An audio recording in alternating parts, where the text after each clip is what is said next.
experience what is possible and what can be done. And then if you have any questions or anything, I would be more than happy to answer that after my presentation. So the first thing is that women make up about almost 26% of all entrepreneurs in sub-Saharan Africa. So you can imagine that it's a very large portion. Like people would always think women in Africa work in agribusiness, in a subsistence farming, which is not the truth. It's about 26% is a pretty good percentage of women entrepreneurs, to have that number. I mean, even you compare that with Asia, you compare that with Latin America, it is a very respectable number. And at the same time, you can also see 40% of the agricultural workforce are women. The key players in agriculture, a vital sector for Africa's economy, as you know. So if you improve women entrepreneurship, you also improve agriculture. You also increase production. That also helps the country. So the women entrepreneurs play a very significant role in agriculture. Unfortunately, there is a 42 billion credit gap for women entrepreneurs. So funding does remain a challenge. And it also affects the growth and innovation of women entrepreneurs. So although the trends are very encouraging, we also have to recognize the fact that funding is a challenge. So although the women entrepreneurs have been growing from 2010, but at the end of the day, the funding challenge kind of stifles the growth, right? But the thing is then, how do women entrepreneurs access funding for the startups, for the business growth, expanding to new markets, expanding to new opportunities? How do they do that? So the question is, then I would like to dwell on some of the opportunities, some of the things that happen. But before I dwell on the opportunity, let's look at some of the issues that's being faced. First, there's a limited access to traditional and ESG financing. ESG is the environment, social, and governance financing. These days, the gender financing is part of that ESG financing. But many financial institutions have discriminatory policies that make it very difficult for women to secure loans. As you understand, I mean, sometimes in some banks, they will ask for a male guarantor. They will look for assets. They would look for collaterals. So those things make it very difficult for women entrepreneurs to access loans, even the ESG loans, because the gender gap, is pretty evident even in a socially responsible financing. The other one is the digital divide and underrepresentation in the technology field. As you are all aware, there's a limited access to digital resources and education that hampers growth and innovation. Although the women entrepreneurs' access to mobile technology has improved tremendously over a period of time, but it's still desired. There's a way to go. So that really doesn't make easy for them to scale up and grow in the business. The other one is the market and the global value chains. Women struggle to access markets and face higher operational costs. Complex global value chains make scalability very difficult. As you understand, in agricultural value chains, you usually see women farmers, women workers on the subsistence farming. You don't see them being a retailer, wholesaler, distributor, or a manufacturer, or somebody who is even exporting that, taking it out, right? So it's changing. The paradigm is changing, but any development agencies, any private sector, if there is any role, it is to really aid that entry of the women entrepreneurs in the higher value, in the global value chain, in a higher value adding role. The other one is the persistent gender biases and stereotypes. You are all aware of this. In many sectors, it's automatically assumed that, oh, that's not for women entrepreneurs, like technology, like construction, like infrastructure. And such biases relegate women to less profitable sectors, impacting earning and growth potential. But if you look at countries like South Africa, if you look at countries like Ghana, if you look at countries like Nigeria, you see women really making inroads in infrastructure and construction. There are many women entrepreneurs who run construction businesses. So the paradigm is changing, but the mindset of the agencies which support them remains in the past. They are not futuristic. They don't see how things have changed. Like, for example, how many of us had anticipated that the artificial intelligence, the AI would change so much of thinking around the world, right? So a lot of innovations are taking place, a lot of new things are taking place, but it just seems like the development agencies are not really keeping up with the speed of new things that's being happening. And then the other challenge have been the impact of COVID. COVID really affected women entrepreneurs, especially if they had a family, they have kids, they have other things, social issues, managing household, running a business when everything is locked down.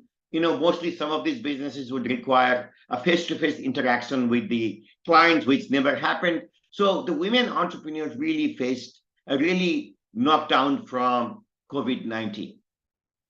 Slowly things are coming back because there were a lot of innovations being made by women entrepreneurs, including the drone technology and various other things in the logistics. There are a lot of successful women entrepreneurs I know in Nigeria, in Ghana, in Cote d'Ivoire, in Senegal, but there are few. We would really like to see them more, but there is a possibility of doing that. And then there is this involvement in the low profit sectors and regulatory constraints. Two issues. Women are predominantly in low growth sectors, like mostly in agribusiness, they will be into the planting, they will be in picking the leaves, but they would not be in a higher value added process. And similarly, I know many countries, and I'm working in many countries in Africa on the investment policy. There is a kind of a policy on gender. Every country now kind of has a gender policy, which is heavily funded by the donors. But end of the day, the policy remains somewhere in the shelf of some policymakers. It is not being implemented because when you talk to women entrepreneurs, they still go through the same thing, and those policies have not really helped anyone. So these are still persistent challenges. Now, while we talk about the challenges, we also see some very positive development in this light. I have seen some very good examples, so I would like to share some of those that I have seen. The emerging trends include, in terms of funding, include grants, blended finance, corporate sponsorship, targeted government interventions, venture capital, and microfinance, right? So government at the end of the day is a good partner. They may not be able to reach out to the private sector, because they also don't understand private sector, right? Government is to run the government. So how the government thinks is very different from how the entrepreneurs think. So there is a gap, which you understand, but they are a very good partner. I would like to share some of the examples. One is there is an increasing international support. There is an awareness. Organizations like the United Nations Food and Agricultural Organization, World Bank, UNDP, now they are involved. So you can imagine there was a commitment of about 500 million in 2021 for women's economic empowerment. World Bank has spent about $1.6 billion in gender-specific projects. And organizations like WIFI of the World Bank, AWDF, UN Women Fund are extending significant resources. So the donors and the funders are also increasing the outreach and the funding. Then there is also the corporate financial and engagement sector. There is a lot of the emphasis on environment, social, and governance issues. So you have private sector also focusing a lot on women entrepreneurs, like companies like Goldman Sachs and Alitia IDF Fund. They have invested about $30 million in women-led initiatives in Africa. You have a lot of these Fortune 500 companies who are also committing to the environment, social, and governance initiatives that include women entrepreneurs and women empowerment. So private sector is also coming up a lot. MasterCard Foundation, Toyota Foundation, Pepsi Cola Foundation, you name it. There's a lot of these private sector-led foundations who are very, very active in promoting women entrepreneurship all over Africa. It's a question of finding them. They are not the ones who will sit and publicize what they do. That's the unfortunate part. But you can, if you look around, you can find them. Community-driven initiatives. One of the big things that has really revolutionized women entrepreneurship in sub-Saharan Africa, in my view, is the community-driven initiatives. Really looking at the Ubuntu culture that the African entrepreneurs have nurtured over a period of time. There's a lot of this group thing, right? So the community initiatives are very powerful too. They are not just for micro enterprise. There's a lot of potential around that. For example, this Sankalp Africa, it's a Pan-African initiative. It has impacted over 5 million women entrepreneurs through the community initiatives. Crowdfunding platforms like Kiva and corporate programs like Shea Moisture Community Commerce in West Africa, really looking at the cocoa, like cocoa's value chains. They have actually done a lot in terms of supporting women entrepreneurs. So what is needed is really to develop community incubators focusing on women-led enterprises. I think there is a lot of potential, there's a lot of value. It's a question of doing the right thing. Rather than looking for handouts and rather than looking for a government support and a donor funding, which just seems to be pretty bureaucratic. You need them, but we need to look for an alternative funding and alternative financing. And the purpose of my today's presentation, ladies and gentlemen, is to tell you the alternative financing options, where and how we can look for opportunities. And again, going back to the government participation, where they are a good partner, national initiatives like South Africa's Isivande Women's Fund also show at least some commitment from the government. And an evaluation have shown that there are 30% increase in jobs created by women-led enterprises over the 3 years period. So if something is done with a commitment, whether it's from the government or from the private sector, there is a very huge potential to do things. So let me get back to things that what we can do something different, rather than just looking at a donor funding, which is very complex, and then also looking at the things from government where they just cannot cope with the need.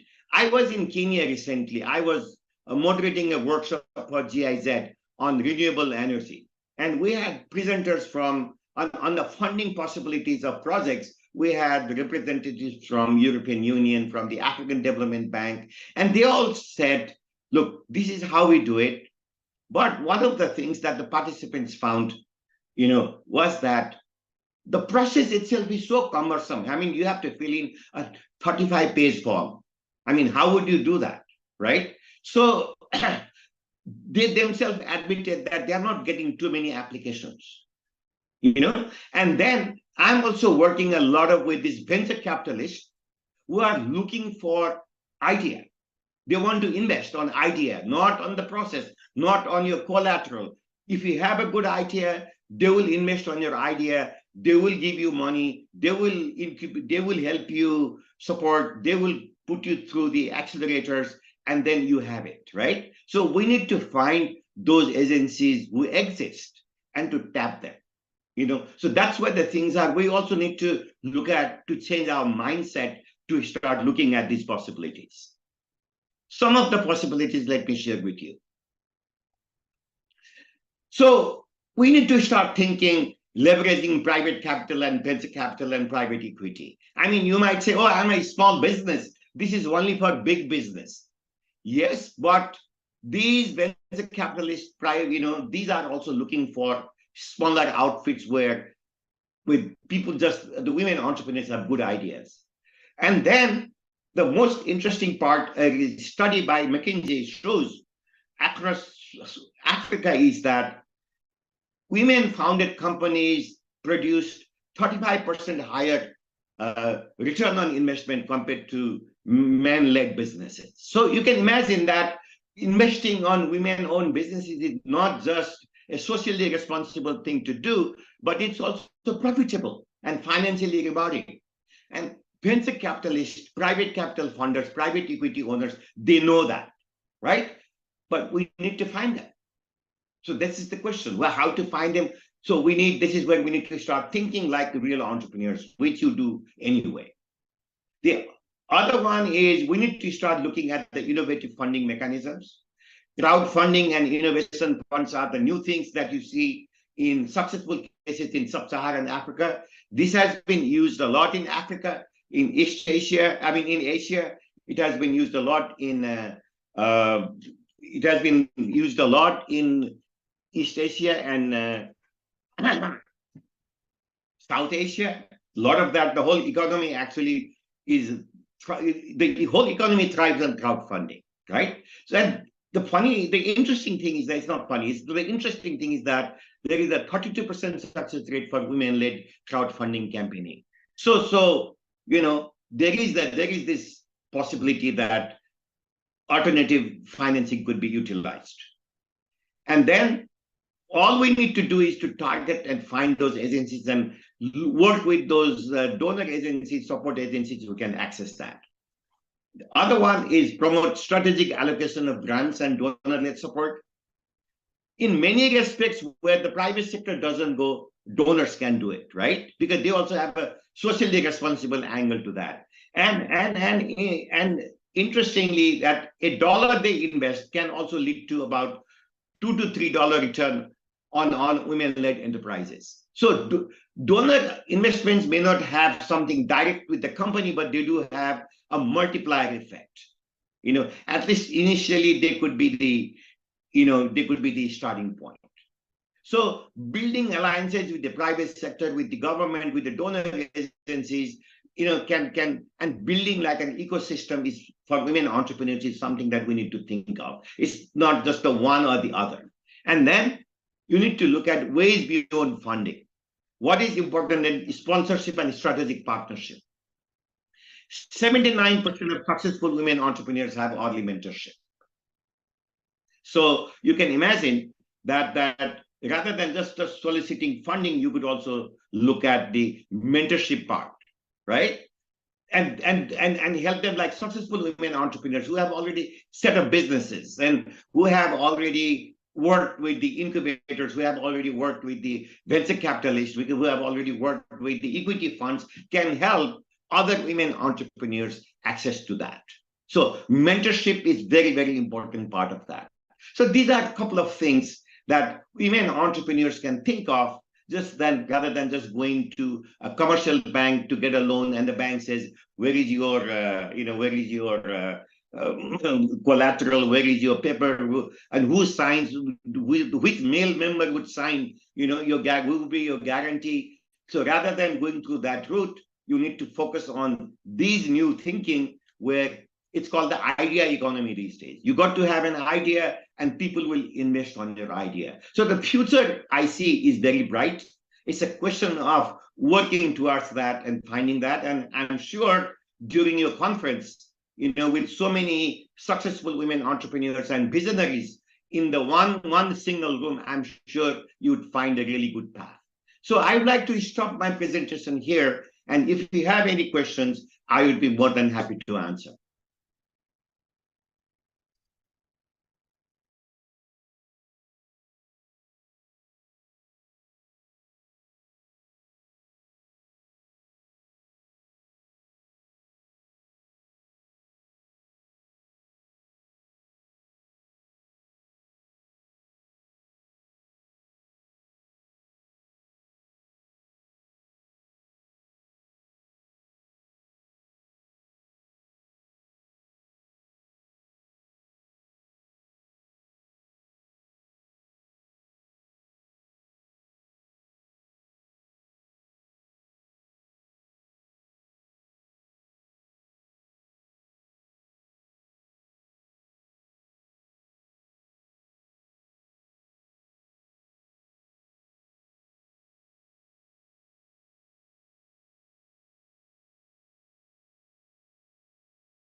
Find a new sister for yourselves. Please, it's very important. Mix up, please. Thank you.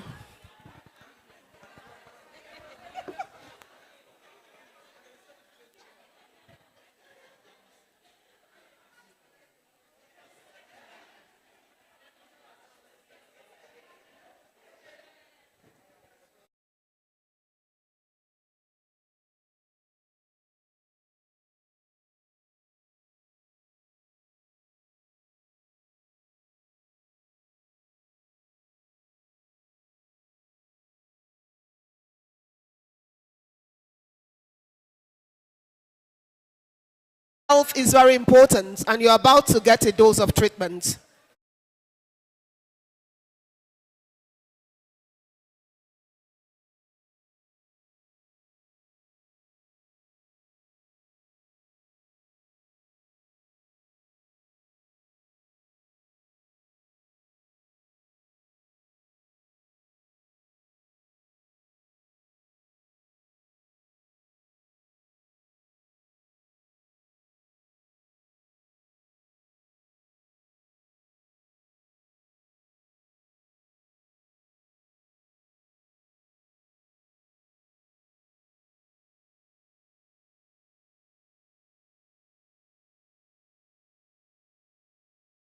An Institute for Gender and Economic Development and designed a training manual to train women entrepreneurs. Went through to India on a social visit with my sisters and stopped over in Ahmedabad at SEWA, Self-Employed Women's Association, to understand their model, and then went on to the International Labour Organization Gender Desk in New Delhi and shared my manual with them because that's one of their specialities. And of course, they offered to edit my manual. Pardon me. And on my way, when I got back, I ran an action research pilot. Of the 20 women who attended the action research pilot, 80% of them had experienced some form of trauma or the other, because the training had a life skills component where this came up. And that's when I realized I needed to train as a trauma counselor in order to work with women in general, women leaders, women entrepreneurs. So that's where my journey in the mental wellness space started. So from being a trauma counselor, I also looked at alternative approaches to trauma counseling and support, and came across methodologies like the work by Byron Katie, Trauma Incidence Reduction by Victim Services Center, The Journey by Brandon Bays, and I've been implementing those models since the year 2003. So that's the backdrop. And 7 years ago, I was invited to join a global multinational that does employee assistance programs for multinationals, leaders, managers, and teams. And my work grew in the mental wellness space from there on. But COVID-19 presented itself, and of course, COVID-19 taught us that mental wellness should be on the forefront of every agenda going forward. The types of challenges that people experienced during COVID, from, having a routine to having no routine, everybody being at home at the same time, extended families living in the same house, even nuclear families found it difficult. I mean, did you ever bargain when you said, I do, that you would spend 24/7 with your partner under the same roof for 3 months or 2 months in complete lockdown? We never did, right? And suddenly that dynamic presented itself. And the same with the children. Then we had our own work to do. We had our own roles to perform.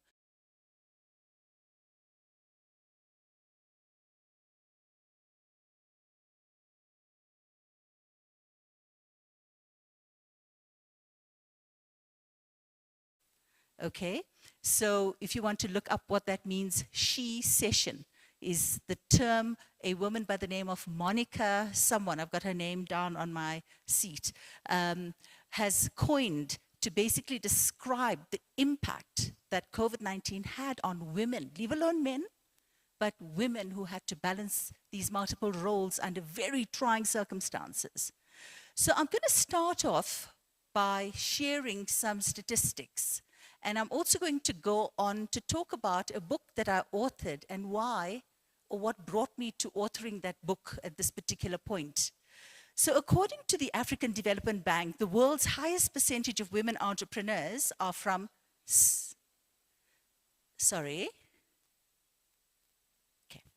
According to the African Development Bank, the world's highest percentage of women entrepreneurs are from sub-Saharan Africa, with 25.9% of women starting or managing a business.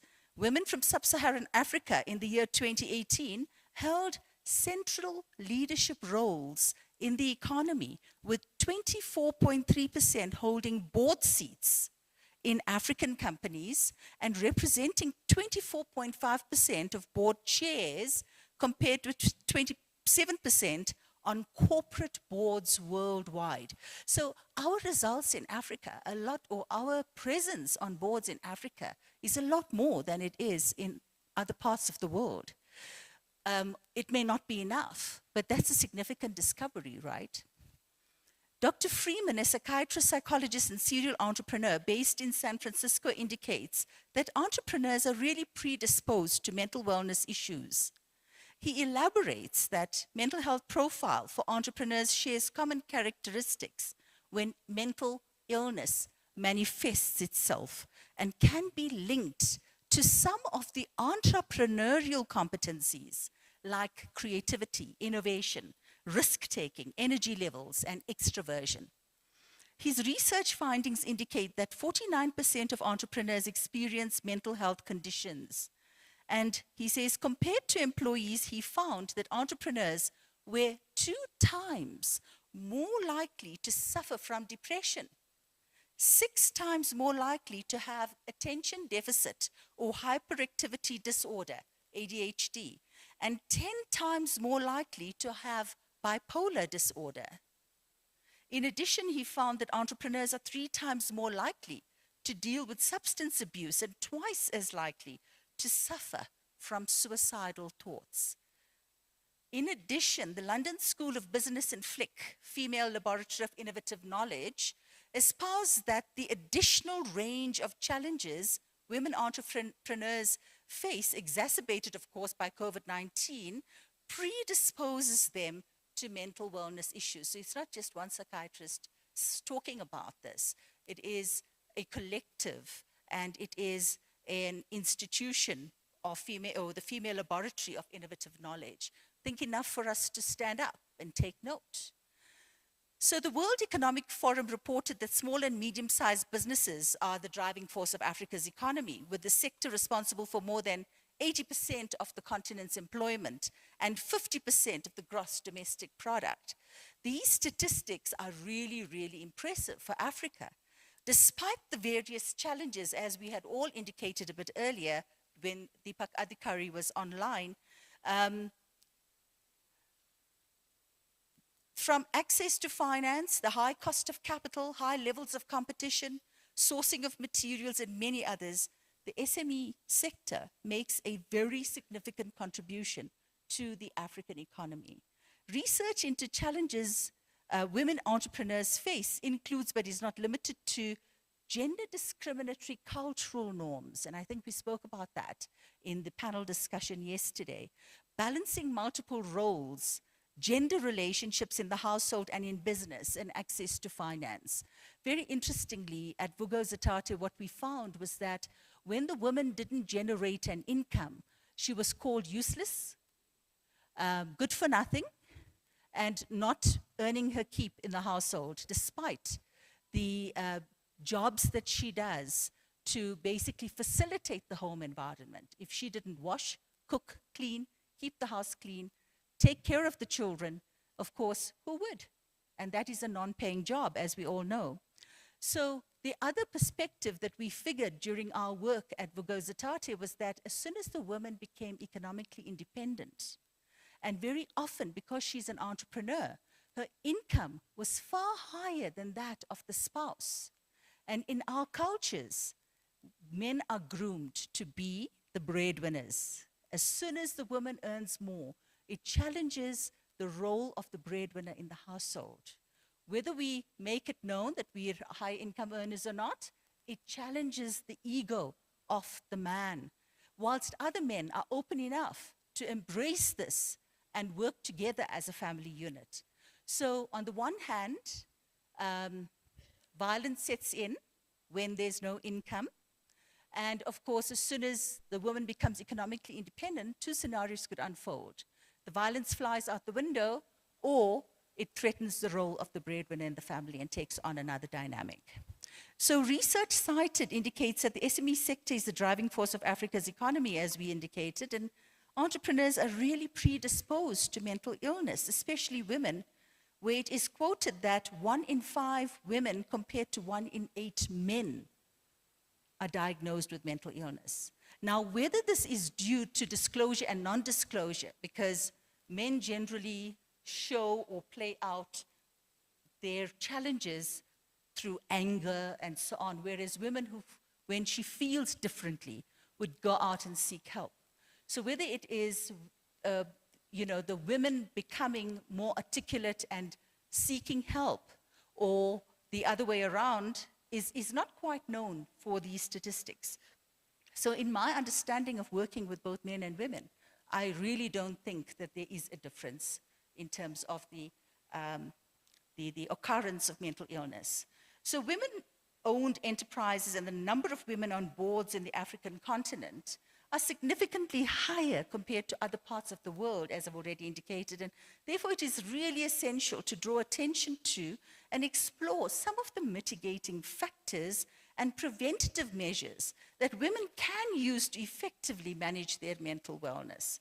So the World Health Organization defines mental health as a state of mental well-being that enables people to cope with the daily stresses of life, realize their own abilities, learn well and work well, and contribute to their community. So mental health is considered an essential part of overall health and well-being that really facilitates decision-making and relationship building, and is really essential for personal, community, and socioeconomic development. So since entrepreneurs are the most significant employment creators on the African continent, They are instrumental in restoring economies after recessions, innovating and facilitating prosperity. So with developments in artificial intelligence, automation, robotics, telemigration, jobs are at risk. Many of us are in these industries. We see what's happening and what potentially can happen. With unemployment imminent, entrepreneurship will be the critical solution. Entrepreneurs' cognitive behavioral strengths and vulnerabilities must really be clearly understood to encourage them to seek support and provide resources to maintain significant economic growth on the African continent. So let's look at some of the factors that are linked to mental wellness issues experienced by women entrepreneurs. According to a Flick study, of the 130 women founders surveyed globally, 95.2% indicated that they experienced anxiety whilst sourcing seed funding. Reality, how many of us can identify with that? Cultural belief systems, family, extended family, responsibilities and norms limit the growth potential of women entrepreneurs. Gender relationships can be compromised if the woman is the higher income earner. The high rate of domestic violence and abuse can challenge a person's mental wellness. We don't realize that, but it is an absolute fact. The absence of work-life balance and its impact on women entrepreneurs, resulting in an unsustainable lifestyle of anxiety and burnout. So if you understand stress, the stress response is not designed to be a constant response. Okay, because when we have a stress response, our body releases cortisol, it releases adrenaline and noradrenaline. These chemicals that are released give us the energy to either stand up and fight to protect ourselves, to run away from the danger, or to freeze. Okay, when we are constantly under stress, the constant release of these hormones in the brain basically start causing all sorts of challenges. And it starts moving from stress to anxiety. Untreated anxiety can become depression. Untreated depression can lead to mental illness, which basically is a result of chemical imbalances in the brain. And of course, it can be linked also to psychotic disorders, where you see people have psychotic outbursts because they're not on medication or they stop their medication, etc. So what is the solution? The solution is to identify what are your stresses and deal with that immediately. How do we deal with these stresses? We basically take the time to relax, to go for walks, to basically embrace nature, exercise, yoga, which creates a balance between the mind, body, and the soul, mindfulness breathing, mindfulness meditation, just looking at ways of creating balance every single day. And it is said that even if you exercise or relax for between half an hour to an hour a day, it really takes the edge off things. You won't realize how playing with a baby or a pet releases endorphins that basically relax you and calm you down. Eating dark chocolate is good for you too. Okay, so going to the movies, sexual intercourse, these are all relaxing activities that you should use to create balance in your life. So, ladies and gentlemen, cash flow management is also cited as a consistent stressor by 71.4% of founders of African descent. Now, what are the other stresses? Women working with women. And I've had some interesting experiences, and this is no reflection of the women in the room, but we may have had experiences that I'm going to be sharing with you right now. I belong to an organization where the founder was basically not able to sit as a chair because it was an institution that was registered with the Reserve Bank of South Africa. And of course, some of the challenges that were experienced by me led to me leaving the organization. And I was placed as chair, and I think, you know, the founder thought that she could get me to do things she wanted to have done. And for me, ethics and governance are the two critical factors by which I live and my 30-odd years of experience would not be eliminated because I'm put under pressure to do something that's not ethical and doesn't follow proper governance procedures. So the rest is history, but leaving the organization was a very big and meaningful decision that I had to take. Needless to say, the entire board resigned after me because of the challenges that perpetuated and the future challenges that could be posed. And that was no doing from my side. It was an almost like an inevitable decision that people had to take.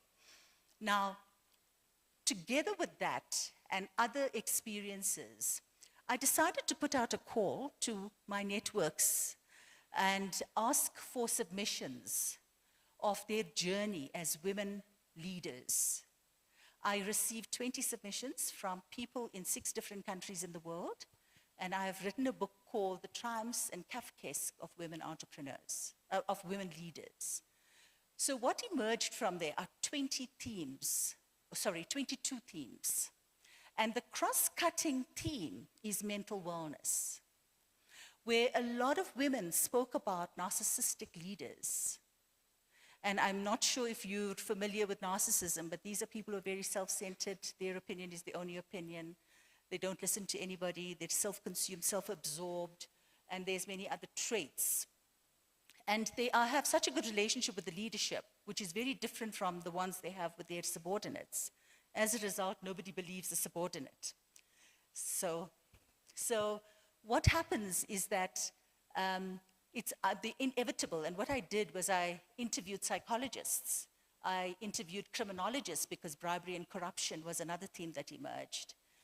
And the common solution that came out from all psychologists is that the inevitable is that women leave.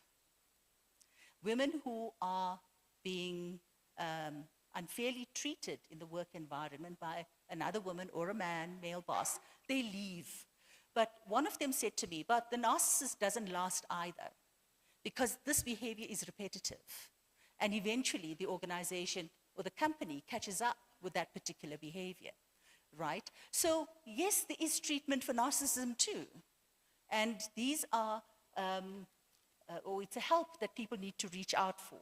So ladies and gentlemen, in conclusion, despite the increased knowledge of mental health issues, little is known about mental illness on the broader African continent. Just to give you an example, my very own brother was diagnosed with paranoid schizophrenia when I was very young. He was in his late 30s. When his behavior played out, nobody knew. We didn't know what it was. My mother thought it was bad spirits or evil, yeah?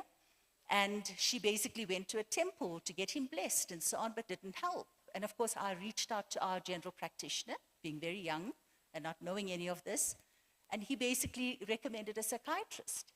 And of course, the rest is history. He got diagnosed with depression. He was drinking alcohol whilst depressed. It's a chicken and egg situation. So don't ignore alcoholics. Underlying that alcoholism is depression, yeah, or anxiety. So they try to use any substance to camouflage all the feelings and emotions that basically come up for them. So he was diagnosed, he lived with schizophrenia until he died in 2020. And he would go through phases where he wouldn't take his medication and he would have psychotic outbursts. Because as soon as they leave the medication, they go on a high. And they enjoy this high. They enjoy it so much that they forget to go back onto the medication. The reason why they also leave the medication is that medication has side effects like dragging of the feet and speech slurring and that kind of thing. So they get tired of that and they just want to kind of stop it. But there are medications available to offset those side effects too. So the stigmatization of mental health issues and inadequate mental health services have really led to underreporting and underdiagnosing of mental illness. So the question begs, ladies and gentlemen, are we close to solving mental health issues for entrepreneurs, particularly women? Whilst some solutions are known, many hypotheses are still to be tested, and facilitating a consistent culture of self-care and mental health awareness is a journey that all stakeholders can prioritize. And I'd love to leave you with a slogan: it's okay to not be okay. And reach out for help, because that can be our saving grace for the rest of our lives. Thank you very much, ladies and gentlemen. Indeed, it's okay not to be okay. Reach out for help. Please, a round of applause for Vani Modley. How many of us have had seasons when we are not okay? So majority of you are always okay. Please share us the recipe. No, how many of us have had seasons when we're not okay? It's okay not to be okay. Tell yourself that. It's okay not to be okay. I will seek for help. Thank you so very much, Vani. Thank you for sharing your brother's story. And now we know the inspiration behind your passion for the things you do. Thank you also for springing from that to teach these lessons to us. One category of people who would surely go into depression are widows. Forgotten by the society, sometimes hunted by families, especially in most African societies where a man does not just die, his wife killed him. Helpline Foundation has been at the front lines supporting widows, getting them skills, getting them helps and supports where needed. And now, distinguished ladies and gentlemen, we have a 10-minute documentary on widowhood, after which Etenish will step forward with our Ethiopian survivor, Rodak, to share her story for 5 minutes, and then we go back to the panel for 15 minutes. So technical, if we're ready, lights off, let the documentary roll for 10 minutes. Thank you.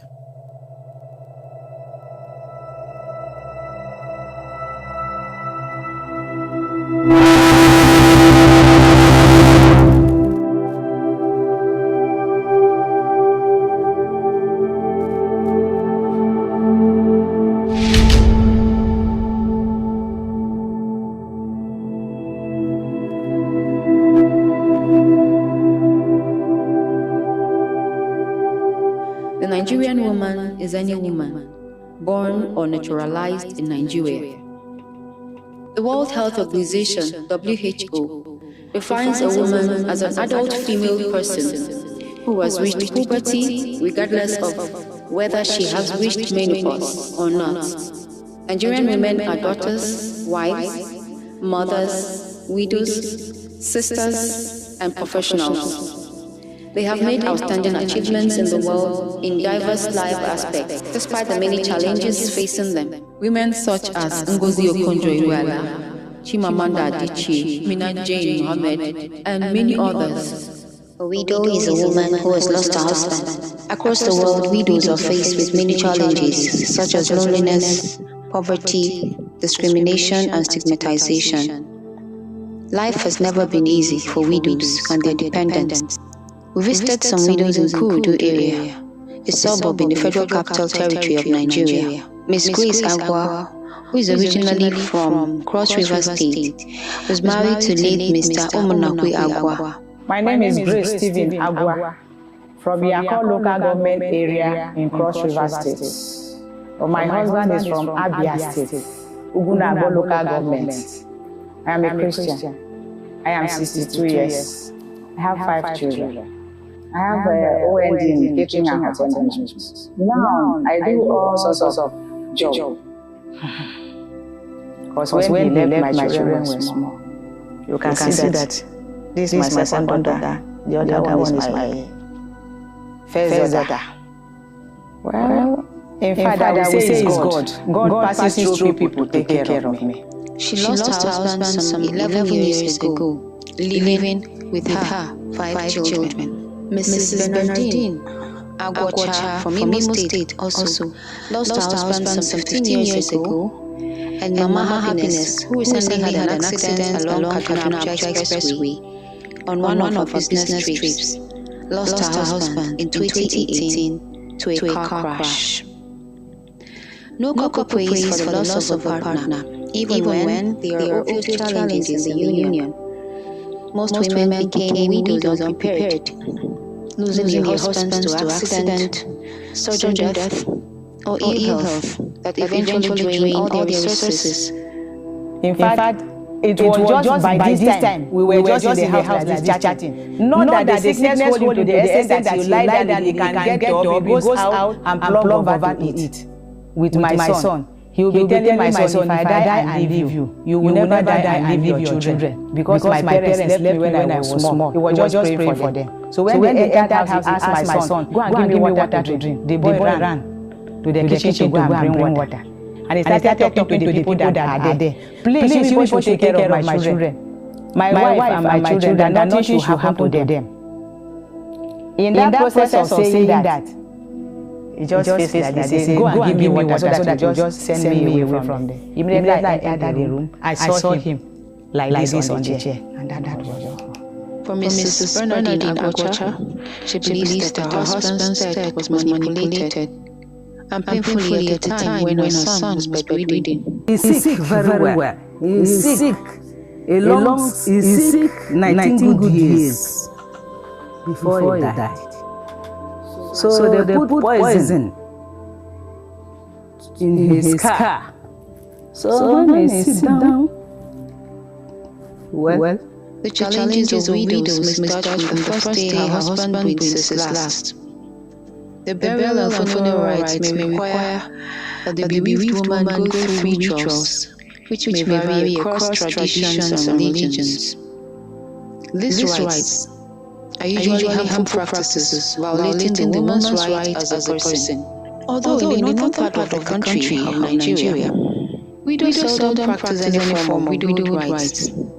Case is far different for the widows of the southern and western part of Nigeria. These widows still practice the widow rituals. Many must cut their hair, remain isolated for some days, they must cry out loud in public for some time, and wear mourning clothes. They may also have to mourn for a specific number of months with strict rules guiding this mourning period. These rules may include not staying out late after 6 p.m., not attending some social and public functions, and not wearing your mourning clothes to bed, no matter how tired or late. To Miss Grace Agwa, the widowhood rituals and rites came as a rude shock to her, from having to fund her husband's burial all alone, and also shaving her natural hair. The people came, they said we should take him to the mortuary. I took him to the mortuary. They said I should pay mortuary bill. I paid it. Later, they said in their place, it is a wife that buries the husband single-handedly. I said, how can that be? They said I must do it. I have to call my people. I said, look at what is happening. They have to contribute money and send for me.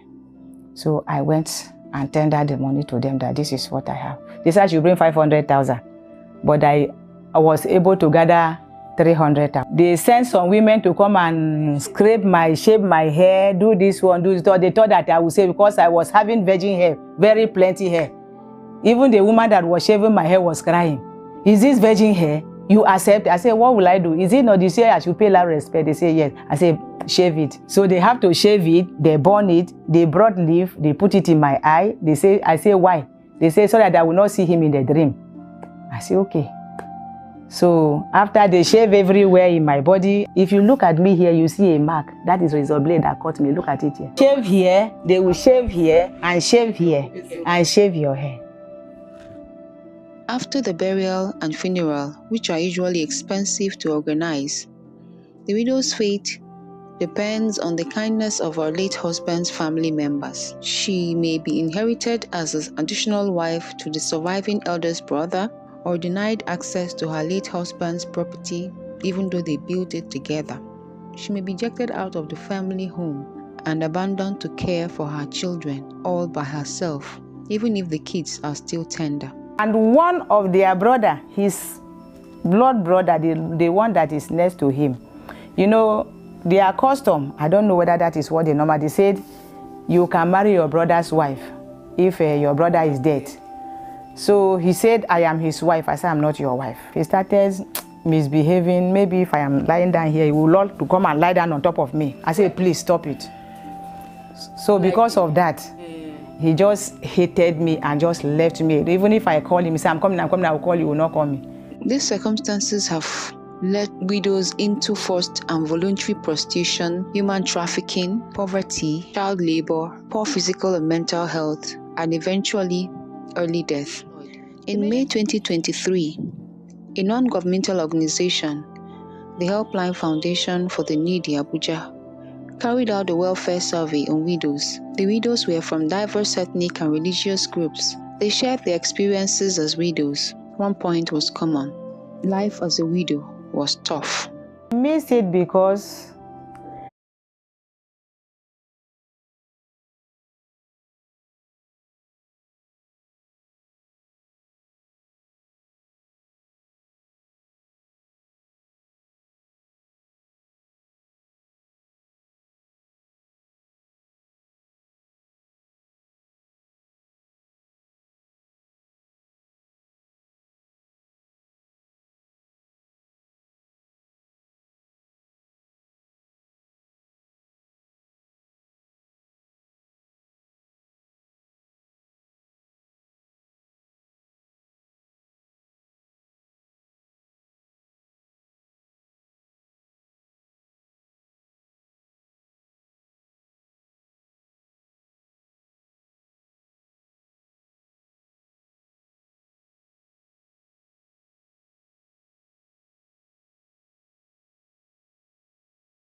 I'm a widow. My husband passed away before 5 years ago. ራስ አገዝቦትን ያግዘኝ ነበረ ከሞተ በኋላ ማለት ነው። ብዙ አግዞኛል፣ ብዙ መዋጮ አድርጎልኛል እና ተኝቶ ሁላ ቀበሌ ሄደውልኛል። ሊገኝ አልቻለም። ታሞ ነበረ በጣም ማለት ነው እና በህይወት የለም። አሁን ልጆች አሉኝ፣ 3 ልጆች። ሁለቱ ልጆች አንዷ ትምህርት ጨርሳለች 12 ስራ የላትም። አንዱም ያው ተምሯል ኮሌጅ ተመርቆ ዲግሪ ማስተማር አልቻልኩም፣ ስራ የለውም ቁጭ ብሏል። ትንሿ ደግሞ ኬጂ ነው የምትማረው ማለት ነው። ያው ነገሪ She said, while my husband was ill and resting at home, she and the society around her, including an organization called COSAB, tried to assist her when it comes to his financial needs. But even though that wasn't much enough, and he was very ill and he passed away. She said she has 3 children. One of them graduated with diploma, but she couldn't make him continue to his degree due to her financial challenge that she's facing. ሁለተኛዋ 12 ጨርሳለች። And the second one has completed her preparatory school or high school. And the third one is in kindergarten currently. ሶስተኛዋ ኬጂ ናት። The third one is in KG or kindergarten. እና የምቸገረው ነገር ቢኖር ያው ቤት የቤት ክራይ እና ደግሞ ለብቻ ኑሮ በጣም ይከብዳል። አንዳንዴ ማበላቸው ነገር አጣለው። ሌላ የሚደግፈኝ ሰው የለም። She said, the most challenge that I face is what I pay for a monthly rent. Sometimes I don't even have a thing to feed my children, and that's the most difficult one for me. እና ራስ አገዝ ቡድን በጣም ይደግፈኝ ነበረ። መዋጮ አድርጎልኛል። የቤት ክራይ ይከፍልልኝ ነበረ። ልጆች ስቸገር አንዳንድ ነገር ያደርጉልኝ ነበር። እና ቡድኔ ጥሩ ቡድን ነው። ሁሌ ደግሞ ቡድን ማስቸገር አይቻልም። አበድረውኝ ነበረ። በዛ ብድር ልብስም ሲጀምር ልብሱም አልተቻለም። አንድ ሲሸጥ ያው ለልጆች ይጠፋል። ጎመንም ሲጀምር ጎመኑም ያው ህገወጥ ነው፣ መስራት አይቻልም። እሱም ያው ከስር ያለው She said, my life is very different after my husband passed away, and I tried different kinds of businesses, retail businesses. I tried to sell cabbage sometimes, but it was never profitable, and it's not yet enough to feed myself and my children. እና በጣም የሚቸግረኝ ነገር ቢኖር በቃ ቤት ክራይ ነው የሚቸግረኝ በጣም ማለት ነው። The one thing that always gives me a headache is a rent that I have to pay monthly for the house that we're living in.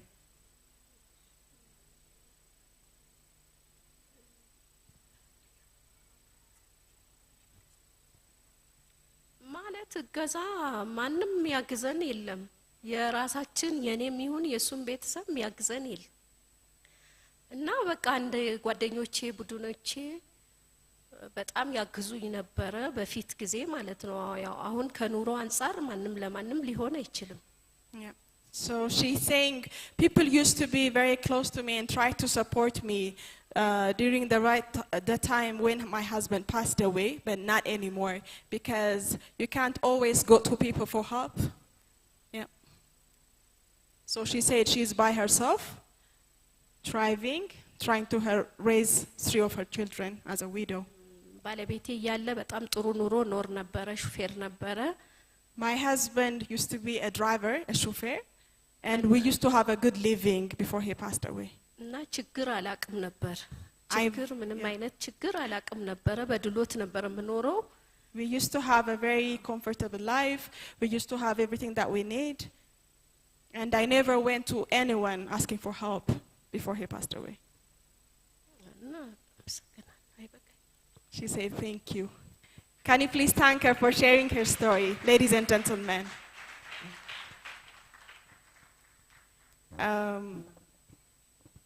It's amazing how, it's quite interesting how a widow passes through, as Dr. Vani and the other speakers yesterday were saying, unless, and also Dr. Marta yesterday, like really asserted that as a woman we have to be prepared, economically capacitated, and work toward just being independent, also supporting our husbands. And Rhoda's story is one. We have seen how life of a widow looks like in Nigeria.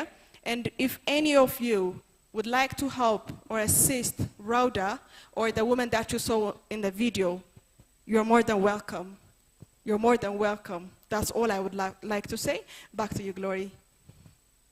Hi, Glory. Ladies and gentlemen, please give it up for Rhoda. እናመሰግናለን Rhoda ታሪክሽን ስላካፈልሽን እጅግ በጣም አድርገን እናመሰግናለን። ከፍ አድርገያት። Thank you very much, Rhoda. Please, could we give her a befitting round of applause? It's not easy to survive these things. Life changes for the widow once this happens. But we have a panel to deliberate more on this. On this panel, we have Ekpeyong Basinyang, better known as Kepi Ekpeyong, highly motivating and creatively driven filmmaker with excellent communication skills and good organizational qualities. He's a consummate actor with disposition on stage, as well as a good actor on the reel. He's been everywhere, done everything. I'm not going to read all his bio because when he speaks, you won't know why they refused to call him Ekpeyong and called him Kepi. Please, distinguished ladies and gentlemen, join me welcome Kepi Ekpeyong.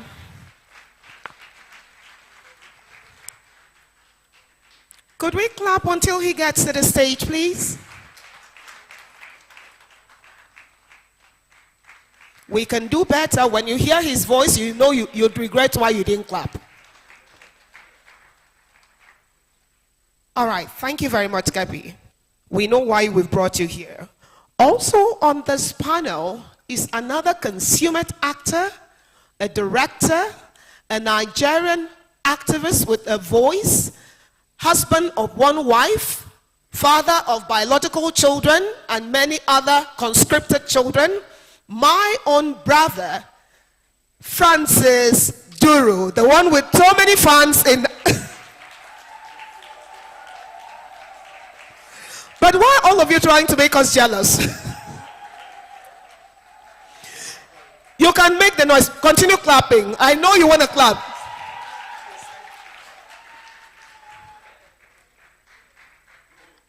Brother Fred, will you behave?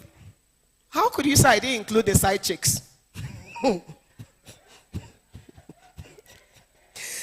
And of course, the one who is going to lead and drive the conversation. Like Pastor's Bosse calls her waterside Ajebota. But she's beautiful like the rising sun, very intelligent. She is an ensemble of divinely crafted arts. A great actor, a mother, a wife, a sister, a friend, Mona Lisa Chinda Coker. Your fans are not clapping. It seems Francis' fans have won.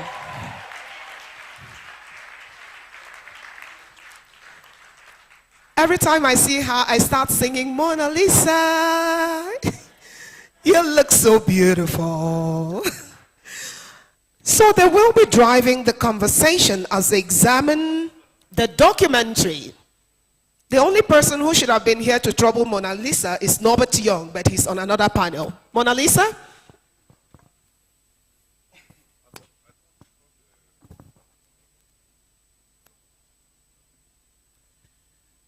Most distinguished ladies and gentlemen, good afternoon, the people of Ethiopia, Addis Ababa.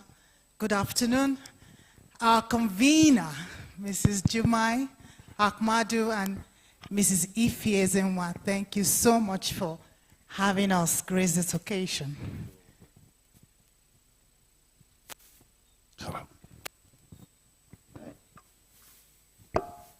Well, we're just going to start right away. All protocols duly observed. Sorry. We'll start right away. I'm not the moderator. I'm just going to add my own points and contribution to this very sensitive topic.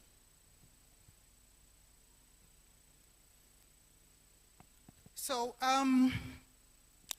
we all know that the widowhood practices and inheritance rights, the enigma of African widowhood is of heterogeneous complexities, but in a varied cultural landscape, there may be requiring multifaceted approach.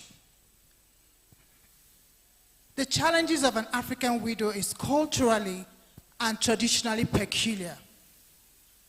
None is the same, except for the fact that all widows in Africa suffer a common cause effect of culture. The challenges are largely that of inheritance and rights. If the woman, for example, has a child or children for the man, the tone of discourse differs.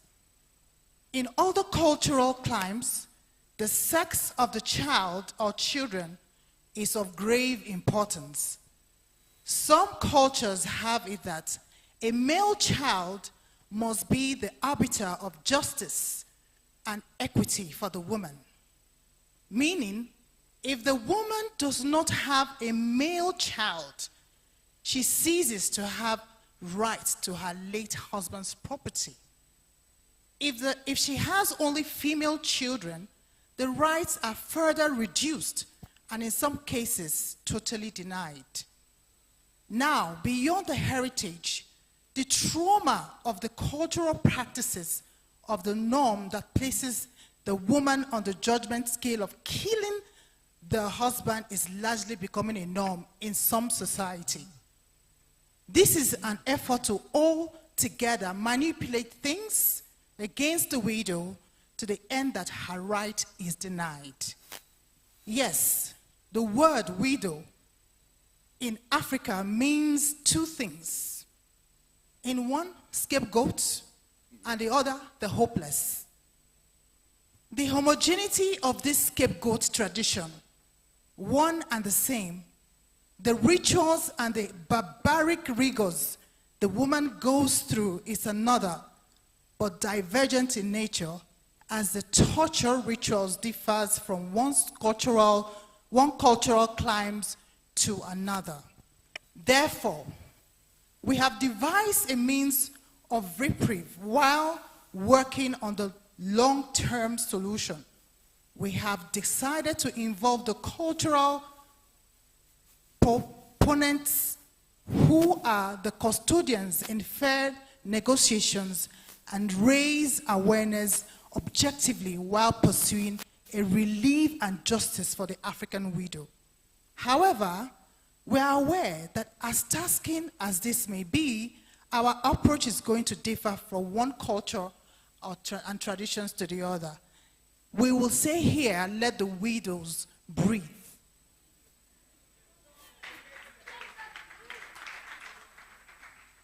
Thank you.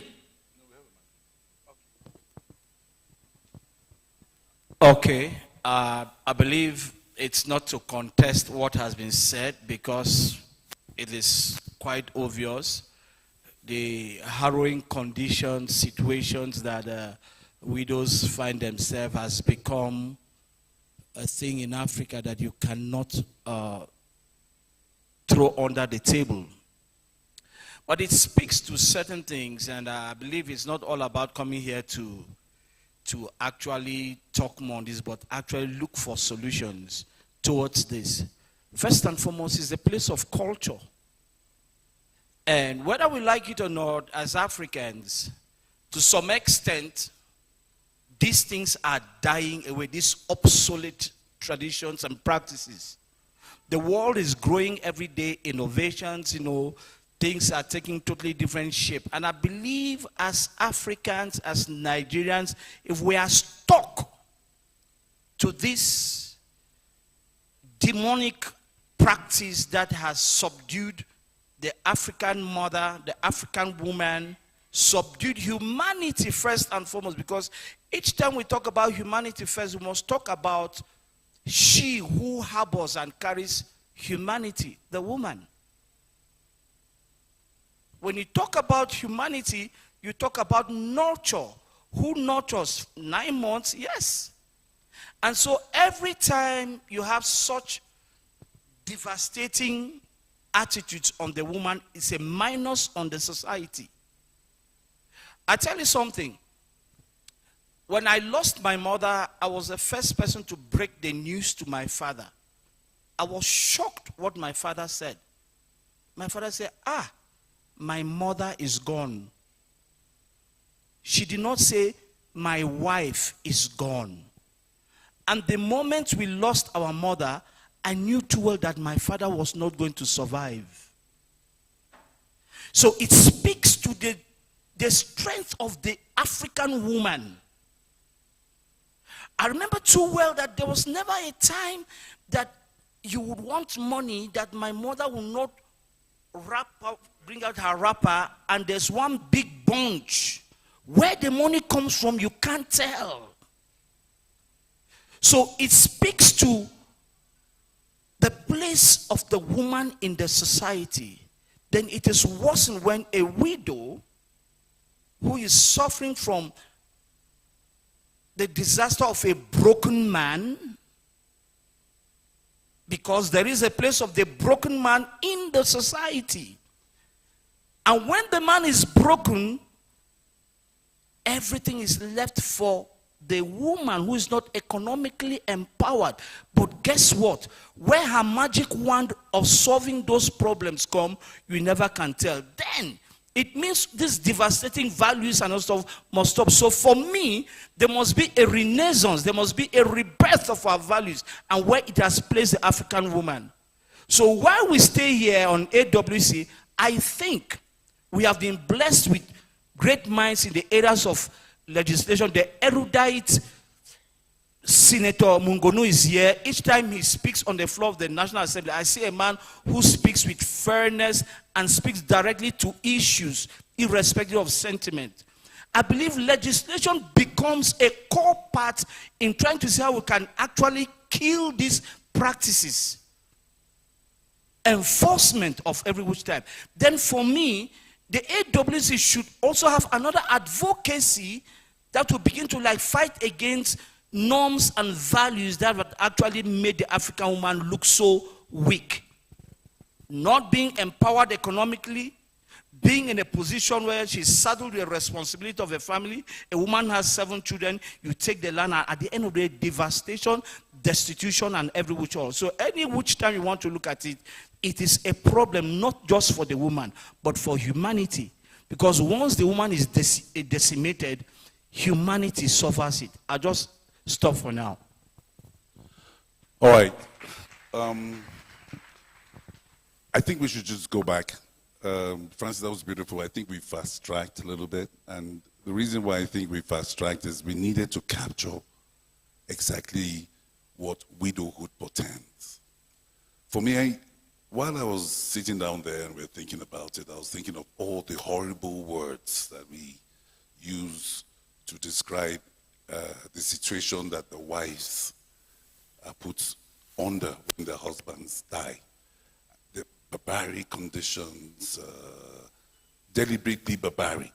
I think I should uncaring, devastating, because these women are processed through these rites for 2 reasons. The first reason is because they're supposed to facilitate the spirit of their husband to the next life. So in Africa, death does not necessarily mean an end. Death is actually a new beginning in another life. So the wife is expected to facilitate the transition of her husband into the other life. That's the first reason why women go through those rites. The second reason why women go through the rites is because they're supposed to cleanse themselves from the haunting, the spirit haunting their husbands. But the problem for me is, I think all of that truly, honestly, is in good faith. But there's a strong amount of contamination in interpretation from our culture. What exactly is our culture? We want the wives to mourn the husbands. I understand, Vani, understand that in South Africa, there's a condition that imposes 12 months mourning period for women. I don't see why it has to be the wife. I don't see why it has to be the wife alone. On the table just now, before we came, we're wondering and we're questioning why it has to be the wife, not the husband's family, not his sister, not his brothers, but the wives. And when we examine these conditions, so-called conditions where the widowhood rights exist, we find out that the women are deprived. That's all. They just diminish the capacity of the wives who are left with nothing. They rip them off of every level of inheritance. So I'm going to jump back to Francis. I think we all agree that culture is dynamic. Culture is dynamic, and sometimes we might not just need to wait for legislation. And I will quickly say one small example of what happened to me. When my father died, fortunately, He died before my mother, and I was around. I also realized that it was very difficult for anybody to make us do what we didn't want to do, because we could resist everything they said. First and foremost, they wanted her to sit on the floor. They wanted to cut her hair. All the things we saw in the video, it wasn't just going to work. She was suffering enough. She was losing her companion for years. She was going to be empty for a while. She was only fortunate that she had her children. We were not going to sit back and allow so-called culture impose all those punitive, damaging rights. So I think the fight is up to us. We don't necessarily need to wait for legislation. Thank you. Yeah, thank you so much. For me, there is no justification for anything that is very, very archaic and obsolete, to subject a woman just because you want to please culture. But one thing you have said here is that you stood against it. And I believe there are so many persons who are standing against it, and that's why today it's gradually waning off. It's gradually going off because people have come to realize you cannot be there and your mother is being subjected. But there's a question here. This has to do with people who are lettered, enlightened to a large extent. When you see these horrifying things, there's a level of education that is so low, and the persons, the women involved here, don't have a voice. Yeah, they don't have capacity. So whether we like it or not, I still maintain what I started here before. There must be a charge, there must be an effort, there must be an advocacy to actually see to it that some of these things are labeled outdated and no longer in use. If we all take our time and begin to engage, like you said, I remember too, there are persons who said no, it's not going to be 12 months. Now you choose whether you want to mourn for 3 months, for 6 months, for 12 months, which means there is a change. But let's push it further so that this change can get to the place where all of these obsolete things, then there must be a voice for people who don't have this kind of opportunity for somebody to speak for them. And that's why I believe the essence of the AWC is to look at all the booby traps, the things that endanger the lives of women from the rural area to the urban center. And that's my take on that. Thank you. Thank you, Francis and Kepi. We are all concerned about the widows more in the rural areas, simply because the modern life that widows we live, and as a widow, they don't really feel the impact of hopelessness as compared to the people living in the rural areas. Their rights and inheritance have been completely taken, away from them. Now, with the AWC, taking, going into the rural areas and taking what they call it now, inventories. Is it inventories or counts, head counts of how widows are being treated in those rural areas? We think we'll need to put more effort to push that movement. We need to push that movement, because we can only sit here and talk while the rural communities in different African countries still suffer the impact of widowhood. That's what my take is. Thank you very much. Please give them a round of applause. I would love for this, I would have really loved for this panel conversations to continue, but I do know that we have a second panel that is going to come up later on and talk more intensively. So that's why I'm not going to take questions now, because there's a second panel that will discuss the widowhood matter. Thank you very much. Please give them a big round of applause. Can they have their photograph? Are they going to have their photograph? Technical, please give them their panel conversation photograph, and we move on quickly. Let me also use this opportunity to announce how well we're doing with the agenda for today. It's already about 2, which by now we should be at lunch, but we're still here and we still got, a couple of things to go through. I'm going to quickly, after this photo session, take a keynote address, empowering the pillars, addressing the needs and strengths of widows in Africa, Mrs. Ogogo G. Musa, President, Defense and Police Officers' Wives Association.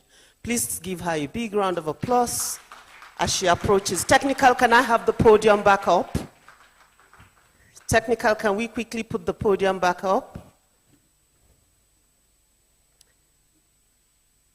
Let's listen to this beautiful lady in the next 10 minutes. Thank you very much. Please give her a big round of applause. We're still technically talking about the theme for the afternoon, widowhood problems. Thank you very much, ma'am. Please keep clapping for the young lady.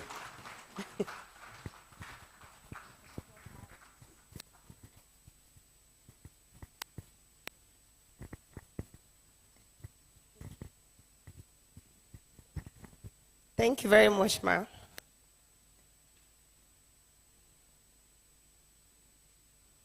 Good afternoon, everyone. Please permit me to stand on the already well-established protocol. I want to thank Almighty God for making this day possible and bringing us all of us here today. And I must say that it's been amazing being here. I want to thank our dear sister, my mentor, Dr. Jumai, for making this possible. I'm taking the keynote on empowering the pillars, addressing the needs and strength of widows in Africa. Before I start, I'll be hearing different version of my name since yesterday. So let me give you the real version.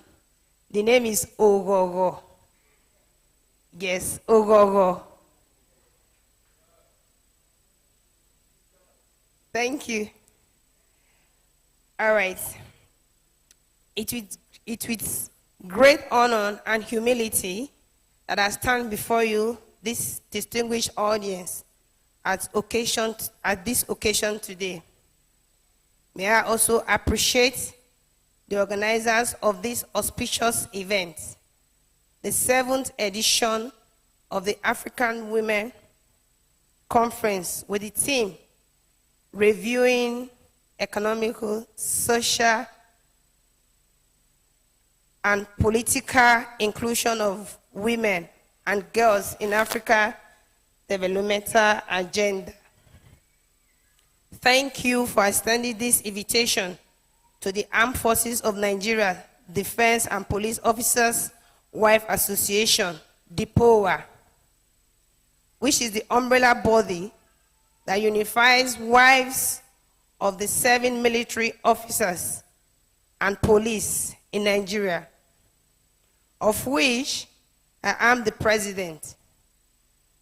The association is saddled with the responsibility of ensuring that officers' wives conduct themselves responsibly, even in the midst of the numerous challenges faced by their husbands in the course of duty. This conference would not have come at a better time than now, when Africa is presently grappling with socio-economic and political challenges, as well as the devastating effects associated with climate change.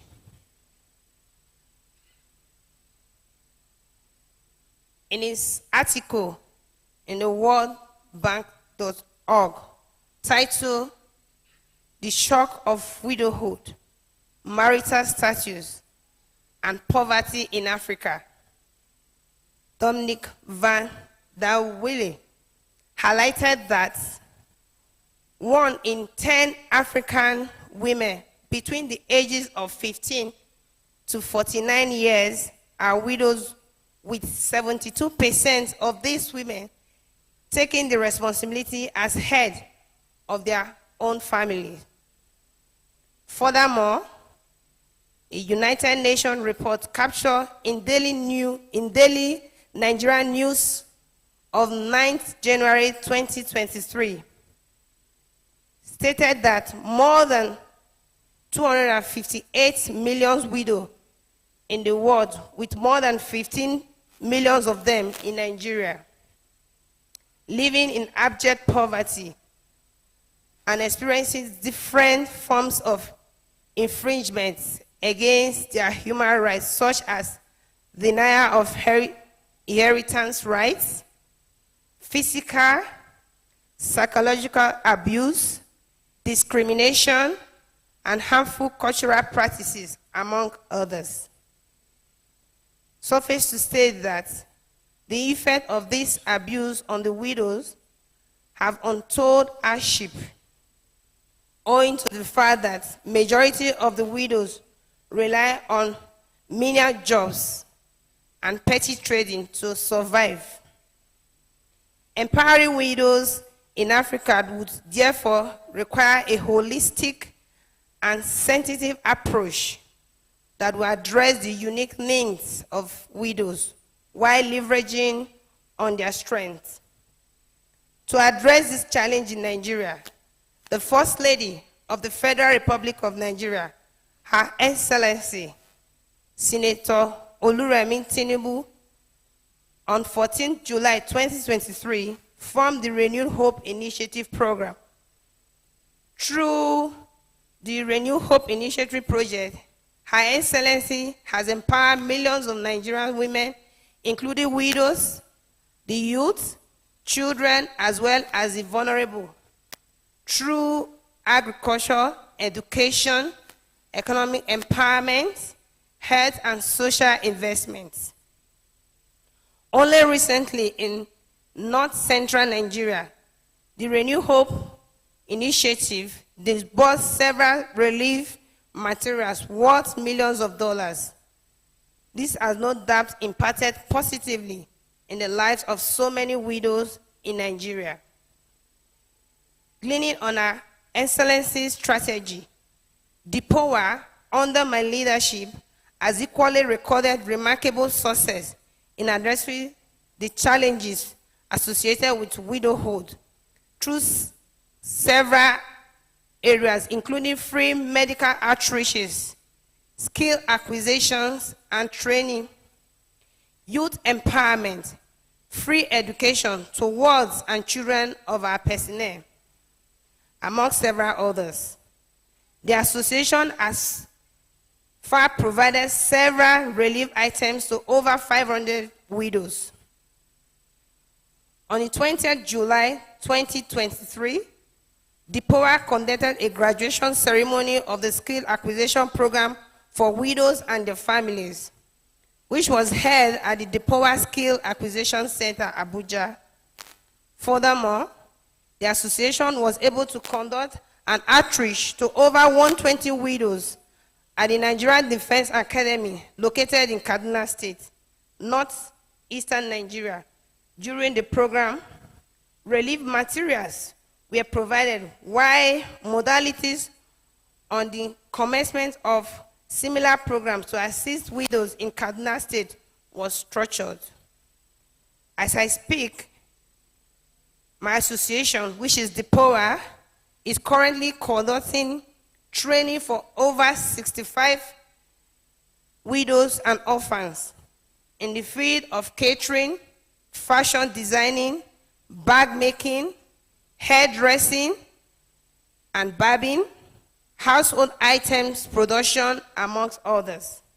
All these are gems towards upgrading the living standards of widows in our military communities. As postulated by Leila Gifty, do not refuse to help a widow nor orphans. Thus, the need to assist widows in our society cannot be underscored.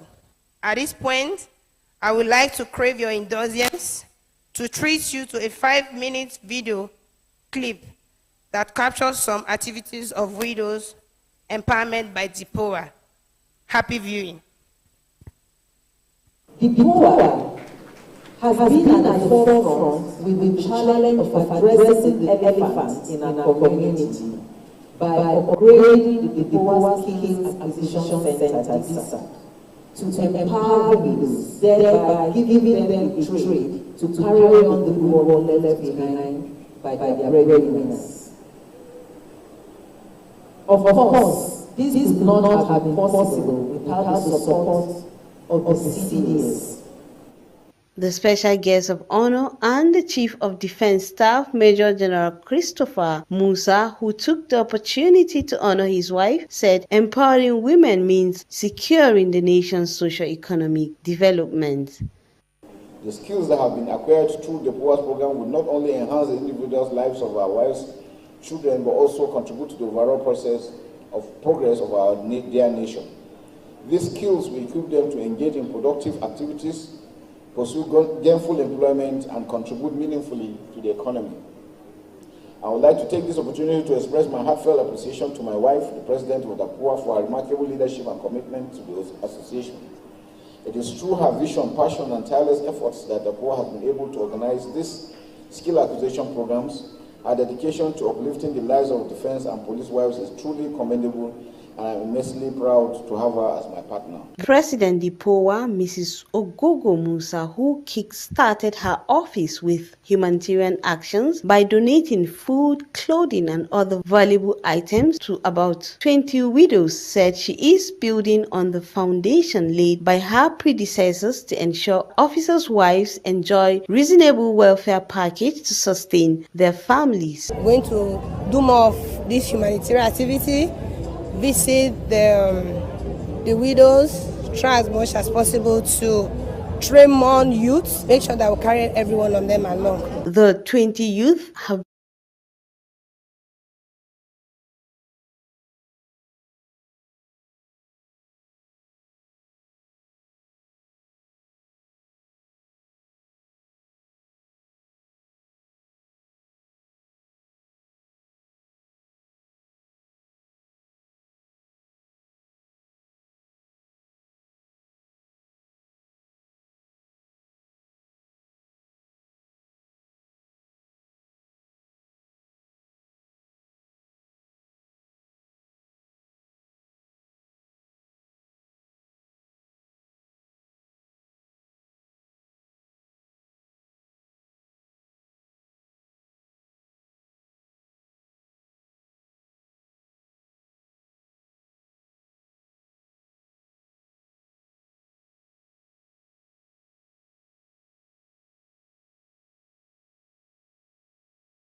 Please give her a big round of applause. May I invite Her Excellency Hawa Ibrahim Adamu, President Wives of FCT Traditional Rulers Association. Please give her a big round of applause. It's always a pleasure to have members of our vibrant industry in Nigeria, the Nollywood industry. You know, let me just say something a little bit about the, participation of Nollywood on this platform. They are, they just inject a lot of life to it, and this is a sacrifice. It's almost like their CSR. This is a sacrifice that they have made for over 7 years, supporting this platform and bringing life. And everywhere we have been to in Africa, they have been just like the light of that conversation. They have been light, you know, for the trip. They are loved across Africa, and so we like to give Africa what Africa likes. Please put your hands together as I welcome my brother, veteran actor, Norbert Young. Moderating this session, ladies and gentlemen, is no other than our priceless princess. Yes, I'd like that quiet before I introduce her. Please put your hands together for Lepashos Bosse, lawyer, extraordinary, multi-award winner. Keep clapping for Bosse. Thank you so much. She's going to be the moderator of the session, and they will be on with us, holding us glued to their conversation for the next 40 minutes. I trust Bosse, she will do it in less. Thank you. Well, a very good afternoon to you, distinguished ladies and gentlemen. I hope you are all enjoying the conference. Can you wave if you are enjoying the conference? Everywhere it looks too serious, and you know I don't like it when everything is too serious. Can you make some noise? Okay, we're going to be talking about the practices, the widowhood practices and inheritance rights, economic and social implications for women in Africa. In most society, you would find that, just like Mona said when she started with her own introductions, that they would say because she doesn't have a male child, then she's not entitled to some inheritance. Sometimes they even say, you have a disabled child. You know, I know of a woman who nursed her husband through cancer for 3 years, sold everything she had, and 24 hours after he died, the family members that did not show up in 3 years when she was selling her jewelry to take care of this husband came from nowhere and wanted to take over the house. Funny thing is, she had actually packed out because she didn't have the energy for the drama. Fortunately, the man saw ahead of time and had done a detailed will. He didn't do it in writing, he did a video where he called out each person and explained that this property is a joint ownership. And my wife's money in this property is actually more than mine. And so when we talk about these socio-economic factors, when we talk about widows, where do we start the empowerment from? When you have a joint account with your husband, when you send your children to school together, and then the man goes before the woman, and suddenly all your investments in the man, all your investments in the children become null and void. I'm so blessed to be sitting with these great minds, and I'm just a moderator. My job is to moderate and have them share their views, explain to us, and I ask that you please listen so that when it's time for the questions, we don't repeat questions based on the things that they have already said. Thank you very much. I would like to start with the prof. I said I was going to get an honorary doctorate, and Prof said, why can't you study for it? She said, what is your doctorate? Why you have to study for it? So Bosse, I'm expecting you to submit your form so that you can study for it. So now I'm going to start my doctorate from Professor Teresa, who is going to share with us on the practices and inheritance rights, economic and social implications for women in Africa. Your first few words, ma'am. Thank you, the moderator. Welcome, everybody, to this wonderful conference we've been enjoying so far. When we talk of widowhood practices, the inheritance rights, the economic and social implications for the society, generally in Africa, generally speaking, there are diverse widowhood practices, but they all culminate in dehumanizing the woman, making the woman poorer than she was before she lost her husband. In the video clip we watched before, we saw a brief of some of the practices, and they are true. They exist. From the southeast part of the Nigeria where I come from, all that I saw in that video, I can attest that they happen. The woman will be given to somebody else. Somebody inherits her. The husband's brother, she becomes the wife. In some cases, your children are even given out to your husband's brothers and sisters. Your own children, you don't have a right over them. You don't even talk of the property. That is none of your business. They will tell you what, if at all you get anything. The woman is so dehumanized. You are made to sit on the floor for days and weeks.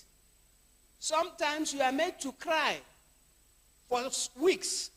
Somebody wakes you up by 4 a.m. You must cry, whether you have tears or not. You must wail for your husband. And this goes on end. There are quite a number of them. And at the end of it all, we talk about it's a cultural belief or a custom or a norm, as the case may be. But I ask one question. Why are widowers not treated the same way? Any man that dies, any married man that dies, the first thing is that it is the wife that killed her. And so you can't believe it. In some customs, in some areas, you are made to drink the water that was used to wash the cups of the man to prove your innocence, that you did not kill him. So many things. Then we ask ourselves, if all these things are going on, how does it affect the inheritance rights of the woman? Of course, that is given.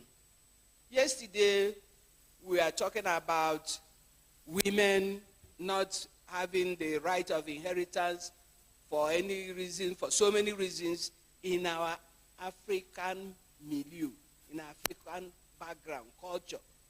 Women are not used to, inheriting anything. And so, as a widow, who are you then to talk of inheritance? Everything your family, everything your husband owns, of course, will be decided. Who gets what will be decided by his brothers and sisters. Just like she pointed out earlier, everything is given out. You are not entitled to anything. And at the end of it all, the society is worse off for it. Because this woman you have now deprived her normal means of livelihood and has children to raise. The children can no longer go to school. The children cannot do anything meaningful because the woman cannot sponsor them. What happens? The children become miscreants. And so in the society we complain. There are too many armed robbers. There are too many kidnappers. There are too many, but the society created the background for this to happen. You now have children of widows who cannot be taken care of by their mother because everything has been taken away from her. The economic and social implication is that the widow's family, a widow's family, right from the death of the husband, becomes clothed in poverty. Abject poverty. You can imagine that. Abject poverty. You can see the lady who came up here. to tell you she cannot even pay the rent where she's staying with the children, not to talk of sending them to school or even what they eat is becoming difficult. So it's the economic and social disposition of that widow and the family comes down to almost zero, not. They can't lay hands on anything to take care of themselves. And so you find again in our society this very long gap of what we talk between the haves and the have-nots. They keep growing. So what we ask ourselves is, what do we do? How do we come out of this? Some people in the last panel, they've made suggestions. And I agree with most of those suggestions. Because what I'm saying is, right now, our generation, we, as I am now, I am an elder in my society, in my country home. I'm not talking in Abuja, where I come from. And one of the kingmakers with the women, I've decided I'm heading one of the women associations back home. Not because I want to head them, but because I want to see to it that some of these things, we cut off from them. We cut off from them.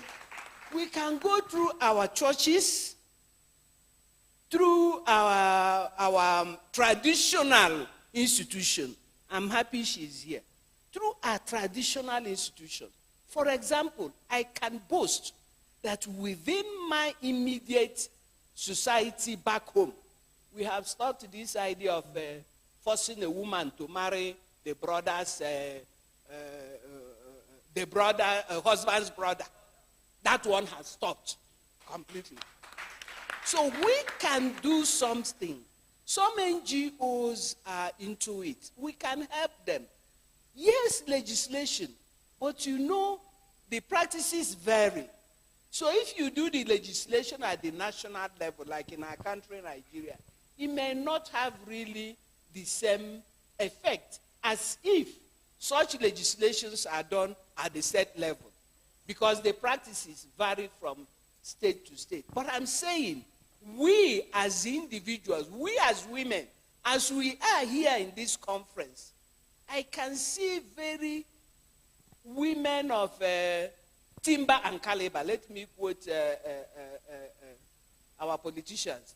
Women of substance, women who have come of age, who can help in moving the society away from this. Yes, somebody said, I think it was Ekpenyong, that when the mother died, they stood against it. Yes, many of us do that. You can't tell a woman who is mourning, not even the idea of crying, but mentally she's not there. You will tell her, sit on the floor. You put her aside. She doesn't say anything, a word about what happens in the burial of the husband or anything. So you are increasing the trauma, the distress the woman is going through.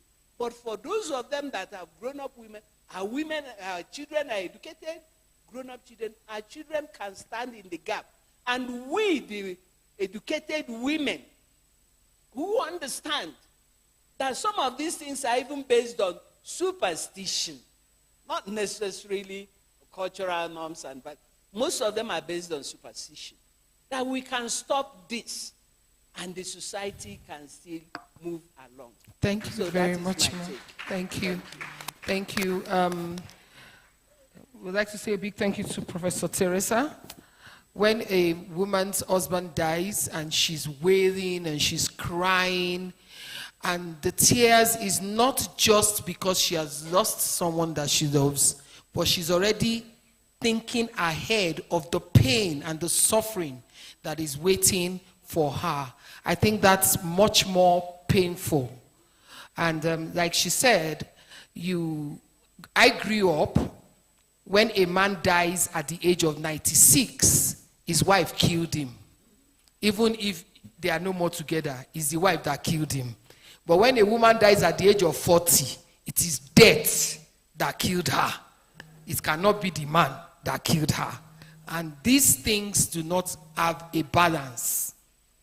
But when we talk about the children being old and they can fight for their parents, what happens when they don't have children that are old enough to fight for them?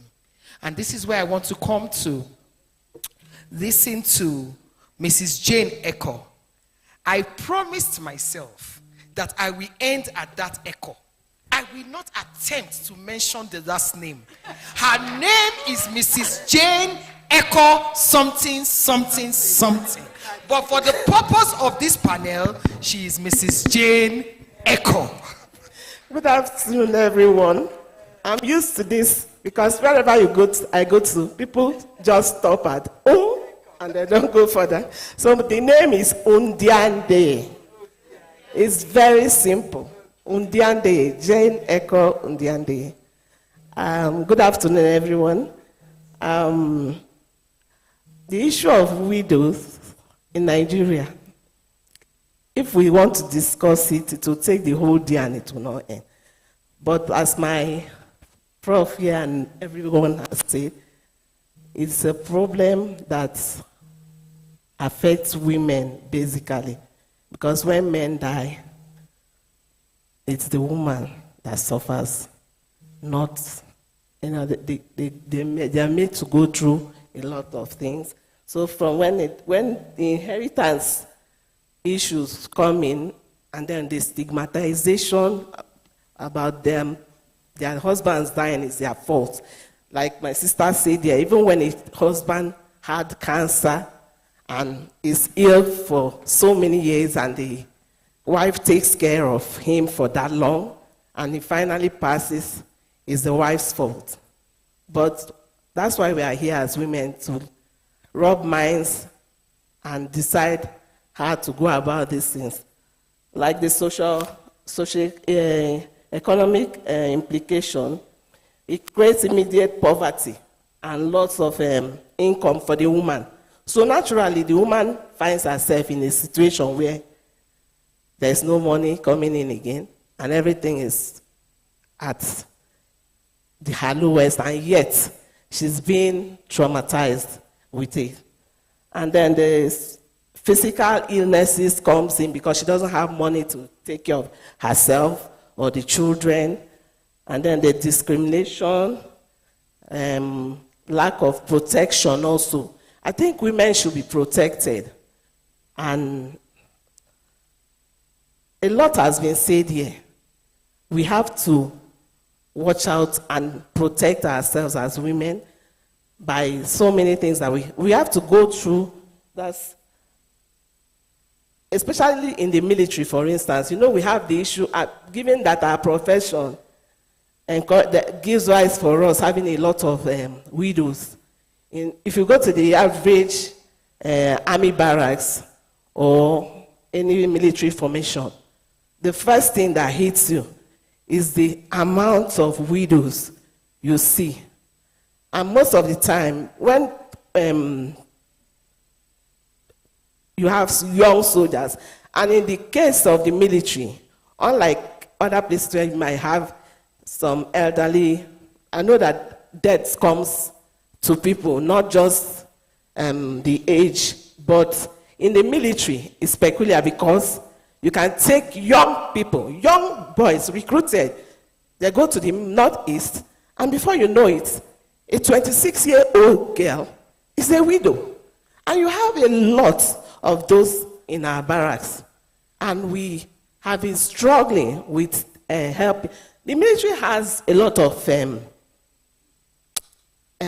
put in place to help, but it's never enough. We can do better. So with the help of funding, like we said, we can do much better and encourage more people that's more widows, to empower them to get into, but also, like the recommendation I will give, because I cannot just discuss too much, because this issue has been tabled by a lot of people here today. So I'll go straight to what recommendation we have to help widows, especially in my own neighborhood, which is the immediate community, is my barracks and women of the military and police. A lot of these women need help. We are trying. The Chief of Defense Staff is trying, and my boss here has done a lot in terms of skills acquisition and other items, other things we do to encourage and empower the women. Like, for instance, as we speak right now, we are training about 65 widows in the barracks before we came here. And before then, we had gone to Kaduna, reached out to about 500 widows already. Since she came into power, we've done all that. So, but I think we can do better as a nation and in Africa. Thank you so much, Madam Jane Eko. Thank you. And like she said, the topic of widowhood is not a one-day topic, because these are practices that are older than the oldest of us here. And we have had to live with it. And if we even have to explain what we have experienced, we won't live here today. But Prof said something, and I agree. We cannot leave it to legislation alone. When in our immediate society, in our immediate community, in our immediate family, how are you fighting for the rights of the widow? If you see a widow that is marginalized, that is being treated badly, and she's the wife of a cousin, and you are a lawyer, for example, are you sitting there and saying, it's not my business? What are you doing to fight for the right of that widow? Because that is your immediate constituency. I'm coming to Uncle Norbert now, and I'm smiling because my father has been praying. My father is 86 now, and he has been praying since I have known him that he will die before my mother. And I keep asking him, why do you want to die before my mother? He says, because he will suffer if my mother dies before him. Why? Because the woman, God has given you the grace to survive. We are survivors, we are fighters, we are warriors. The ability to stand even in the face of pain. Men can't cope with that. And so I am coming to the man in the house, and I'm coming to speak to you from the perspective of a man, the understanding and the practice of this inheritance and the treatment of the widow when it comes to their inheritance and their socio-economic issues. Thank you. Thank you. And good afternoon, everyone. Sometimes I sit down and ask myself, who will dare ask a lady that's a general in the army to go through this kind of things that we're talking about? You will come and tell a general in the army to shave her hair because her husband died? When her guards are there? Or will she say, oh, leave them, it's culture? We must begin to find a way to redefine culture. What does culture mean? Some people say the totality of the traditions and ways of life of a people, which means it implies that it is dynamic. It changes from time to time as needs arise. Now, talking about this thing, I will just like to say a few things. When we write stories to do our movies, we do research. We ask our writers to do research, and we do in certain cases too. I will draw two examples. A play called August Meeting. A lady came to tell her fellow widows that her husband left their story building for her. And one of them said, oh, that's good, though. They started rejoicing with her. And then she now said, Biane, show me the key to this house. He said, it's my own. My husband said it's my own. We know, but show me the key. The gate is locked. Okay, can we go inside? And she started saying, she told the other videos that she has been driven away from the house. Right. Now, that's one part of it. They did the research and they found out that that is the way it is done in certain places. And then when we were doing Edge of Paradise, we had a situation where the husband died and the wife was made to shave her hair and all those things associated with widowhood or whatever it is. And then the younger brother of the husband came and said he gave the wife and the children 1 week to move away from the house. That's the story. So we made a research into this inheritance thing, that when a man dies, what happens to the children? Why is it that the junior brother or the senior brother comes in to say they want to take over? And they told us instructively, in no uncertain terms, that it is a practice of trusteeship. A younger brother or a senior brother comes into the house. That is if the man dies intestate. If the man dies without a will. The senior or younger brother goes to the family house of the dead man and stands as trustee for the children and the wife, especially when the children are still young. His property is meant only for the wife and the children. Because there's this belief that the presence of a man is brings psychological balance for the woman and the children.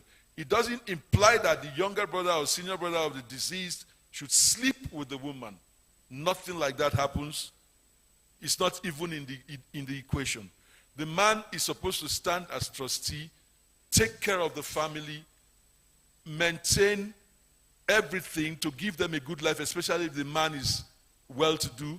If the deceased is not even well-to-do, it's the responsibility of that same person to train the children. But if the man is wealthy, he uses the man's wealth to train the children. But trust the human being. He must be greedy. So he wants to take everything for himself and say it's culture. Culture don't suffer for people's hand. There's no culture like that. Everywhere I know in Africa, the highest decision-making body, there must be a woman who is supposed to protect the interest of women in that society. There is no culture in that, as far as I know, that says women should be disinherited. I don't know of any. If you do, please let me know. And then I'll give you one other story. A man died, and his people came and started making, where is the key to this? You have to show us the documents of the house. As they were in the house, asking the lady all these kind of questions, some 3 men came in. They came in a car, stopped in front of the house, got out looking very official, and then they went into the house. Everybody greeted them. Yes, what is it? They said, we are bank officials. This man took loan to build this house, so we are here to recover. Please, who are you? We know the wife. Who are the other people?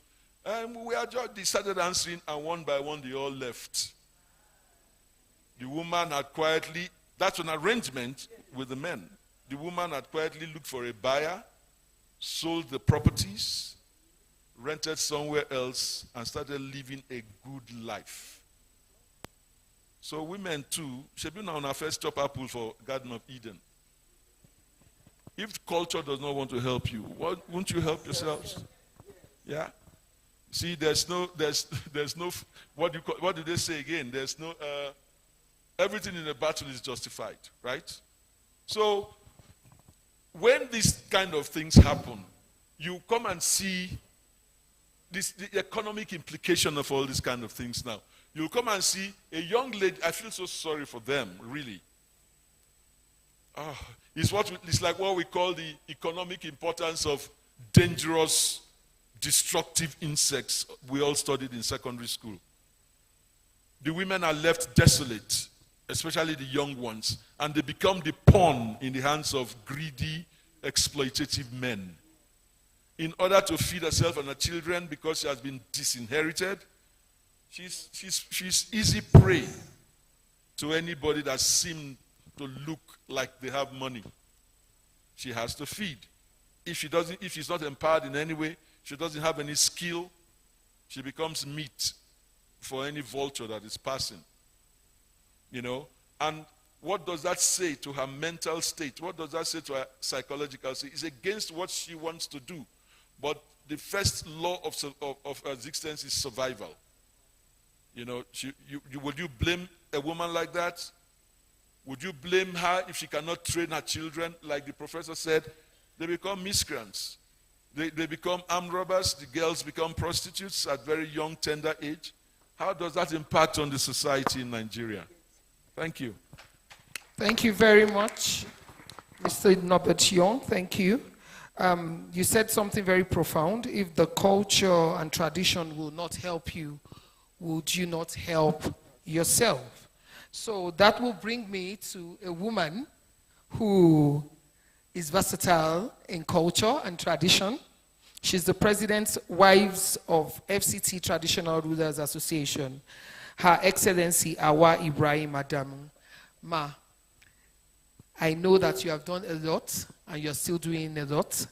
Let us learn from you on these economic and social implications for women in Africa. Thank you, moderator. Good afternoon, my sisters and the men among us. Good afternoon, everyone. Please permit me, I have a little story to tell, because they say who wears the shoes knows where he pinches. I was a widow for 15 years. Those that don't know me today will know that I was a widow and I experienced widowhood. Please permit me, the audience, I want 1 minute remembrance of my husband and my first daughter. Please, just 1 minute.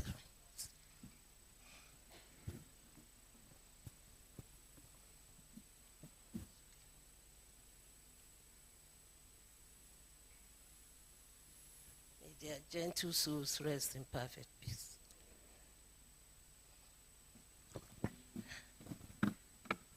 Yes, widowhood, as my previous colleague has said, it's a discussion we cannot finish. I lost my husband the 30th of September 1992 at a tender age of 40 years. My first daughter was just going into the university. But she grew up to be an associate prof. At the time she died, 5th of September 2021. She was a sister, a co-fighter, and a role model to the other children I had. It wasn't easy for us at that time. There are many nights I slept without food. Half of our property had to be sold to make sure that they went to school. I was in a state where the governor was not paying us for 5 months, 6 months. I'm a nurse and midwife by profession to start with. Luckily, I had that little education that was pushing me on. And immediately he died, I went back to school, to University of Benin, to study nursing administration and management. I felt that that would push us on. Yes. Because my dad called me and said, look here, me. You have a responsibility in your hand. I'm a mother of 7 girls. Yes, he left 7 girls with me. Today, they're all happily married, and they are various places of work. As I earlier said, my daughter is a mother of 4, an associate prof.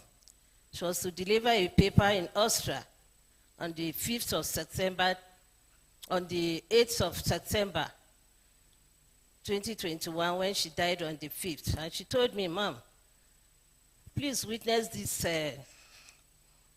look at the way that I'm my presentation. I want you to listen. I said, but I'm not of your profession. How would I correct you? Say, no, just listen. Because I know I'm not going to present this thing. I'm sending it to them. In fact, she died of the cancer of the lungs. It was a drastic approach. All the events started in January and ended up in September, shortly. It was a drastic approach to her. Well, so I went through it. She read it to me from her computer. But I couldn't correct her. I didn't know what to correct. I didn't know because she did her PhD in wetlands, waste product, petroleum, wetlands, something. That's the PhD she did. And that was the presentation she was going to do in Austria. So I didn't know. My own profession is different. But she said, categorically, she told me she was not going to present that, and she didn't present it. She was a struggle. She gave a role model. So when this the struggle of widows, what I want to say to all is I'm an advocate of the girl child education. Education is the basic. It's the little one I had that we were able to push on. So now the education, when you have that little education, you'll be able to push on. Sorry, some of our widows are not educated, and that's why they are suffering so much. I did suffer too. But then it was minimized, because I was guided by that little knowledge I had to push on. So I will, before I go on, I will say, please, let's educate our girls. And that was the fight I was on. None of my brother-in-laws asked of me. After all, they said they were all girls. It was their father who stood and said, girls can be something, girls are material, girls can be loving, girls are, each time they approached him. They wanted him another wife so that they could have male children, but he didn't.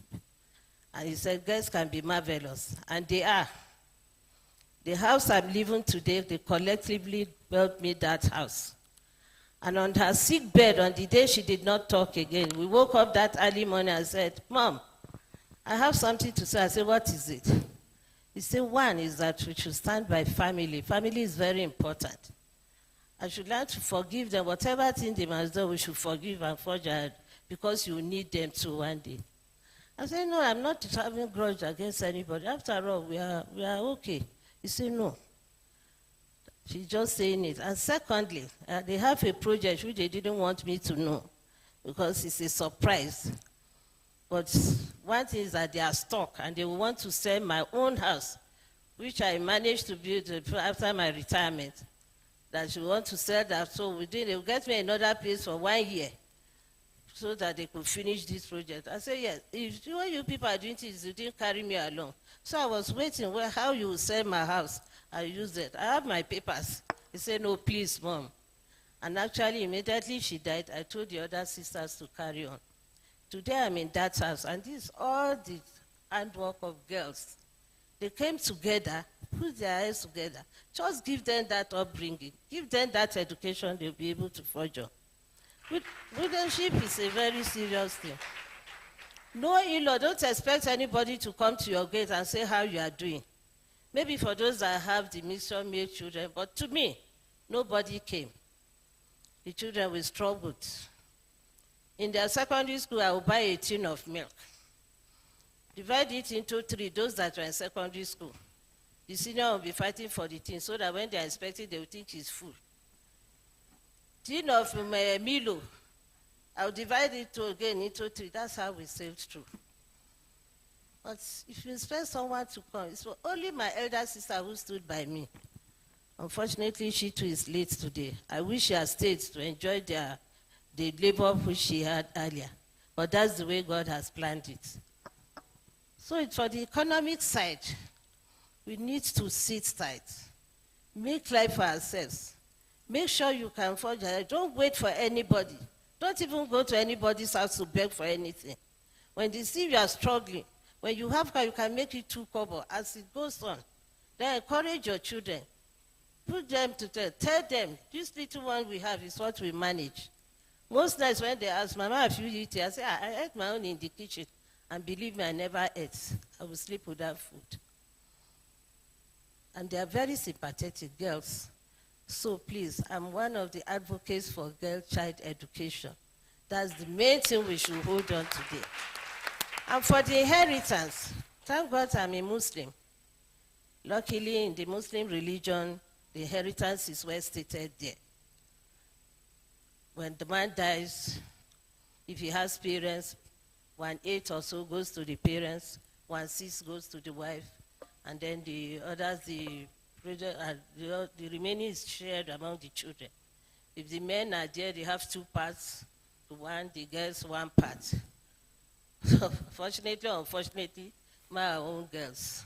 But then could we manage our house? We had an average life. He was full of life.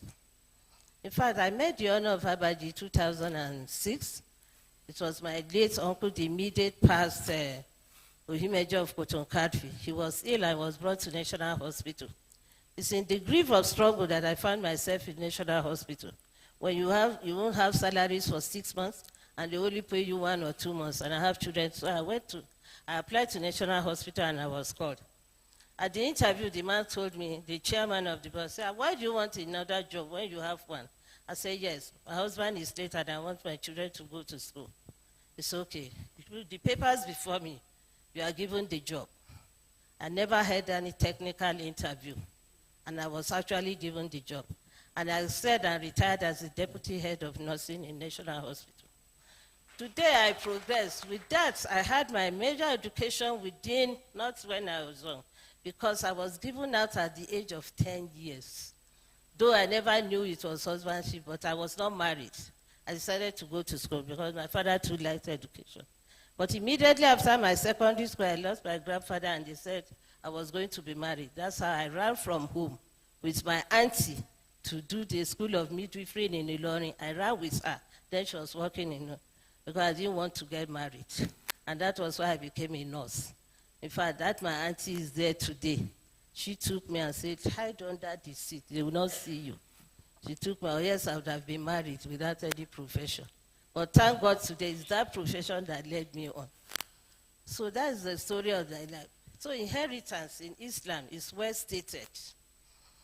Like the other people, if you're a Muslim, there's no force. You'll be able to get something. But still, the senior brothers, the so-called relations around, could still snatch these things from you because they feel you're at a tender age.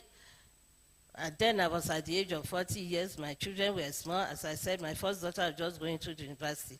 So the majority of what we had, the petrol station, the cinema house, everything was, controlled by them. I will tell you, they will not even give you school fees out of it. So some people are there, seated there, I'm sorry to say, they're all there today, that they will use the religion to take things away from you, and you have no mouth to say this, so you need to struggle yourself. Could be if they are male children, as they said, they would have been more responsive. But because they are females, they thought that females had nothing much to do. But they have so much to do. Thank you, So very, thank you very much. Can we really put our hands together for her? When your life story is the embodiment of the topic of the day, everything that we have been talking about on this widowhood, she just said everything in her story. We talked about how they don't even give the inheritance because you don't have a male child. She had 7 girls. 7 girls, no boy. So she doesn't even have any mouth to say anything. But at every point, I kept hearing something. She kept empowering herself, kept going back to school. She went to get another job. Now she's working 2 jobs to send the children to school. And these are the things, this is the summation of what everybody on this table, on this side of the hall, have been saying all day. Empowerment, empowerment, empowerment. Like Uncle Norbert said, how would you go to the house of a major general, a female major general, and say you want to sit her on the floor, you want to shave her hair because she lost her husband? You would think twice. Why? Because she's been empowered, she's been protected, and she has rights, and she knows those rights. And that is what we need to keep doing. We need to keep empowering not just ourselves, but our girl child. From the day you give birth to her, you need to start telling her who she is, what she is, and what the future must be for her because she's a voice and she must be empowered and she must be protected. Ladies and gentlemen, I would Moderator, please. Can I just add one thing, about the possible solutions? Somebody mentioned it earlier. Please, women, we should, as a matter of fact, nobody wants to die. Nobody knows when he or she will die. We should encourage our husbands to write their will. We should. Yes. I know you will shout because in some societies you mention it and they say, you want to kill the man. But there is a traditional way of doing it. It's not every family that we go to court to write, or call a lawyer to write a will. In the villages, a man wants to write a will.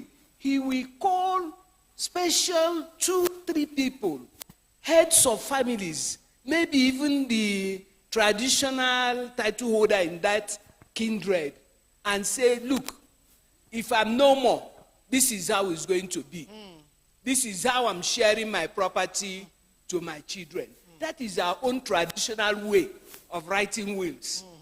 But for those of us who are lettered, they will say you want to kill him. Agree. But let him try and put his will. That's a way of at least arranging his family before anything can happen. He may die before you or you may die before him. But let that one be in place. It's a way forward. Think about it. Thank you. Thank you. Are we allowed to take questions before we round up? Okay.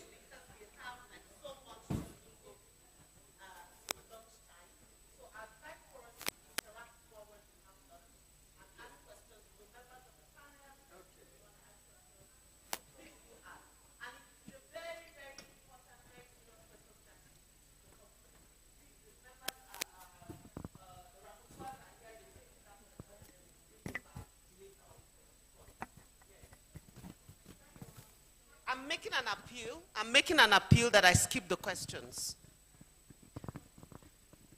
Yours is information. Okay, I'll permit the information. But please, before then, give them a big round of applause. Thank you very much, Bosse, for doing this. Thank you very much, Prof. Thank you very much, Madam Jane. Thank you, Uncle Norbert. Her Excellency, the warrior woman, I celebrate you. Ladies and gentlemen, it's been a wonderful afternoon. Thank you very much. Please, while you stand up for your photograph, Dr. Jumai has an information. Sorry, thank you very much. It's about the widowhood practices we are talking about, particularly the aspect that talked about shaving of the hair. Recently, on Saturday, actually, I won't mention her name because she has not given permission to mention her name because she said she's going to champion advocacy going forward. She lost her husband. I went to visit her. I saw her hair shaved. I said, Auntie, what happened? She said, no, that she chose to mourn her husband this way, even though it's their tradition. But the problem we're having is how people go about implementing these practices. That she processed the information, she understood why they are asking women to shave their hair. It's like you now trying to separate yourself from a particular lifestyle that you had before. So we should not completely condemn this culture. I'm not encouraging it. But if a woman chooses to, she said she decided on how her hair were shaved because she decided to mourn her husband this way. She's wearing white. People were questioning, why are you wearing white? She said that is also why she wants this to be done. So my conclusion is that it is not a bad practice. You can decide to do it your own way, but it's how women, because it's been melted by women also, which is what we should also look into it. Educate the woman if she's not from your if she's not from your area, let her know why this is. It shouldn't be compulsory, but let them choose how to go about it. Very soon we'll be hearing her advocacy because she's one of the big women in Abuja. She'll be telling people why she chose to do it and why it is important for her to do it. She's happy with it. Thank you very much. Thank you very much. Please, we can do the photograph now. A round of applause for that information. And let us celebrate the panel members, please, as they take their photograph. Thank you.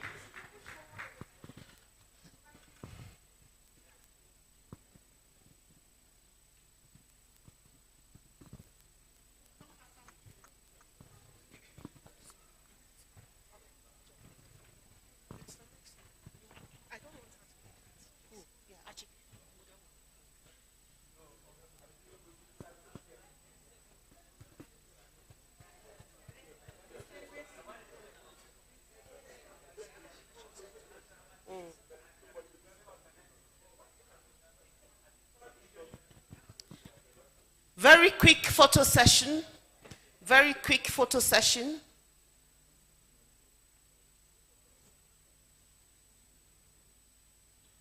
Thank you very much. Please give them a big round of applause. I'm going to ask quickly for the podium to go back technical. We need the podium. And I would ask Professor Teresa Udenwa to please kindly remain, because the next session she's going to give a little update. We need technical to put back our podium quickly.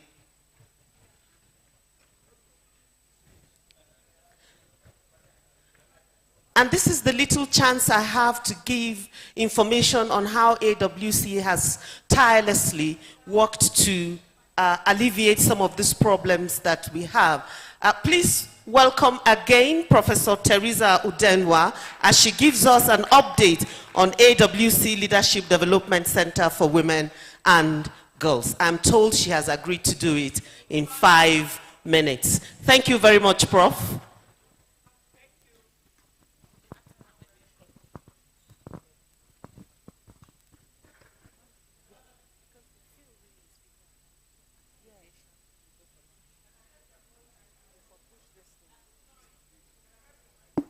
Ma'am, okay, your microphone is not, here it is, please. Or could, okay, thank you. Once more, good afternoon, ladies and gentlemen. I'm here to talk about the program that Nasarawa State University, KEFI, is running in collaboration with AWC. I believe it was at the conference in Rwanda that AWC talked about this program, the academic program. And by the conference held in Gambia, the last one, they made it authentic. Unfortunately for us, our VC, Professor S.B. Mohammed, who is seated there, I can't ask him to stand up, or VC, sir, you're welcome, was in that meeting, in that conference in Gambia, and he accepted the challenge. For those of you who don't know, his other name is the Buffalo Soldier. That's what we call him in the university. So he accepted the challenge for Nasarawa State University to host that. And I also want to thank my predecessor, Associate Professor Awa Mainoma. Please stand up. Because she was the person that was there with the VC, and they accepted to do this. And as they came back, somehow I took over from her. So we are running this certificate program or diploma program. We signed the MOU, and the Senate of the university approved it. And we are having it as a certificate in women leadership, or you go for diploma in women leadership. It's going to be for 3 months, whether you want to do the certificate or you want to do the diploma. It's a 3-month course, and all lectures are online. It's not going to be a physical contact. And we can do this effectively because at Nasarawa State University, we have a robust ICT that can carry us through. I'm happy for the 2 days we've been here since yesterday. Some of you here have contacted me, and I simply say, click on to Nasarawa State University KEFI /Center for Gender Studies, and you get our website. And all the information you need is on that website. The application form is there. The requirements are there. Whether it's 3 credits or 4 credits, it is there. I'm happy some people have gotten that information. Right now, because we are set to start the first set, we've done admissions.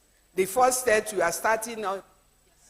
on Monday, 30th October. And as we are here, by tomorrow, 27th, the ICT, Nasarawa State University, will link me up. Because from here in Ethiopia, I will deliver our orientation course. That's a welcome to this first set of students that we are starting the exam with. We are starting the course with. So please, you are very welcome to this program. Like I said, click on to Nasarawa State University KEFI/Center for Gender Studies. You are onto our website and you get all the information you need about this. We thank the AWC for giving us this opportunity to showcase to the world. It's online because it's not just Nigeria or Ethiopia, it's for Africa and beyond. So you can reach us from wherever you are and you will be part of it. Yesterday you were told one organization, She Forum Africa, already gave 10 scholarships to students. So those 10 people will enjoy school fees free of charge, courtesy of She Forum for Africa. So some of you here too, you can sponsor.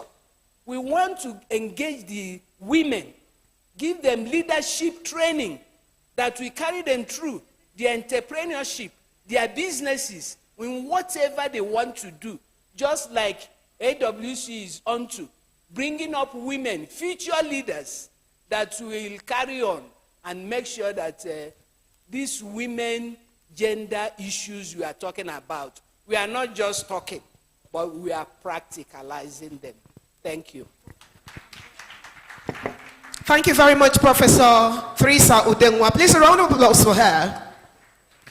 A quick reminder that the proceeds from the sales of the t-shirts would go to our Ethiopian widow whom we have adopted, Rhoda. Please, please, please donate generously, buy the t-shirts and give us extra because we must empower Rhoda. Please a round of applause for Helpline Foundation. Right now in the next 10 minutes, we will be hearing from the Ethiopian Aviation University as the team lead Metasibia Fantaye and Melet Debebe step onto the podium for the next 10 minutes for a presentation from the Ethiopian Aviation University. Please a round of applause for them.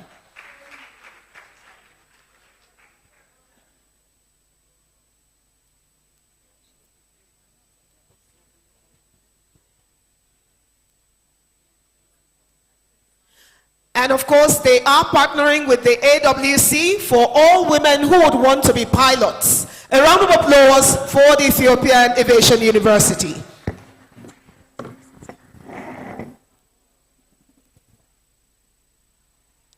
Good afternoon, everyone. Before I introduce our university, I would like us to take a few minutes of our time to the monitors in front of you.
There's a beat.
Before I speak of our programs, what we offer, I would like to give you a bit of our history. Our academy, it was established in 1957. That makes us 67 years old. Initially, when it was established, it was a humble beginning.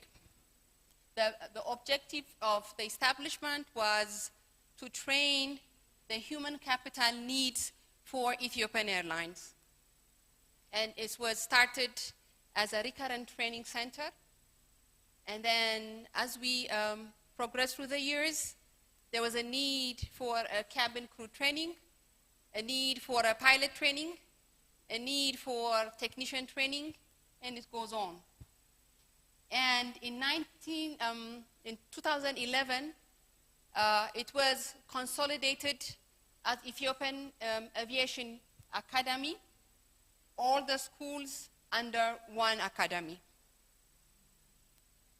And as we grew further, in 2022, which is just a year ago, we upgraded ourselves to a university.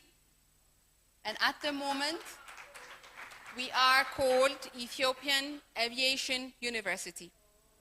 Therefore, our university, our university offers the existing diploma, certificate, license courses, including 2 bachelor's and master's programs. So far, we have graduated more than 18,000 basic trainees. Out of that, more than 8,000 are women. At the moment, we have 1,000 trainees in the school today. So, just to give you an insight, these are our graduates.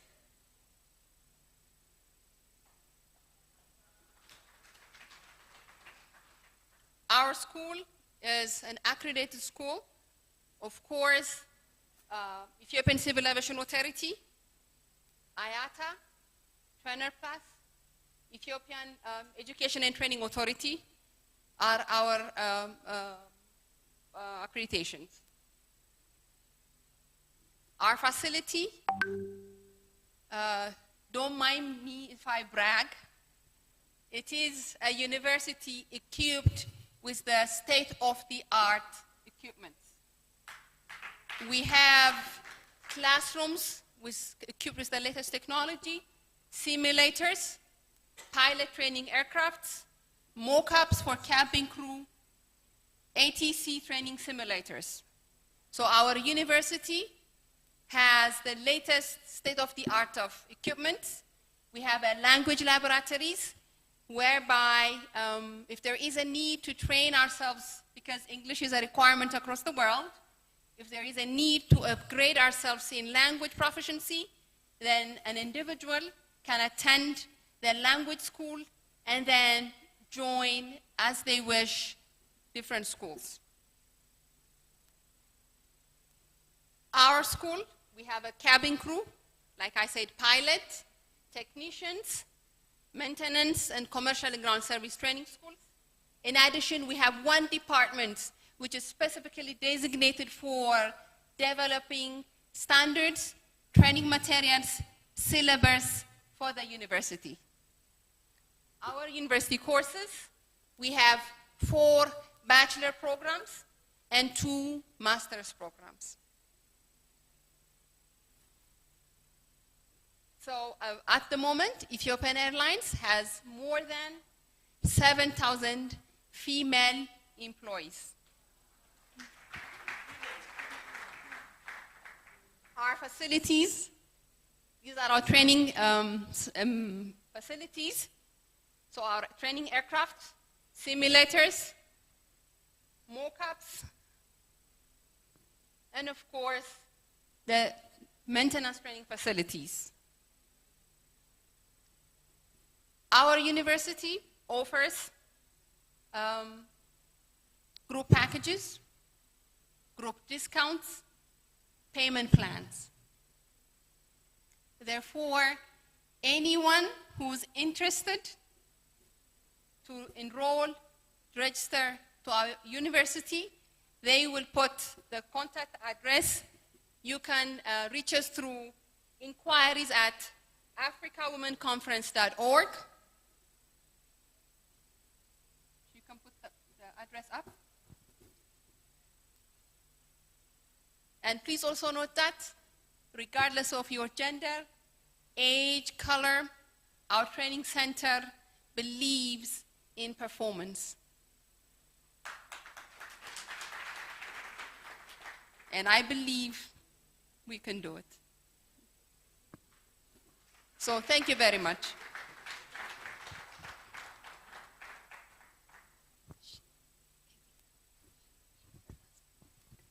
Ladies and gentlemen, please put your hands together for Metasavia, the beautiful, the vibrant, the energetic, who gave us an amazing information, also an opportunity for whomever would like to enroll.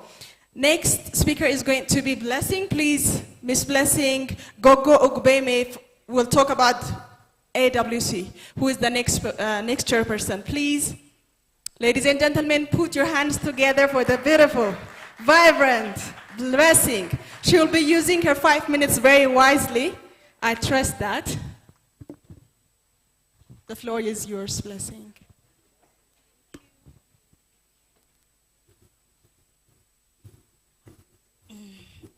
Salam to you all. Ash. I hope I got that right.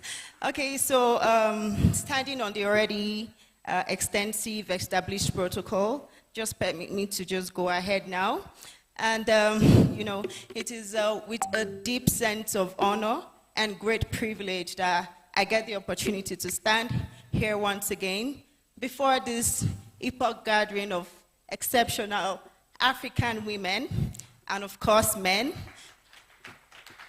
to deliver my speech, but this time not an inaugural speech, but a progress report of the activities of AWCNX under my leadership as the chairperson. Thank you.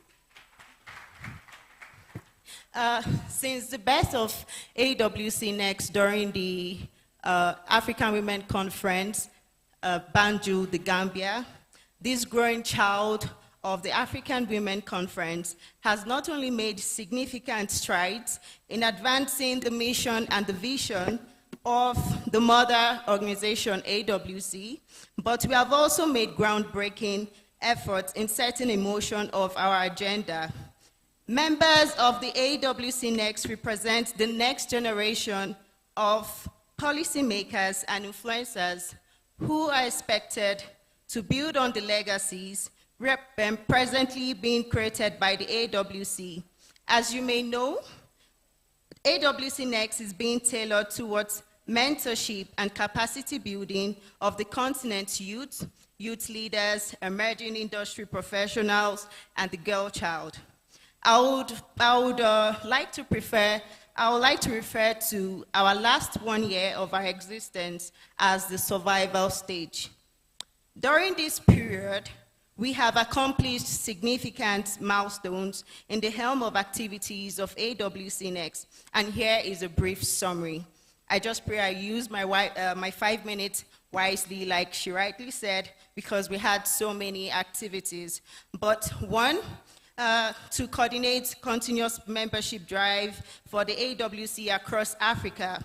As part of our goals, to enhance inclusiveness within the African region by ensuring more African countries are carried along in the wave of progress, we embarked upon extensive drive to expand the membership base of the organization to other African countries. We kickstarted by establishing regional and country representatives in the following countries. So we have country representatives in Namibia, in Zimbabwe, in Lesotho, in South Africa, in Botswana, in Malawi, in the Gambia, in Seychelles, in Tanzania, in the Gambia and in Nigeria.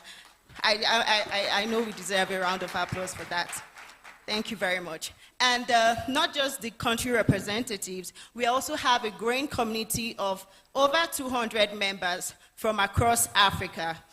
And our goal to promote inclusivity by ensuring the participation of the youth in AWC is quite evident. Look around you.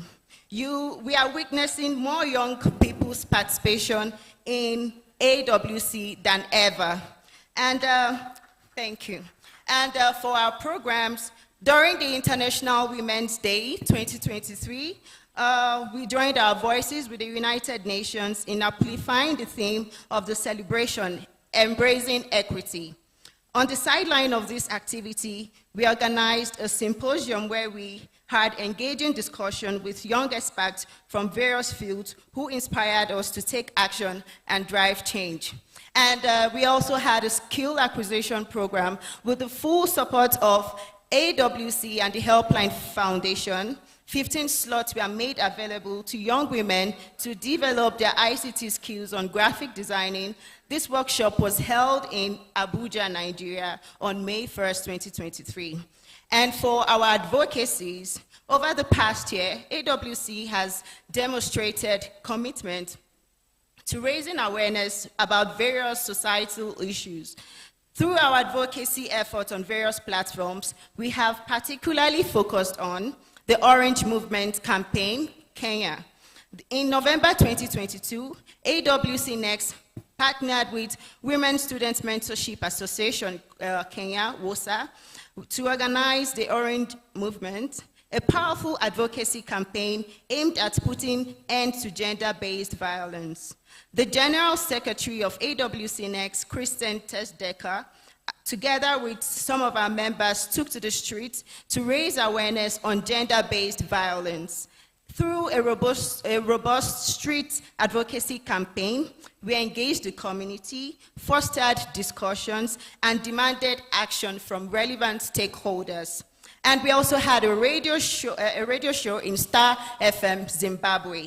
In our drive to creating a safe society where everyone has a voice, we lent our voice through a radio show in Star FM, Zimbabwe, to address the pervasive problem of sex for grades in higher institutions, popularly known as a thigh for a mark.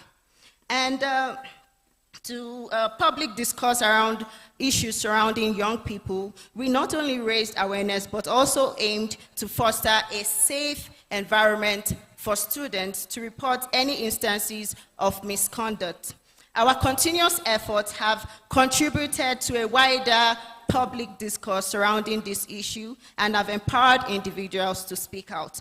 And under our mentorship program, we remain energized by the leadership of the executive team of AWC. We have continually mentored and empowered us in the best way possible, one of which is giving the chairperson of AWC Next an opportunity to represent Dr. Jumai Amadu in Addis Ababa in a young gathering in commemoration of the African Students' Day on the 16th of June 2023, convened by the All-African Student Union.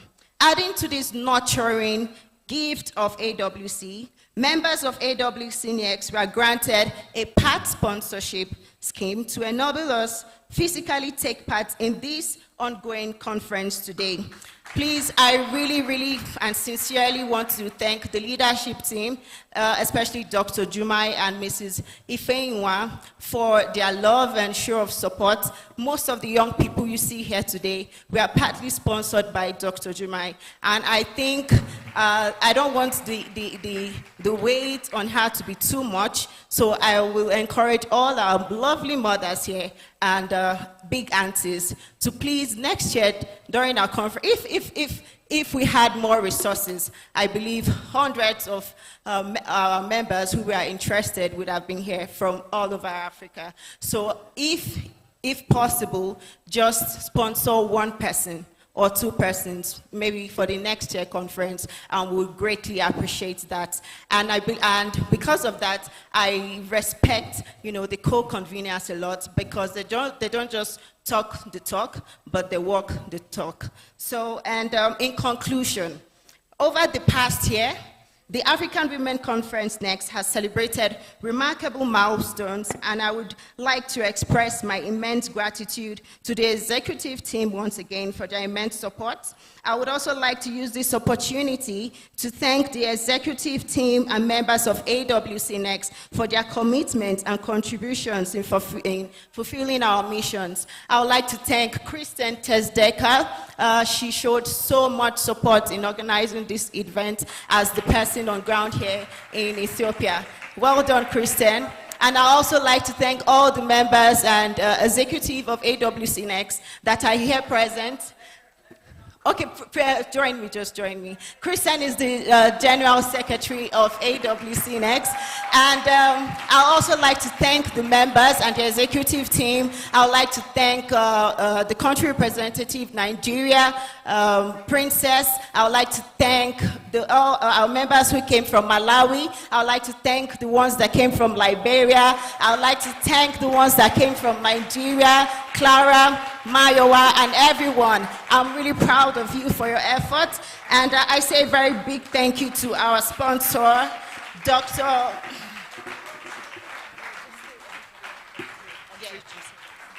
I would like to say a very big thank you to our sponsor, Dr. Zeru, who made the founder of Zeru Foundation Africa, and also Arise Africa, and Kelly Lyon, CEO Spiritual Beats, and the All African Student Union, and others for making our upcoming outreach. As you can see here, please bring it back on.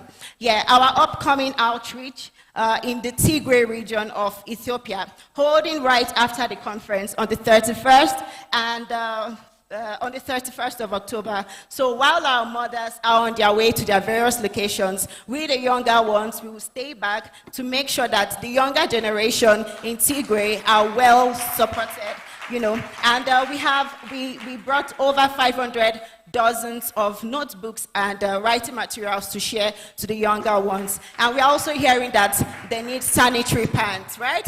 So we hope that we get, you know, someone. I hope this touches someone to just help us so we are able to get sanitary pads for them, right? We can get it in kind. We don't even need the money. We just want to make sure we are able to do this thing. Yeah. And I also want to say a very big thank you to you all, our mothers and big aunties for your love, your counsel, and unflinching support. Please, a round of applause for yourself.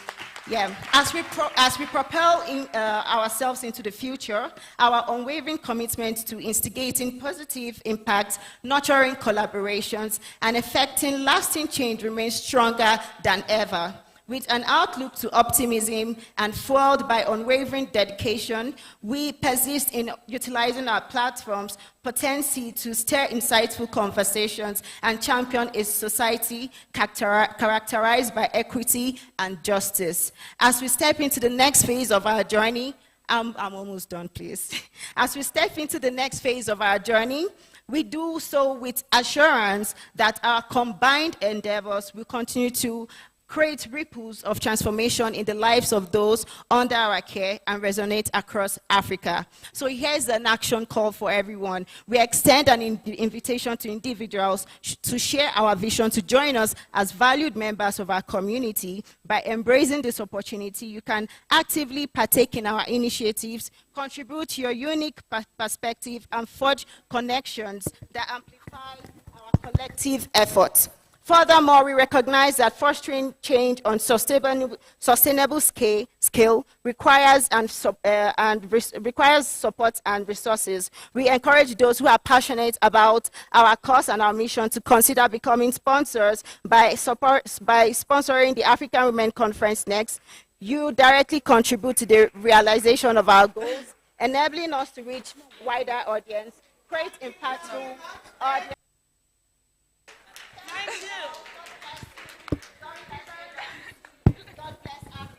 Thank you. Thank you. Thank you. Thank you. Could you just wait and have your mothers, the founders, the co-conveners, have the photo session with you? But if your time management is what the future looks like, we have a problem. You will learn. No, you will learn. You will learn. You will learn.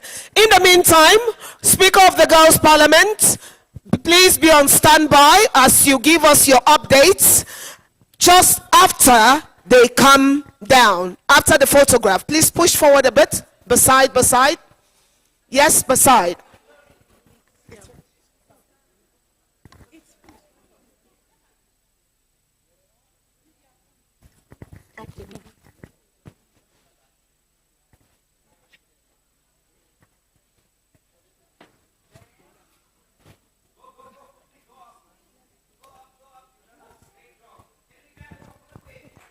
Fumi joins them. Well, Madam Speaker, I hear that hunger is not the friend to assimilation. And as such, we might have to push you forward to after lunch when our stomachs are full. With your kind permission, Madam Speaker. You've given me the permission. Thank you very much, Madam Speaker. Rekia? Fantastic. Thank you so much. Ladies and gentlemen, it's time for lunch. Thank you. How long do we have for lunch? For me?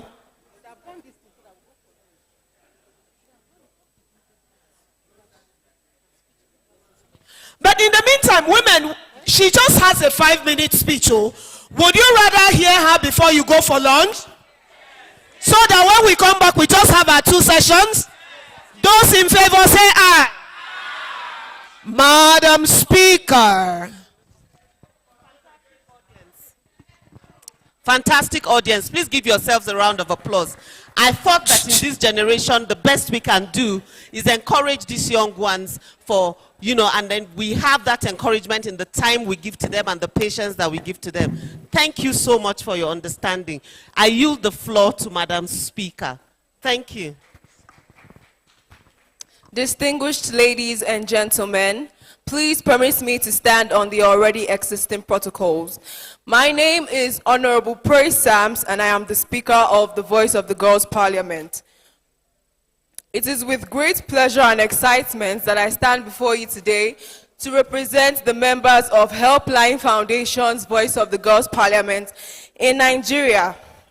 The Helpline's Voice of the Girls' Parliament started up from the Helplines Foundation's annual Girls Summit themed Girls Realize Your Potential in 2020. It was designed to provide hands-on mentorship, leadership, and entrepreneurship skills to young girls from ages 9 to 18, while creating experiences that build confidence and propel them to be future leaders and inspiration to other girls. To ensure that girls are empowered with skills, the VOGP hosts annual workshops and skill acquisition trainings to teach girls different kinds of skills ranging from technical skills to handcrafts. Some of our notable achievements. On August 12, 2023, the Voice of the Girls' Parliament had a screening exercise which had over 150 girls and their parents. 84 girls were added to the movement, further increasing it in strength and capacity. Another of our notable achievements is the Voice Out Box initiative. Recently, the Voice of the Girls' Parliament developed an idea to reach girls in far, remote, and hard-to-reach areas within Nigeria. The Voice Out Box, as fondly called, was designed to collect confidential and pressing information from other girls who were at risk of gender-based violence or were already victims of gender-based violence but were too intimidated or shy to report. The Voice Out Box initiative has helped the Parliament to reach out to rape victims and victims of other forms of gender-based violence across the country. However, the Voice of the Girls' Parliament is faced with many challenges, among which are social norms like gender stereotyping, male child preference, and other gender-biased cultural practices. Secondly, funding.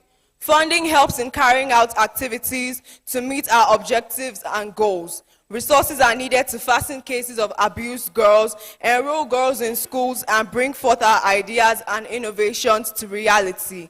We know that it is impossible for us to meet the needs of every girl that needs our help, but it is our sincere wish that we can serve as many girls as we can.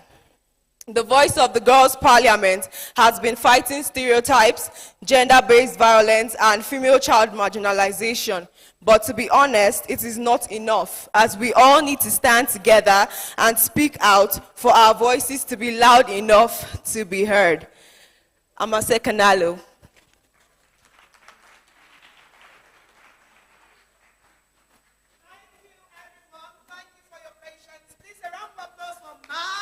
Speaker. Madam Speaker is the voice of the girl, the voice of the Nigerian girl, the voice of the African girl, and the voice of the girl that needs to be heard. Please, a round of applause for Praise Sams. Your Excellencies, distinguished ladies and gentlemen, time is fast spent. Lunch is served. We'll return in 30 minutes, and then we go. Yes, ma'am. Because you need to go back and rest. We'll return in 30 minutes, accelerate, and rave home. Thank you very much. God bless all of you. From Antirekia, Tesaya and I, see you after lunch. Thank you. Technical team, thank you.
Lunch is served, sisters.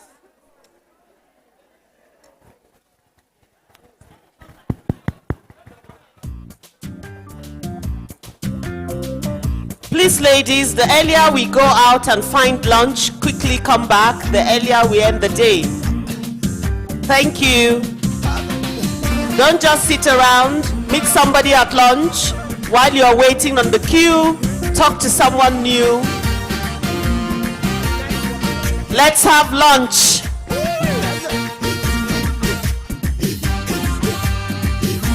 Find somebody new, have conversations at lunch, networking, and lunchtime.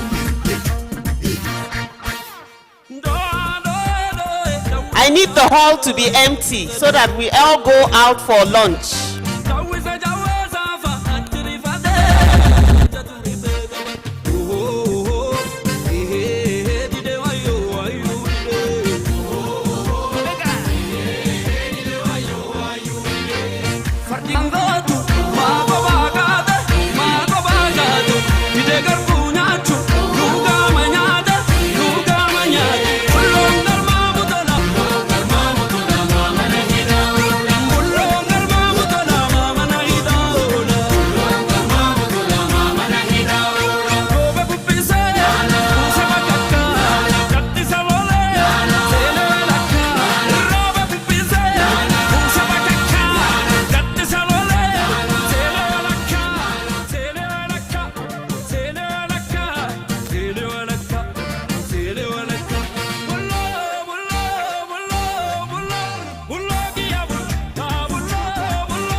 መሳይ አንዳንቺን ዓለም ላይ ኖረሽ ይችን ምድር አስመሰልሻት ሰማይ አይሁን እንስ አይሁን ቁንጅና ባንድ ሲሰመር የጎደለሽ የለምና ዝም ነው ይህን ተአምር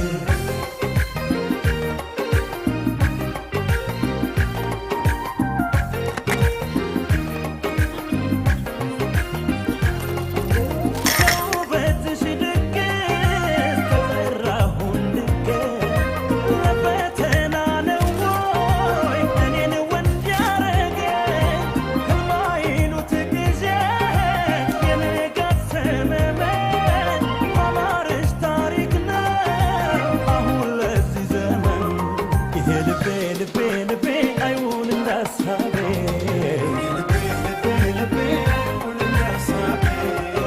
ልቤ ልቤ ልቤ አይሁን እንዳሳቤ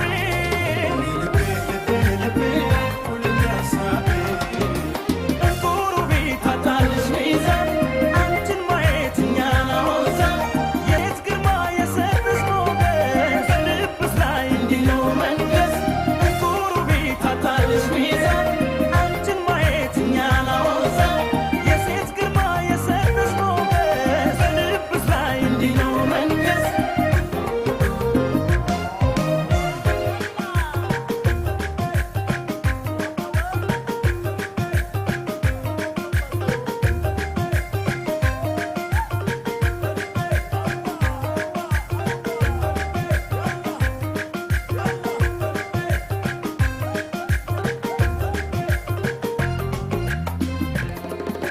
አየው ፀሐይ መሳይ አንዳንቺን ዓለም ላይ ኖረሽ ይችን ምድር አስመሰልሻት ሰማይ አይሁን እንስ አይሁን ቁንጅና ባንድ ሲሰመር የጎደለሽ የለምና ዝም ነው ይህን ተአምር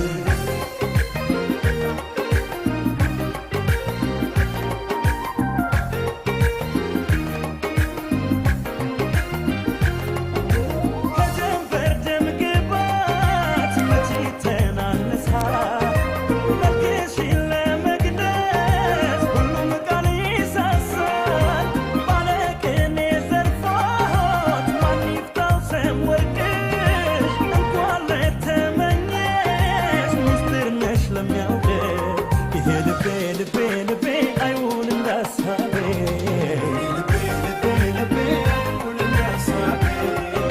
ልቤ ልቤ ልቤ አይሁን እንዳሳቤ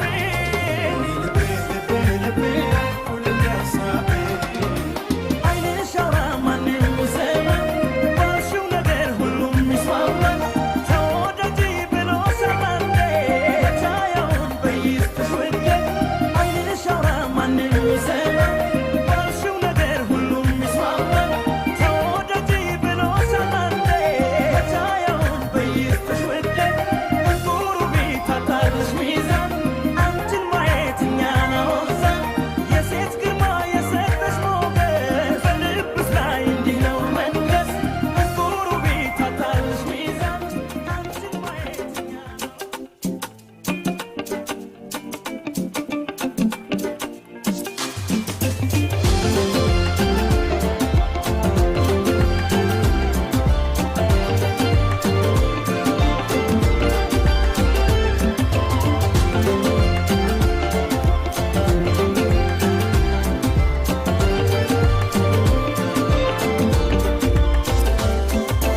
ይህ አትሆንም ትጎዳለሽ ያልኩኝ ውዴ ሳላስበው ተጫንኩሽ እንዴ ይሄ አይሆንም በቁጣ ቃለሁም ብልከልካይ ግድም አይለሽ እኔ ጉዳይ ዳይ ሁሉም እንዲመለከቱ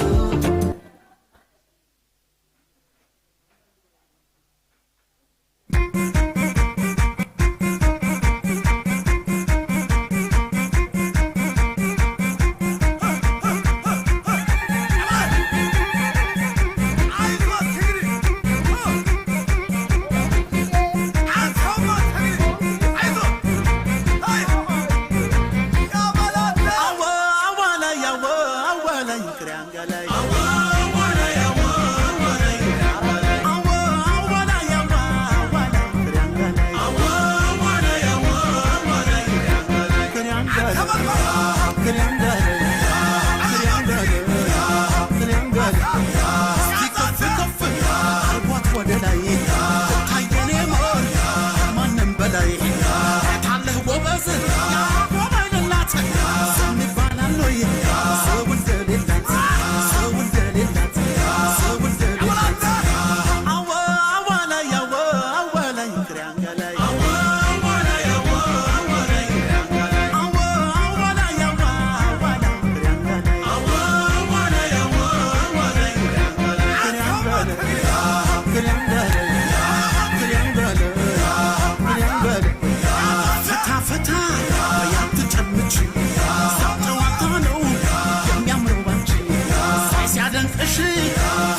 Sida dabalit daangaanu daangeessanii barri ture buukule hoogganaaneetiyyaa waddeessi jiraa gubee amborraa calaqqisi hoogganaaneetiyyaa narraa fagaatte jedhee si yaaduun kiyya yoo mafe maada nafee maada nafee akka yaani maada nafee caccabsee nyaatee lafee anin jiruu yaani anin jiruu yaga anin jiruu kukkutee nyaatee Chuwa yetti sindiroon halkanii yaga chuwa yetti sindiroon halkanii nama garaan dhaane namoonni halkanii yaga maalan jira caccabsee nyaatee jiran maalan jira maalan jira yaga maalan jira caccabsee nyaatee jiran anin jiruu anin jiruu yaga anin jiruu kukkutee nyaatee jiran kotee nami ciisanii darbatee akka kotee ciisanii darbatee rafeen buluu namni.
Full steez. We go run on, no worry. We go run on.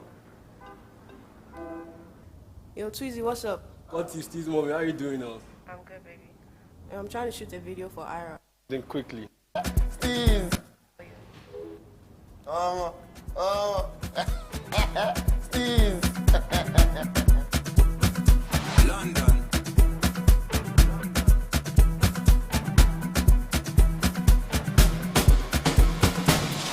Hello, greet everybody for you. Party just shake bello. But it's so fun, tell bello.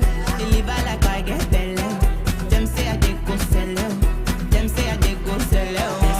To Fortuna, I go make you Joe Dada. Say you get the power. Sweetie passy, I'm a like to Shinji Kagawa. Jesu Christi Lobawa. But them falling yakata. You know what Sabi girl they do. Sabi, oh, Sabi, oh, Sabi,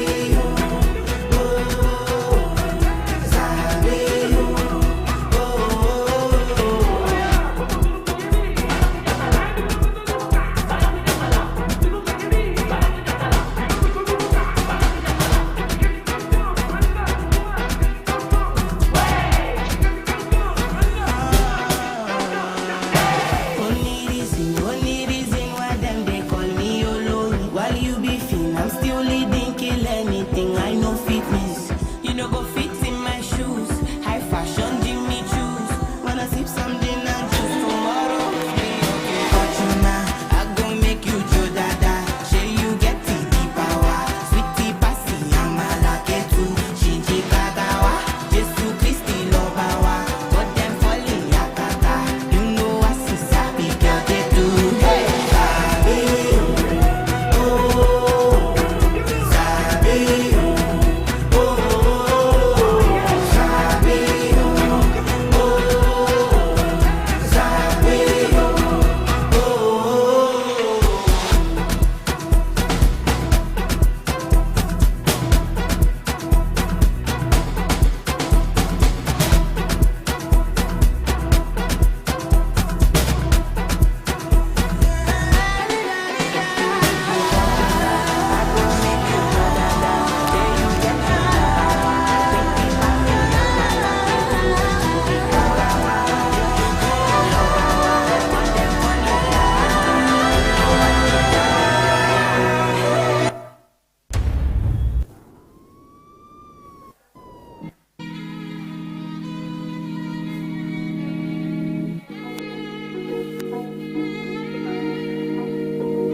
London.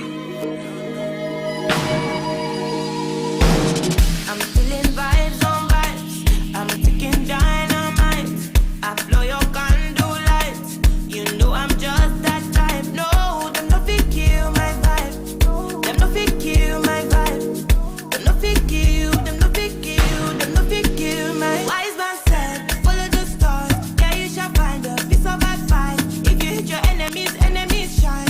If you're not a friend of me, enter the light. Cause you can never kill my vibe. Got here with no sacrifices. Everything was taken, still had to make it.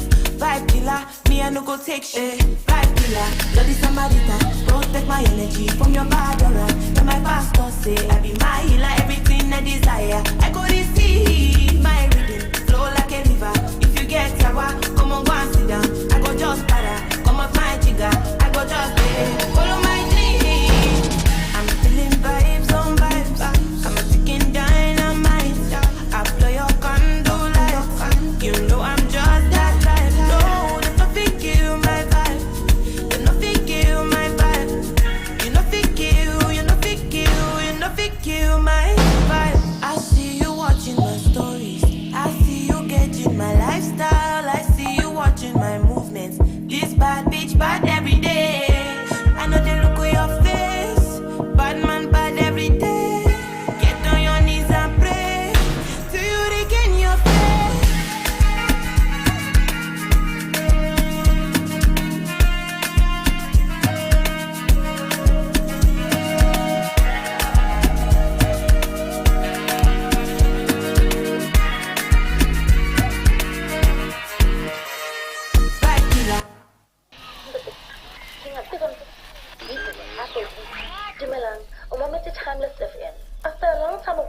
Where is he? And what is he doing? Brand new up.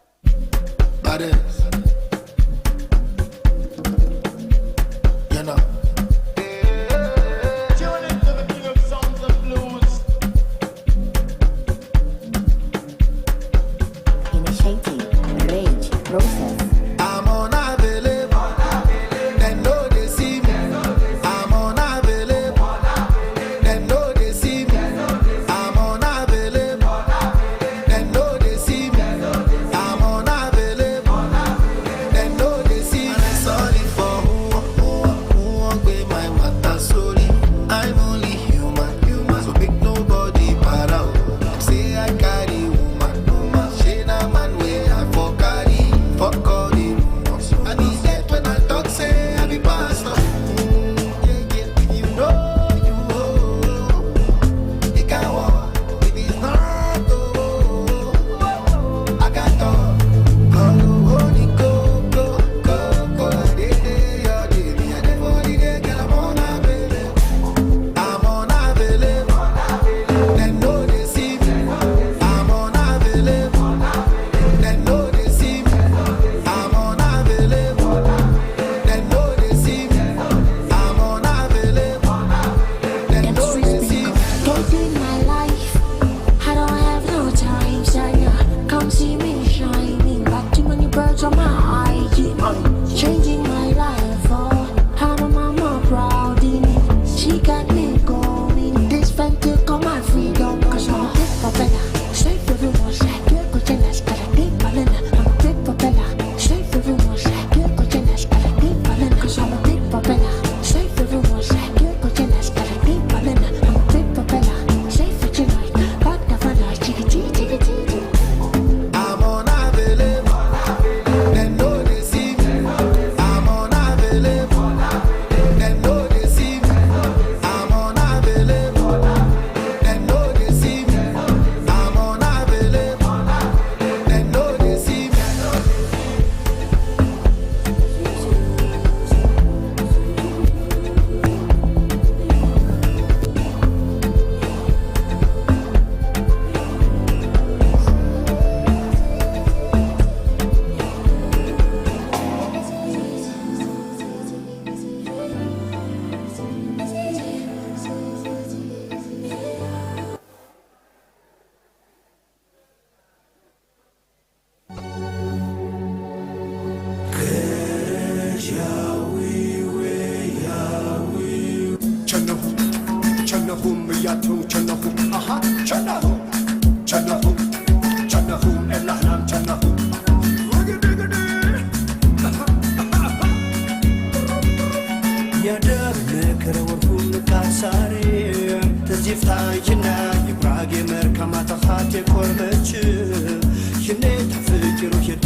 Came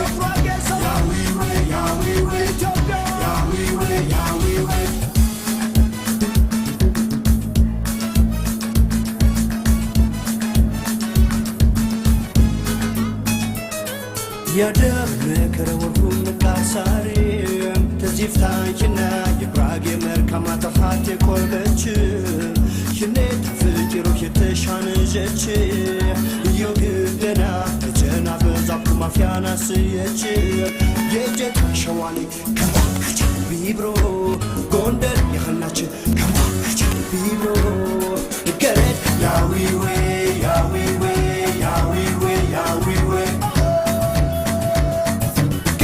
Yahweh, Yahweh, Yahweh, Yahweh. Yeah, Bragia for Dangam Harani make it so. We get the same up. Homatana for Ketota. Gun in the Mishra, Gana Shira. Tazake Jariana Bashwan or Numnatan. Put in this round. Each and another Naturalon. As much you finish now.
Thank you, ladies. Thank you. Let's come in. Let's kick starts. Thank you.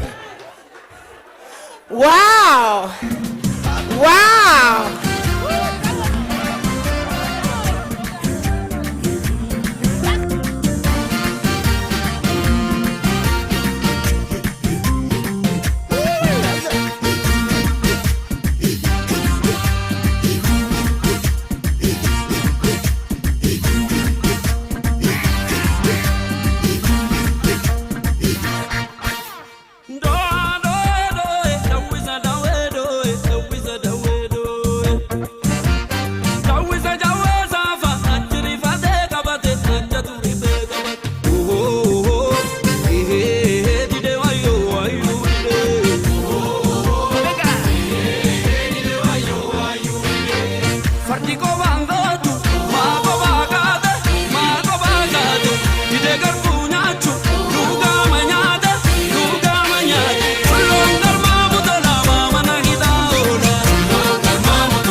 Thank you, ladies.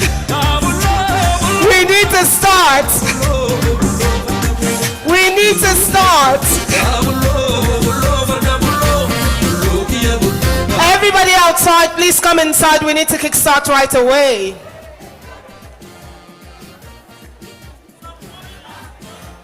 You know, we just had a warm-up after meal. I have had a warm-up before meal. Thank you, everyone. Thank you. Wow. Ethiopian dance has a little bit of energy. You will burn calories. Whoa. Whoa. Auntie Rekia, I'll need your clearance to kickstart. I can't find you anywhere. My Auntie Rekia is missing. My Auntie Rekia is missing. My team leader is missing. Lost but found. This owner was not careless. Please, shall we all come inside, please?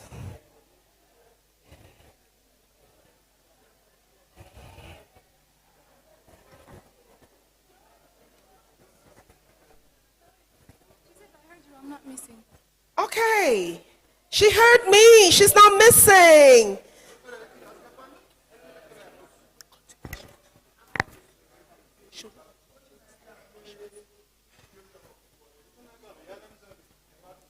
Thank you, everyone. I hope you had a good meal. A good meal is very important.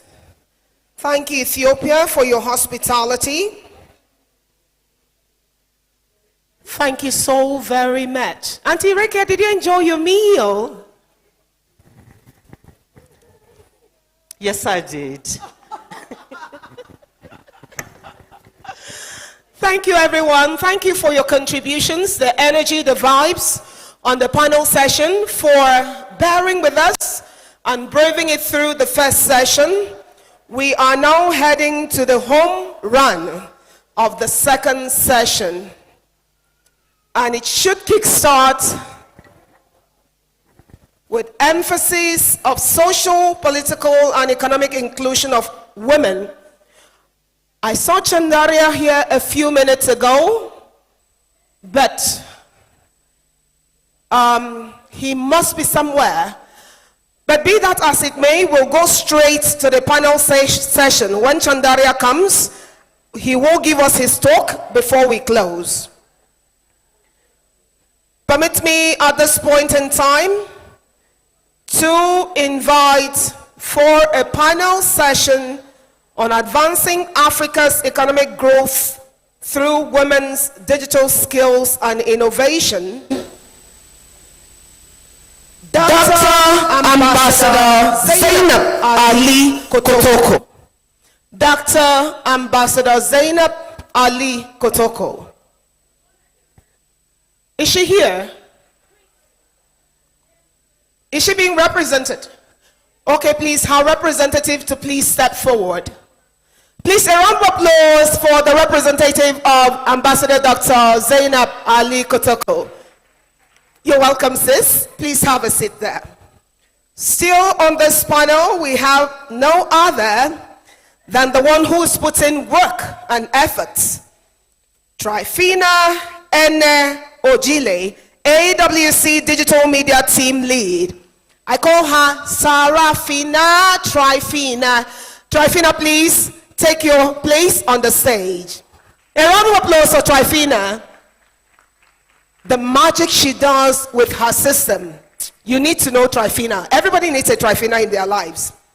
We also have on this panel an actor, director, father, grandfather, the youngest of them all, a multi-award-winning actor and director, High Chief Fred Amata. High Chief Fred Amata, please. Please clap for him, the only Ologun with the red cap. You won't believe he's a grandfather. See him bouncing. He's a grandfather already. Also on this panel, we have a media and mass communications expert, Mrs. Lamai Ochanya. Please, a round of applause for Ochanya. A red cap and a red scarf. Now, there's going to be some fire on this panel. A round of applause for Ochanya again, please. Still on this panel is the Nollywood sweetheart in that year. Huh? The girls that had crush on him on that year, Sha. Father Lord. He is an actor, a filmmaker, a special advisor to the governor of Anambra State on entertainment, leisure, and tourism. Sir Dr. High Chief Bob Manuel Udoku. When he smiles, when you smile, oh my God.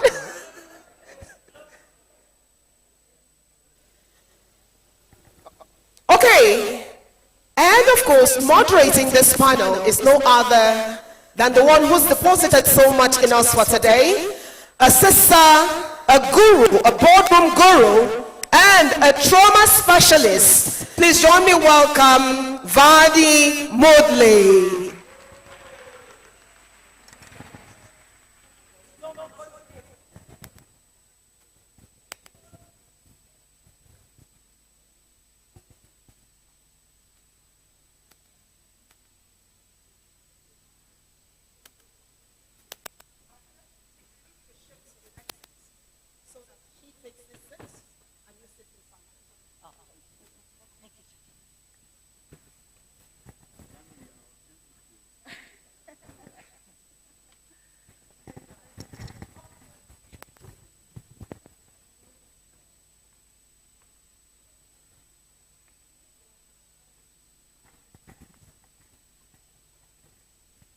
Ladies and gentlemen, a very good afternoon to you. We are talking to a very, very important and outstanding topic today, and that is advancing Africa's economic growth through women's digital skills innovation, or digital skills and innovation.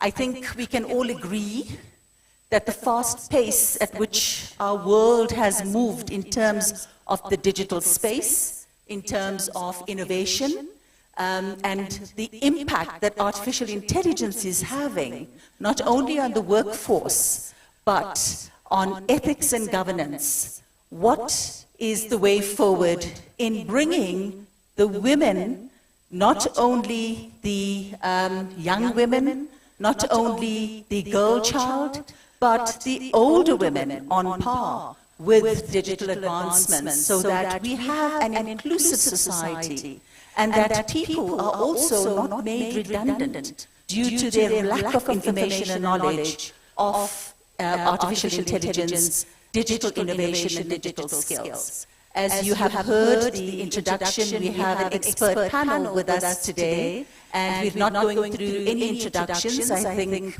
MC Glory did a very good job of that. We're going to dive right into it because we don't have too much of time. Each person is going to spend a minute sharing with us exactly what they have observed in the marketplace, in the work environment, in the world at large, in terms of digital innovation. And we don't want to go into the impact, but what are some of the best practices that you are observing at this current point in time? And what is working extremely well? And what are some of the practices that are not really working? And what is your opinion on how you're going to basically, or that should be addressed? Let's start with Fred, who's right here next to me. Over to you, Fred. Okay. Good afternoon, everybody. Welcome back from lunch. We have a very short time, so I'll try and go straight to what I think I know about this issue. First, just a little background that I need to add. The percentage of women in digital technology and ICT from research is quite low, but a little bit encouraging is 30%. But in the area of ICT and digital technology, there are several engagements that can actually address what is generally thought of, that digital technology can affect the women. It can remove them from poverty, can give them education and enlightenment and exposure. And these things are very vital. With digital technology and ICT today, there are several ways that you can engage and exploit. There's the direct way, like the education like we have seen today here with the University of Nasarawa, where they are introducing courses that you actually can take from wherever you are in the world. In the same vein, there are several courses available all over the world that are digitally driven, that you can work remotely from your house. Personally, during the COVID challenge, I took a digital course. So today I'm a Scrum Master, and you can be a data analyst. There's a lot of that. And then there's the other area which is more easily approachable, which is how social media apps are helping to develop, to create wealth for everybody with virtually little or no skills that you can just apply, take your picture and post it and go through a certain process and be able to make money from that. Even when you think of rural women, any rural woman that can every day, for instance, post the simple things that they do, cooking, eating, going to the market, staying at home, these things can translate with apps like TikTok, Instagram, Facebook. All the social media apps have evolved into apps that actually pay you to be on them. So it is an advice that I give, that you should try as much as possible to get into the digital world, because the simple things that you do, if you do consistently and you can grow your followership, you can exploit it for money. And it's not just simple money. People are making huge amounts of money. There are other areas like affiliate marketing, where you have to, what you do is advertise somebody. You don't even need to have a product to sell.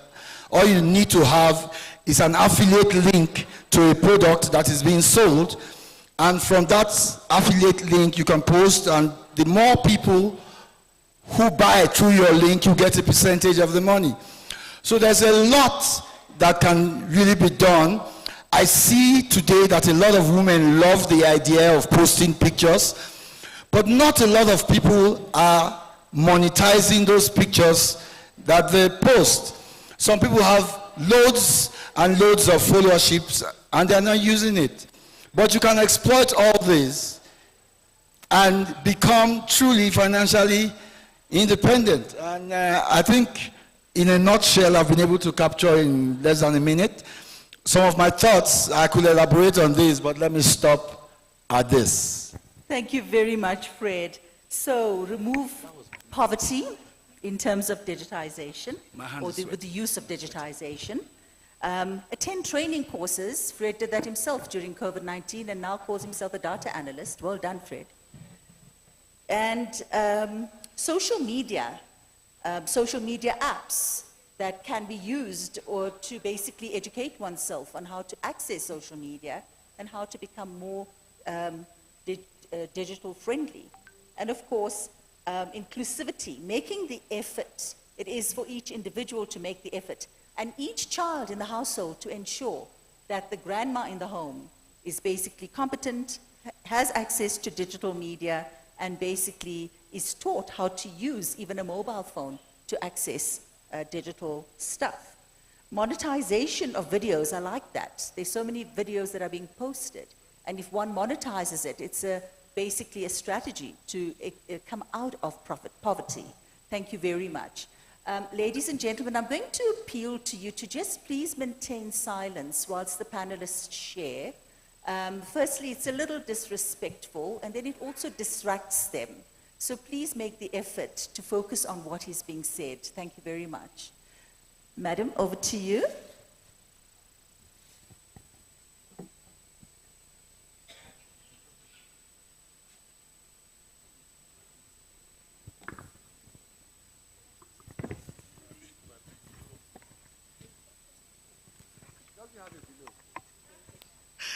I'm sure it has a below somewhere. Okay. First of all, I think first of all we should be appreciative that we're in a generation where we have a device like this where you just click and you are transported, or you know what is happening around you and around the world. Now, making money out of it is another thing. The technical know-how of how to use it. So I'm going to break it down. As a lecturer, what I teach my students, because I'm a practical teacher, basic radio, television, and all of that, and how to use basic equipments for telecommunications, for communication itself, and how to make money from it. But then, we need to know how to use them. We have children who are below 7 who can adequately use this better than a lot of us here. The only thing we do with it is take pictures. And maybe calls and chats, we should do more. Now, the fear of a lot of us is the fact that we think we need to invest too much time to learn how to use it. But it's not so technical. It is something that you can do, and with practice, you can learn how to use this device. I don't want to say taking your pictures. For security reasons, sometimes it's not advisable to just post your pictures on the internet. It's okay to make money out of it on Snapchat and all of that, but for security reasons, sometimes it's not advisable. But then, there are other ways that you can make money out of technology in general. Content. I do sometimes, TikTok, just for fun. During the Corona period, I was bored and I did lots of, and I didn't know they could go that viral. A lot of people got to know about it, and before I knew what was happening, I was on YouTube and I got monies out of it. Now the fastest way also is on that app, on YouTube, Instagram, you could get paid. On TikTok, you can get paid for posting contents that are sometimes funny, but you have to streamline your area. That's also very important. But I think training and retraining for us to have the interest, but let me not say just the interest, doing it for the purposes of wanting to gain something out of it, some change that can help to start other businesses. Now, before monies came, there used to be an exchange of ideas. You could exchange an idea for money. You could exchange goods for another good, or something like that. So there was no cash per se. Now, there is also what I do with my students. I say, if you know how to play the keyboard for us to produce music, and this other person doesn't know how to do it, okay, you teach them. We exchange those knowledges, and then cash or money, there's no exchange of monies and everything, but knowledge has, there's an exchange of knowledge there. You know, so things like that between ourselves as women, I think we should encourage ourselves to tap from another lady who you think knows more than you do, and that could help. Most of the times, I think it is fear, it is not wanting to venture into the unknown, which I think we should snap out of it. As women, we have that fear of not wanting to dare into an environment that we're not, like, we don't have an idea of what is going on there. But technology is, we're advancing every day. There are newer things, newer phones, newer laptops or devices that are coming in, I mean, really digital, very small, tiny devices that you could use. Now, if we don't even know the basic phone, how to operate a phone, how do we go into knowing how to operate those ones? So it's very important that we make a conscious, I would say deliberate consciousness for us to be interested in knowing how to use ICT. That's what rules the world. You can't do anything without communication. You can't do anything without ICT. I think I'll stop there. Thank you very much. Is it Dr. Ochaya? Thank you. Thank you so much, ma'am. So Dr. Ochaya basically says we need to economize technology by sharing content, and of course, for example, TikTok. Training and retraining for change and innovation is critical. Let's go back to bartering. And this is happening at university level. This is not the first time I've heard of it, where people with skills come together and make an input to create, for example, an app. And they have joint intellectual property rights over that app. Digital technology advancements are happening, whether we like it or not. It's almost like we're grabbing onto this cart and waiting, or pulling it back and saying, too fast, you know? And of course, consciousness to use ICT, and of course, making a conscious effort to do so too. Thank you very much, ma'am. Dr. Achieve, over to you. Thank you very much. I think what has come across from what my fellow discussants here have said is there's no gainsaying that a lot can be achieved through knowledge of digital technology. But the thing is, how about training and retraining, because technology keeps evolving, you know, and since this is a women's conference, I believe that we'll always have to encourage women and the girl child to be conscious of the digital space and what it offers today. In today's world, it's a limitless space out there that we should always encourage them to strive and conquer. In discussing some of the other issues before, like gender parity and all that, we found out that there is always the need to encourage the girl child, knowing that in Africa, for instance, it's male-centric, you know, in most family backgrounds. And therefore, the girl child is always withdrawn.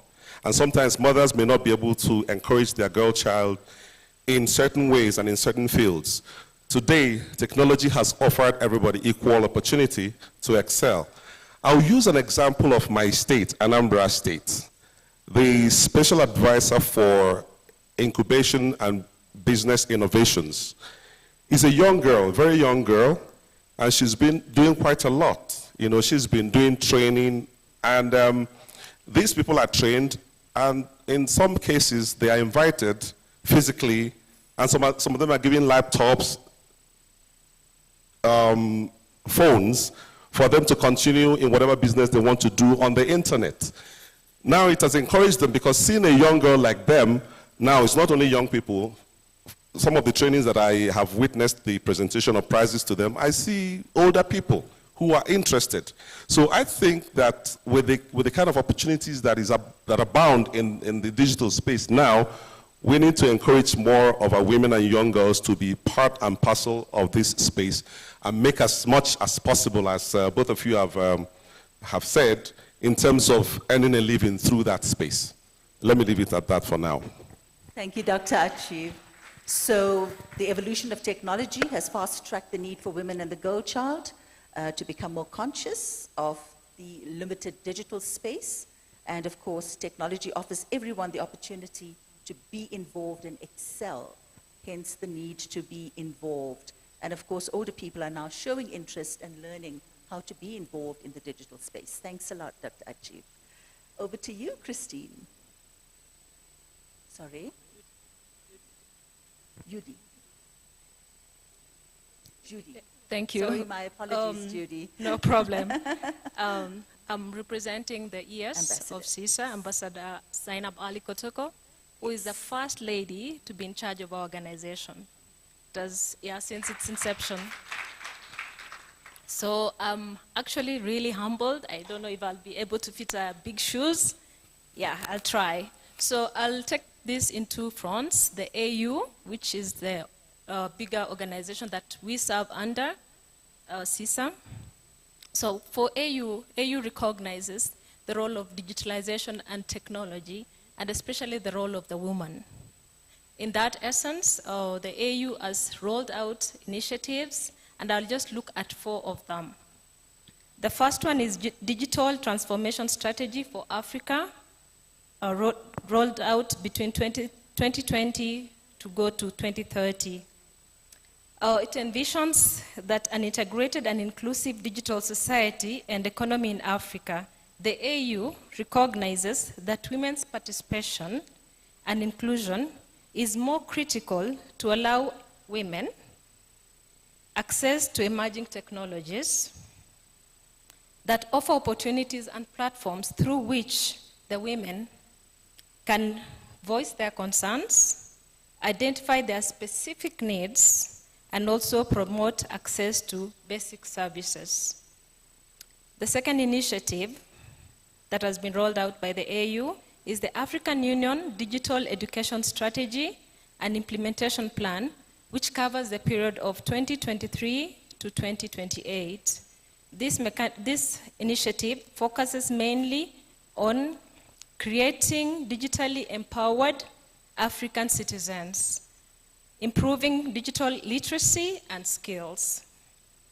The third initiative is the implementation of the AU interoperability framework for the digital ID that envisions legal identity for all Africans using digital technologies and allows Africans, majorly women and children, to exercise their right to participate in social, economic, and political activities wherever they are without any physical boundaries. The fourth one, which is really key for Africa, is the AU Women, Peace and Security Agenda. This agenda recognizes the increasing role of digital technologies in the fulfillment of women's and children's rights, as digital technology has an impact on both women, safety, and empowerment. The link between women, peace, and security and digital inclusion is best exemplified in the ways that women can access and utilize technology, tools to support peace-building initiatives in Africa.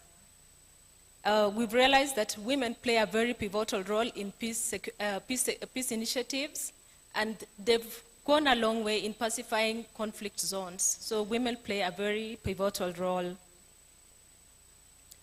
AU recognizes that women play a strategic, they're important players in the strategic level of policy formulation, and we see that through my boss. She sits in those boards. Implementation and execution of those policies. As CISA, we play a very pivotal role in advising and doing research on digital threats, opportunities, and risks that come with the digital world. So we advise the AU and member services who are for members of CISA on potential threats, potential risks, and also opportunities available.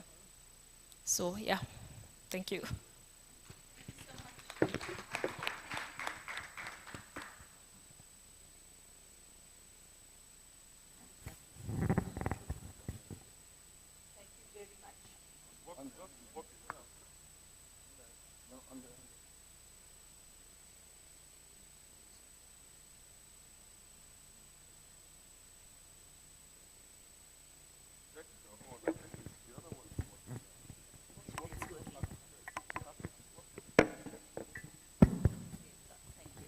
Thank you very much. It needed Fred's magic touch. Thank you, Judy. I'm not going to repeat those 4 points that you raised, but the AU has a very clear strategy on digitization, empowerment of people, training. Sorry, can you hear me, Glory?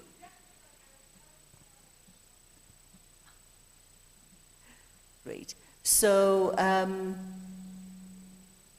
and most importantly, you know, it is the, looks at the security threats and risks around digitization. Am I correct?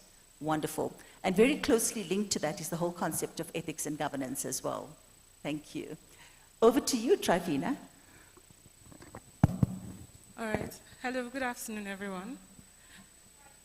All right, thank you. So I would say for me the most important thing is mentorship and awareness. So I grew up in Kaduna State, the northern part of Nigeria, and I grew up seeing young girls not being or having access to education. And then from the moment I got into like tech and the tech space and I started designing, so I'm a product designer, but I don't only do product design. So from the moment I got into design, I've always been passionate about like the, sorry? Okay. So I've always been passionate about like the girl child, but then being into the tech space and understanding the kind of atmosphere that we have where girls or women are not, we don't have, there's no there's a level of awareness that is not very pronounced. So that's why I mentioned mentorship and awareness, in the sense that creating awareness. So we can say, okay, so we want to train girls, we want to empower girls to be more tech enthusiasts. But we also have to consider that there are a lot of issues that comes with being a girl child or being a young lady and being in the tech space. For instance, I remember when in school, so I studied computer science, and we were taught coding. Now, when we say ICT, we think it's just, we have a certain idea of what ICT is. But tech, you see, we reference there's ICT and then there's tech. So as tech, I'm a Texas. So as a Texas, we have access to programming. You can write code. Literally, the websites that we build are people write the codes for this. People design. We have designers. We have data analysts. There's so many, the range of what you can do as a girl child in the tech space is, there are no words to explain it. So the first step actually should be creating more awareness, explaining to our young girls that this is why you need to come into this tech space. I'm not in the tech space because I want to earn money or all of those things. I mean, it is a plus, if we're going to be honest, but I do enjoy what I do. And I've had experience in mentoring a lot of girls. I just concluded a mentoring session with the Women Tech Makers Ilorin. I mentored over 4 girls on design, and they were in Ilorin, that's Ibadan. I was in Abuja. It was very possible we could do every session online, and they were students at the university. And I had to manipulate finding their times that are comfortable for them. So one important thing about mentoring is, when you want to mentor someone, you have to get deep into the core of who they are, where they're coming from, their knowledge of what they think the tech space is about. That's literally where you have to start. So starting from there, understanding their background, from there then you can understand and curate their sessions or whatever it is that they want to learn. You can curate those teachings based on what is preferable for them. So it's easy for us to say we want to have trainings and we're going to call like a lot of girls. Tech trainings take a lot of time. They don't just take something where you do, okay, we can hold a one-day program and we can introduce them, which is also important because that's where the awareness comes in, where we tell them, oh, so this is what tech is all about. This is how feasible it is for you as a young girl child. There are certain limitations that we feel like, oh, I need to have a laptop before I can be a tech sis. It's as easy as starting with your phone. When I officially got into the tech space, I took a digital marketing class and I had to learn how to design on my phone. Now, it's way easier on my laptop, but I didn't let my constraints limit how much more I wanted to learn or how much more impact I had to make.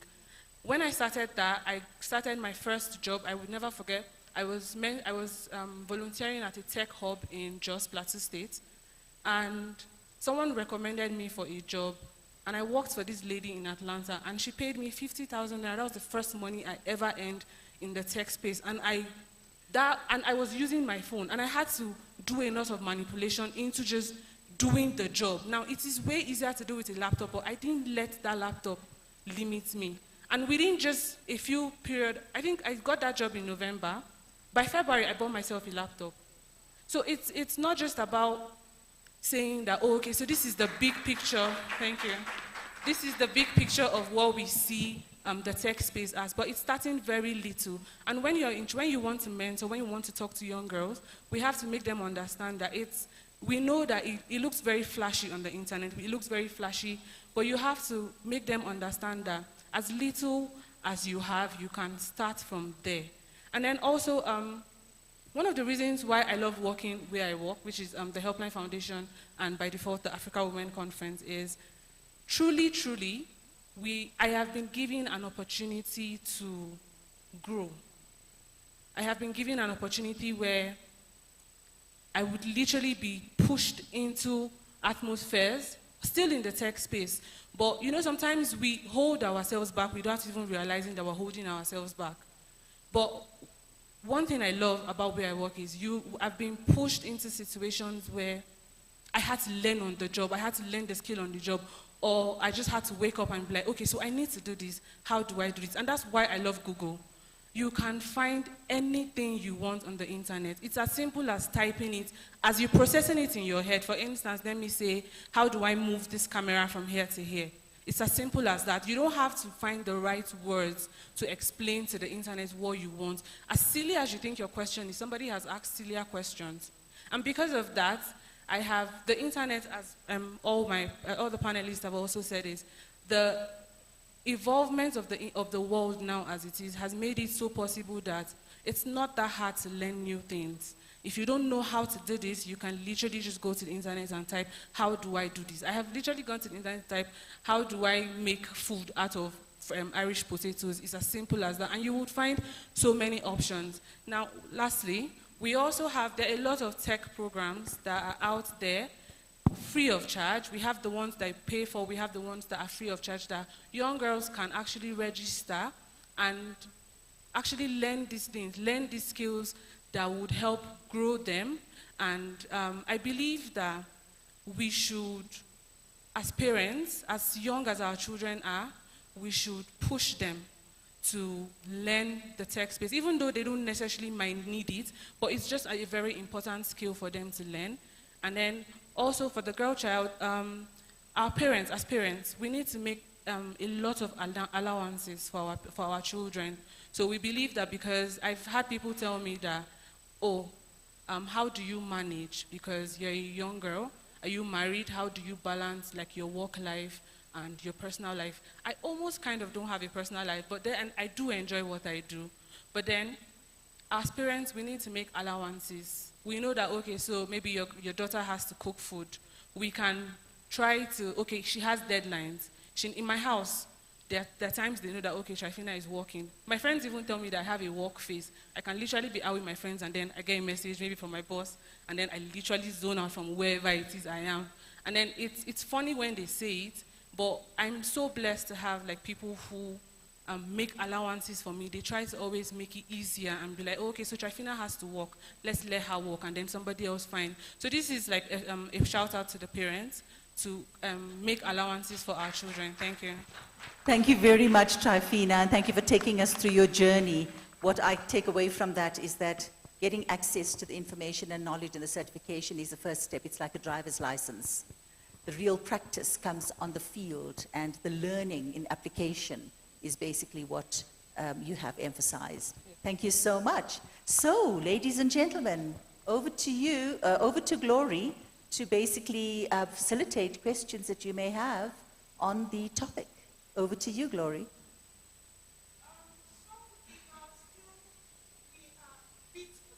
Okay.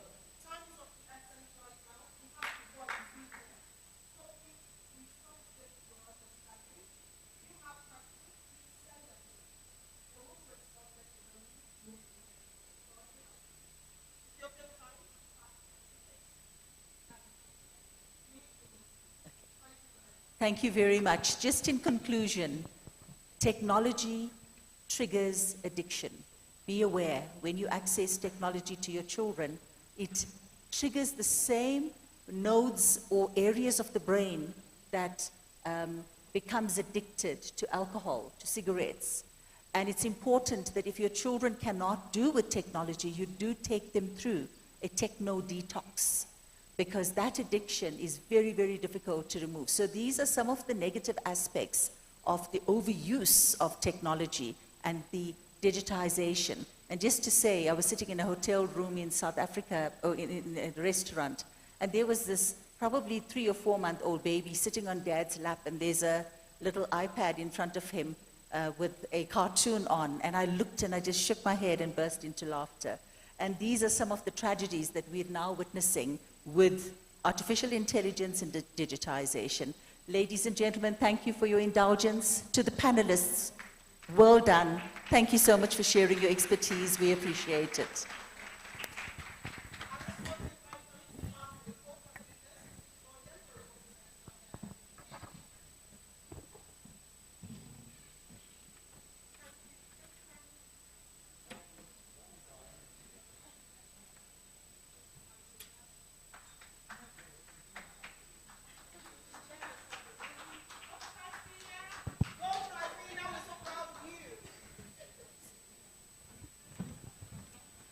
And Fumi, being the boss, is so proud of Trifina.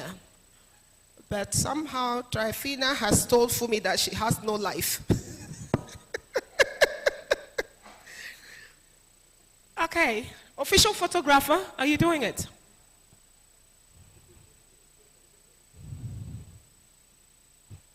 The landscape. Thank you very much, everybody. Thank you.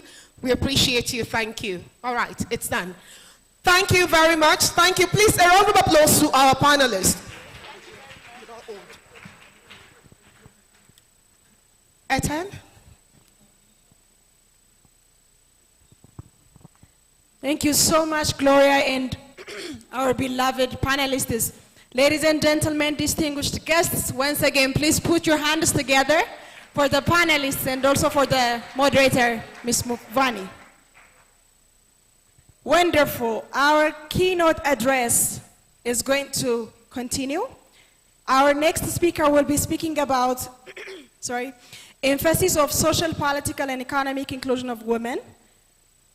He is a CEO of Ethiopian Steel PLC, Pan-Africanist, turnaround transformational specialist, Blue Ocean strategy practitioner, the one and only in Africa and in India. I'm calling none other than Mr. Bhavish Chandaria. Ladies and gentlemen, please put your hands together for Mr. Bhavish. He has 10 minutes. Thank you. There is enough wisdom on this table. It is the 7th edition, correct? And let us move from talk to walk. There's enough wisdom. No more, you know the word conference begin with con, C-O-N. And a workshop is what I want to have in the next 10 minutes. I want all of you to probe inside and along with your table and give me one answer. Only one per table. I'll ask only 2 tables. What is one thing, without blaming outside, what is one thing that is required to be done, is possible to be done, but you are underdoing or not doing for women emancipation? Let's take a minute. What is required to be done? What is possible to be done by you, but you are not doing? One thing. 60 seconds.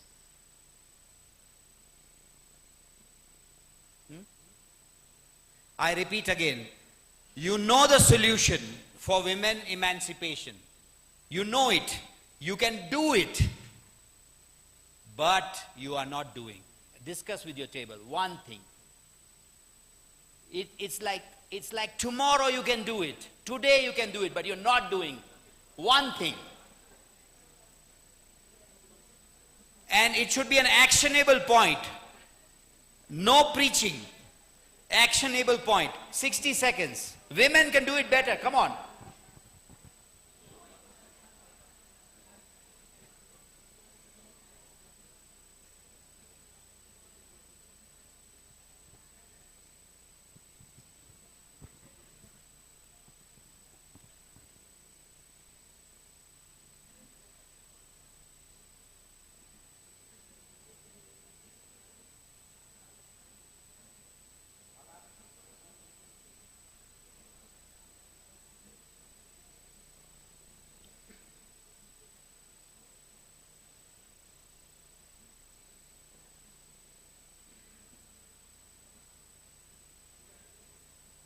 Okay,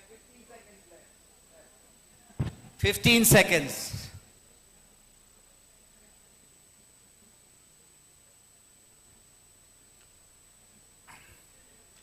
Okay, one thing from this table while others can reflect. Only one thing, and your answer is to the point, no preaching, Twitter size answer. One thing. Women's access to the blue economy. Blue economy. Well, basically involved in shipbuilding, ship repair, chandling, undersea welding. So the ocean economy, which is blue economy, women's. Okay, now this is still a motherhood statement. I want more concrete. You walk out this door and what you can do. And I have answers, but I'm going to put you to shame. I have a lovely pink, it is a pink color or what color? So what is your answer? I see the compelling reason in you. I can offer mentorship to younger girls who are coming. I like it. I love it. Okay, write down the names. Write down the names of 3 people you mentor. She says she can mentor somebody tomorrow. Okay. In my field, I can give scholarship, and I have been giving scholarship. And I will continue to give scholarship, even right now. Okay. That's the spirit of woman. Anybody else? Anybody else? One more. Giving young people the platform to own the spotlight. Giving young people the platform to own the spotlight and all their passions. All right, but still motherhood statement. I want an action. Thank you. You are closer to church, far from God. Okay? Okay, we decided that one thing can be, having the willpower. Most of us, we know what exactly we want to do, but we don't have the willpower to do it. So still, you are closer to church, far from God. What we want is, I'll allow, the answer to that is, I allow my friend X to fail. You know why people resist? Because women has fear for failure more than men do. With my experience with my sisters, brothers, teammates. So you don't try, and you miss every opportunity you don't take, isn't it? So I would reward 3 failures of my 3 friends. You understand? I will allow them to experiment, and I'll reward failure. I'll mentor somebody, isn't it? Blue ocean over here. And your answer. All right. So yes, one more. One last one. Empowerment and scholarship. when empowerment walks into this door, you don't know what is empowerment. I don't want motherhood statement. Give me an actionable point. Sorry. Give me an action. How do you empower somebody? You take risk. I give you this project. Okay, you are in charge. How many of you are bosses? More than 2 people reporting to you. Can you raise your hand? How many of you have more than 2 people reporting to you? All right, can you go back tomorrow and say that I'm going to a conference, you can take any decisions within this amount and I will not question you. Can you do that tomorrow? And that should be women. Are you getting it? That's called empowerment, isn't it? Are you getting it? See, the HR world which I lived in has given you a lot of jargons. Okay, what I want is when you go back your flight, when you take your flight back, I want you to have 5 action points which changes the world tomorrow. All right? We don't want theoretical stimulation. We want action now. 7th edition, isn't it? 7th edition. Are you getting my point? Yeah, somebody was raising hands. Yes, anybody? Okay, tell me 6 minutes before I have to stop. All right? Because I have some pearls of wisdom. Tell me 6 minutes before I have to stop, yeah? Okay, so you talked about risk, and I just wanted to call to your attention. So, at the risk of sounding like we keep repeating this, Trifina said it earlier, but the Africa Women Conference, the conveners that we have worked with, are a platform that have looked at us squarely in the face and said, I take a chance on you. Do it. Take the decision, and then we come up with good results. And I have been working with Finvi on this conference for the last 4 weeks. She was in Canada. There were time zone differences, and yes, the risk you took is amazing. The product is here. I tell you one thing, if you want to get a thing done, give it to a woman. Yes.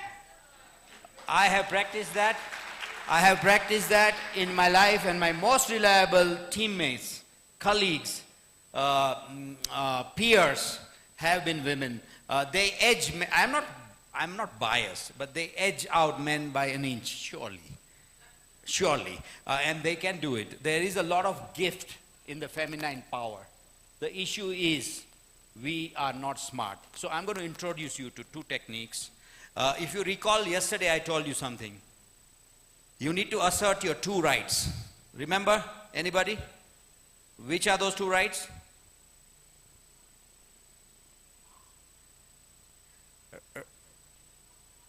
Yes, so the right as a voter. A right as a woman voter. Do not follow your brother, your father, or your mother, or your husband's vote. Ask. And voting is only once a 4 or 5 years. But ask every month, whenever you can, to the local. What have you done for women? And unless you put it on the table, if you don't, you miss every opportunity you don't ask for, isn't it? You know what my mother taught? Crying baby gets the milk, right? It's a typical mother instincts, right? If you have 2 kids and twins and you have to breastfeed them, who gets the milk first? The crying baby. So learn to cry when it means. Yeah, 6 minutes? All right, okay. So your voter's right is number 1, and second, as a consumer right. Women represent approximately 38 to 40% of the buying power, and if you assert your right as purchasers, you can drive change. Is your company, compared to other competitors, giving women space or not? Women opportunity or not? Because that's where your money is, isn't it? Yeah? Now I want to tell you, I want to flip around. There's too much gloom. Yes, there is a lot to be done. But the top 20% of the women are better than the men in all aspects, in terms of opportunity, in terms of performance, in terms of influence. So I want to appeal to the top 20%, and most of you are sitting here. Please go back and give 5 opportunities to 5 women that you would have not done before. Can we do that? Doable? Doable? Or are we hypocrites? Are we hypocrites coming here for women this thing and not doing any shit? Is it doable? 5. Can we vouch for it? 5 opportunities which I would have not thought, but I would give. Okay, listen to me. India has today women police, women railway drivers, You know, at Ethiopian Steel PLC in our Gondar plant, we had a women forklift driver. Have you seen forklift driver is the muscle of my, where is my friend over there? He's here. You know, the forklift driver, we have a perception, preconceived notion, a forklift driver would be a masculine person, but she is a woman. Everywhere women are there, including space. So there is no opportunity divide for the top 20. So have confidence, have conviction.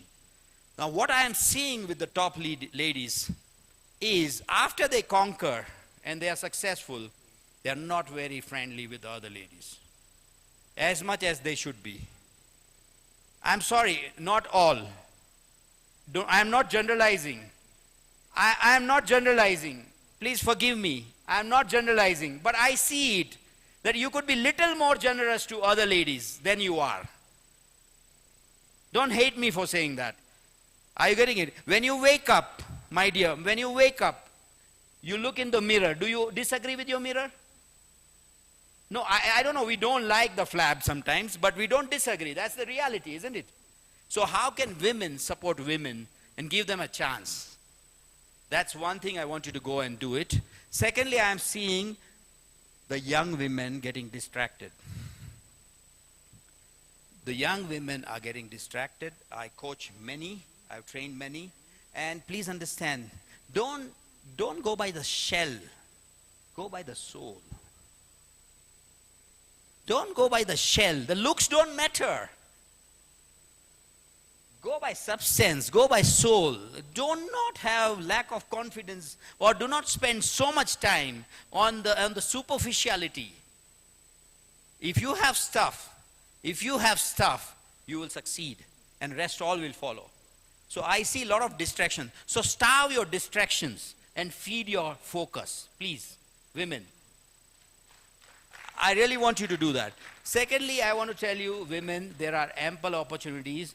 Be smart at this table. Be smart with numbers. One of the preconceived bias the boardroom has for women is many women are not good with numbers. Okay? However, I run a full company, but it is my wife who manages my finances. I am telling you, I run my company's finances, but my personal finances, my wife manages by the third decimal. By the third decimal, I'm telling you. So, it is just that you believe in yourself that I am not good with numbers. If you want a seat at the top, be good with numbers. Secondly, be ready to fail. I tell you one thing, I write in my CV, I failed in A, B, and C. Have you written in your CV that you have failed in anything? If I do not recruit people who have not failed. I do not, and I do many recruitments. I do not recruit people who have not failed. Are you getting it? All right. So glory is on up my neck. All right. I wish you luck. But listen, conference, photographs, social media, networking is okay. But listen, you had good times. But if you don't go back, and in the first 3 days, if you don't do a shit 5 thing for 5 women, it's all hypocrisy. It's all hypocrisy, I'm telling you. Thank you, thank you. I was almost tempted to call you Mazi Chandaria. No. I have information that if you wish to learn about the blue economy, that he is going to partner with the AWC on blue economy strategy. And so to be a part of it, send your email to info@africawomenconference.org. info@africawomenconference.org. Your title, Blue Ocean. Thank you very much. He said something that is very, very important to me, that if that is the only thing that we are going to take home from this conference, it means we've achieved a lot. He said identify 5 women and empower them. My personal philosophy is that nobody is too small to give and nothing is too poor to give. Next year, let's come back and give evidence. Even if you're not here, update our platform with the number of women you have actually impacted in. I've been in this space for long. 10,000 naira can change a woman. We have women around us frying akara. What is their business capital? A mudu of beans, 175 cl of oil, and maybe charcoal. That is enough for her to survive. We've seen that. So let's just go home with this in our mind to ensure that 5 in your community, it could be as little as 5,000 naira. The woman can start selling charcoal. Oma met me, how much was her capital? She said 15,000 to buy a bag of charcoal. And she'll make money and feed her family. So let's just go back with this and see how we can work on it. Don't think that you don't have. The little you have can change somebody's life. Thank you very much. Your little cruise of oil donation could make a difference. Before I invite our next speaker, from the Nigerian Embassy here in Ethiopia, we have Dr. G.I.D. Chima, who is the Minister, Embassy of Nigeria in Ethiopia. I think he is a he for she. Could we do it better? Thank you so very much. And while we were yet having the panel, Ambassador Zainab Ali Kotoko, Executive Secretary of CISA, did walk in. Ambassador Zainab, please could you stand up for recognition? Thank you very much, ma'am, for coming. Wow. We have a next speaker, and when I was coming to Ethiopia, I was asked, what are you going to do there? I said, I want to know the secret of Queen Sheba when she attacked King Solomon in the Bible. How did she do that magic? Yeah. So here we have a physical Queen Sheba. Yes. She is the Executive Director of the Network of Ethiopian Women's Associations. Join me welcome Saba Gebremenden, Queen Sheba Gebremenden. Could we do better, please? Please, could we raise this for her before she arrives here, please? Please, please, please, could we make it fast, please? For 10 minutes, she'll be telling us the Ethiopian experience and how nations of the world could learn from this and do better. Thank you very much, ma'am. You just take your step. She really walks like Queen Sheba. I could learn that. Thank you.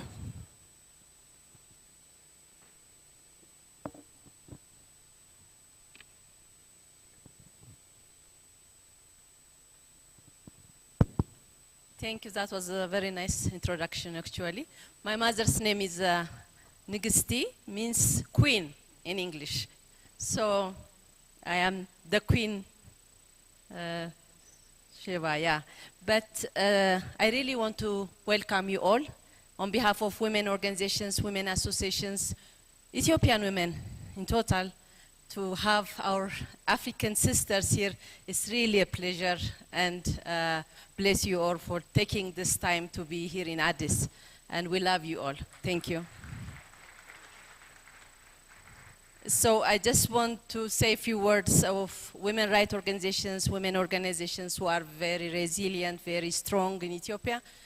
What makes them strong is not the amount of finance, it's not the building they own, but their power, their passion to change the lives of Ethiopian everywhere, whether it's in the city, whether it's in the rural areas. I always see, and they always give me the energy to move forward. Sometimes you feel very hopeless because what you have achieved, you see it crumbling back. But you see the women, especially at the grassroots, really striving to change for their sisters, for their mothers, and that's really something that you can always take as a shield, as well as a power that makes you move forward. So women here in Ethiopia have been contributed a lot in terms of the national development, democratization, as well as good governance endeavors, because political, economic, social programs that they have been undertaking so far. And they have also increased their efforts, especially in the current context of the country, when we were faced with COVID, drought, and now conflicts. There has been a lot that women have to survive, especially in the communities. So we needed to address these areas of humanitarian response, protection, gender-based violence, women participation in peace building, and others like responding to the crisis situation, both natural and human-made. This requires adequate and continuous resource, and women organizations are usually among those, as you all know, who are having the less of the funding opportunities. So women in Ethiopia, like other contexts in Africa, are not yet taken their rightful equal position in society, governance, and therefore suffering from different discriminations.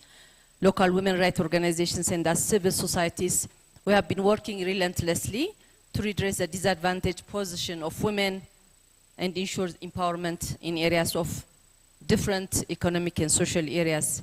In terms of economic empowerment, the work that they have done through saving and credit, facilitating business facilities, advocating for favorable situation, economic and social services, policies such as addressing problems of unpaid care work. Even though we get education and we go to work, to formal work, if we don't have care at home, then we're always stuck back to go home. So we are pushing for a lot of areas, child care services, and now government is really putting in place child care services for government offices. It's not yet fully covered, but there is a lot of effort in that respect. And this has come through a push for support.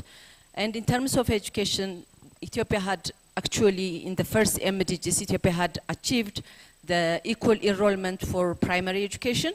And we have seen a lot of programs, we have done a lot of programs for girls' education, as well as even through tertiary and other levels. Health, water, and other facilities are also very poor in different areas, which brings women to stay poor and not achieve as much, both in the economy as well as in the politics. So we work on providing environment, conducive environment in this respect. And when we come to politics, women's political participation, women in Ethiopia, as she said, starting from Queen Sheba, women have been doing a lot of contribution in terms of leadership and politics, but even fighting in different political times, but we have not yet achieved our equal position in terms of being the leadership in political institutions. So we are promoting women's participation both during election times, present peace-building processes. You know, you have heard about Pretoria, where only men were sitting when the big time comes in South Africa, Pretoria. The agreement was being made. It was only men who sat there and signed. So there was a lot of voice that we have to push at that time for bringing women to the table from at least from the two parties, the federal government and the TPLF. And we have still continued to do that by establishing Ethiopian women peace builders, you may have seen during the exhibition, and a lot of movement at the community level now because we need to take the space. We have seen how we suffered during the conflict time, and we don't want that to continue, so we are now pushing further in that regard. In terms of access to justice, maybe yesterday Lensa may have said a lot, but we are providing legal aid, legal literacy, advocacy in changing laws. You may see a lot of laws changed in this country because of a lot of effort by Ethiopian women. And we have also seen justice structures changing due to this push, and we are pushing further for the full realization of our constitutional rights. But even during this, I have to say the most important thing that women organizations have done, I have to say, is the difficult times we have seen in the last few years where Ethiopia was faced with a lot of problems. They have continued to survive and support the communities to address their challenges, especially we have seen a lot of survivors with gender-based violence, cases of a lot of atrocities you may have heard that happened during the war, and many women, many families displaced, starvation, death and loss of their families. Women were forced to give birth due to social services being destroyed. We have seen girls more than 3 years, for more than 3 years' time out of school. So the crisis continues. And we have seen how women organizations, even with the lack of aid, financial aid coming during that bad time, have continued to provide service to survivors of gender-based violence. And also, they are still supporting the women in IDP centers. You may see when you go to Tigray maybe next week. So there is a large number of people in Amhara, in Afar, in Tigray, and in other regions as well, large number of IDP centers. So we have to continue being the resilient agents of the women's issues.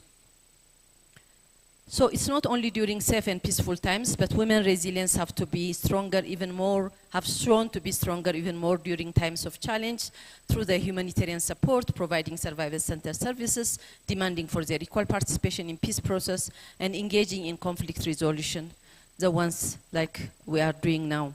The Ethiopian women peace builders, through Coffee Peace programs, undertaking are enabling women in the community to provide their concerns and amplify their voices. But this is not without challenges, and we see a lot of challenges for women organizations, for women rights organizations here in Ethiopia, because of lack of commitment from government and the community for the women agenda. Second, the general challenge that women participation we see in politics and decision making has impacted their role again in peace building as well. And the work that the women do at the community level is not recognized. When the formal funding comes after conflicts pass, the money doesn't go to women organizations, but to bigger organizations, maybe to international organizations. So their resilience, their contribution is not yet recognized. Policy frameworks, gaps in economy, climate justice, social inclusion is still a challenge, and of course, financial inclusion. Lack of sustainable solution and the program's vulnerability to shocks like the COVID, like drought and so on, and gender insensitivity of justice sector, lack of enforcement of decisions. We have a very good favorable policies and laws in Ethiopia that have shown a lot of improvement, but we still feel that they are not yet implemented. So this is because of lack of commitment, political commitment, as well as capacity to change this. Humanitarian work and the localization agenda that we have been pushing for many years, both in Africa and other countries, are not yet implemented. So still we are not seeing the 25% of funds that needs to come to local actors being realized. So we need to push donors. We need to push countries, bilaterals, unilateral institutes to push for better funding for women. And lack of access to finance, as I said, and credit, job creation, and stringent requirements have still kept women organizations' efforts to be not recognized, not to get adequate resource. So we have been asking, one of the things is to have sustainable institutional capacity building, long-term funding, friendly applications, and in areas of humanitarian response, large amount of funding for women at local levels, and flexibility to address emerging issues. So in conclusion, because there is no time, I have to skip some of the things I wanted to say, but we appreciate the existing and continued, while we appreciate the existing and continued support that we are doing by government, by UN, by different actors, there is still a need to continue the support to promote gender equality and women empowerment programs in Ethiopia. And women rights organizations have to be actively engaged to respond on and build better back, because we are coming back from conflict and there are still some conflicts going on. Build back better plans have to be engaging as women organizations. And I feel like as agents of change, advocates of women and girls, we believe we are the solution, not only for women and girls, but to the country, peace and development. And so thank you so much for listening to this presentation. Yeah.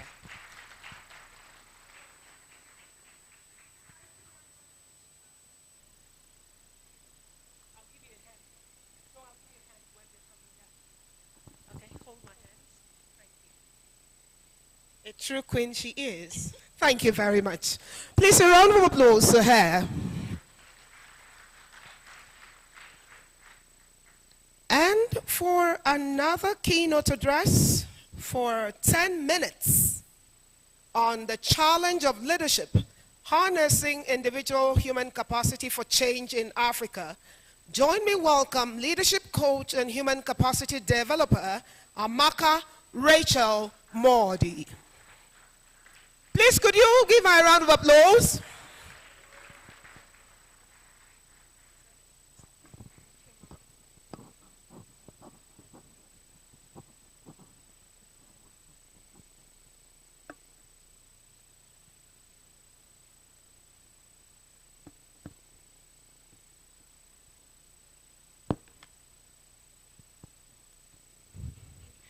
All protocols duly observed. Warm greetings, most distinguished guests, esteemed ladies and gentlemen, my fellow advocates for change here seated and participating from across Africa and beyond. Special thanks to Dr. Jummai Amadou, co-convener of the Africa Women Conference, and her team for this privileged opportunity to speak at the 7th edition of the conference, addressing African women and their cheerleaders, also here represented. I'm equally grateful to Mr. Osisiogu, President, All Africa Students Union, commonly known as IGWE, for extending the invitation on behalf of AWC and ensuring that I am here today. Special thanks to Mr. Kelly Leon for being the connecting link. Today, I have the special honor and privilege of addressing the special team on the challenge of leadership, harnessing individual human capacity for change in Africa. In reviewing the political, economic, and social inclusion of women and girls in Africa's development agenda, leadership is where we must begin, what we must build upon, and where we must put the capstone. As a girl child, my parents had separated when I was 9, and my dad passed on 4 months after I had turned 17. There was a lot I did not know back then, but I am standing here today as a leadership coach, a human capacity developer, among many hats that I wear, because across different seasons of my life, I was blessed with men and women who took responsibility for me as a girl child, supporting my widowed mother at the time to see me through school and still hold my hand till date to see me realize my full potentials. It did not matter to them that I was not their biological daughter. They would not let me miss it. By my late teen years, I had learned to look out for young people around, having understood firsthand the effect of parental failure for many and the need to bring them knowledge, skills, and funding required to get life right. Today, I contribute my quota to a better world by paying school fees for orphans and fatherless children, setting up businesses. Thank you. Setting up businesses for youth starting out life after school and giving required business fundings with strong support from my own mentors, leaders, and loved ones. In defining leadership, we must understand that titles and offices don't make leaders. They only present a unique opportunity for leadership. Leadership is responsibility. Leaders seize the extraordinary opportunity to do something for a better world. It is helping others find purpose, achieve their dreams, and live life to the full. A leader is one who sees ahead what we can be, goes ahead to show what we can do, and achieves ahead, becoming an example of what is possible, then leads others to follow in the same path. It is true that for every time we gain a leader, we initiate a transition of an individual from being a problem to becoming the solution. As long as an individual is thinking, how can I make my world better? He or she has become a problem solver. And the one solving the problem cannot and would never be the problem. In the pages of African history, we find leaders who have risen from humble beginnings to shape the destiny of their nations. We find innovators who have harnessed technology to solve age-old problems. we find advocates who have spoken truth to power and ignited movements for social justice. These are individuals who, against all odds, have risen to occasion and have harnessed their human capacity to instigate changes in their communities, nations, and beyond. The stories of these leaders and change makers scattered across the vast continent echo the same message that individual human capacity, when harnessed effectively, can catalyze transformation on a grand scale. At the core of this notion is a simple yet profound belief that every person, regardless of their background, possesses the power to effect change. In Africa, where diversity and resilience are ingrained in our very essence, it is critical that we harness this individual capacity for leadership. The very essence of leadership hinges on the ability to inspire, mobilize, and drive progress.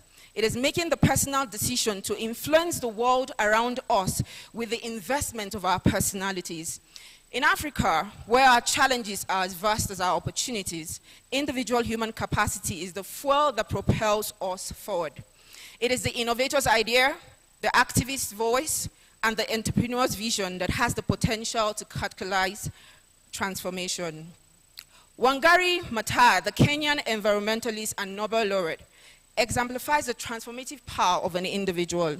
She started the Green Belt movement, empowering women across Kenya to plant trees, restore their environment, and address socio-economic challenges. Her work left a lasting legacy, demonstrating how one person's vision can inspire a whole nation. Nelson Mandela's journey from prisoner to president is a story of unyielding resilience and leadership that harnesses the individual capacity for change. He reminded the world, even in the face of oppression, a single individual's unwavering commitment to justice can cause the change of history. Were he alive today, he would certainly be a recipient of the AWC He for She Awards.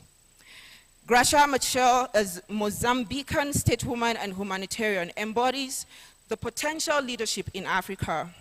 Her commitment to improving the lives of women and children through the Gracia Machel Trust is a testament to how one person can mobilize resources, expertise, and hope to ignite change.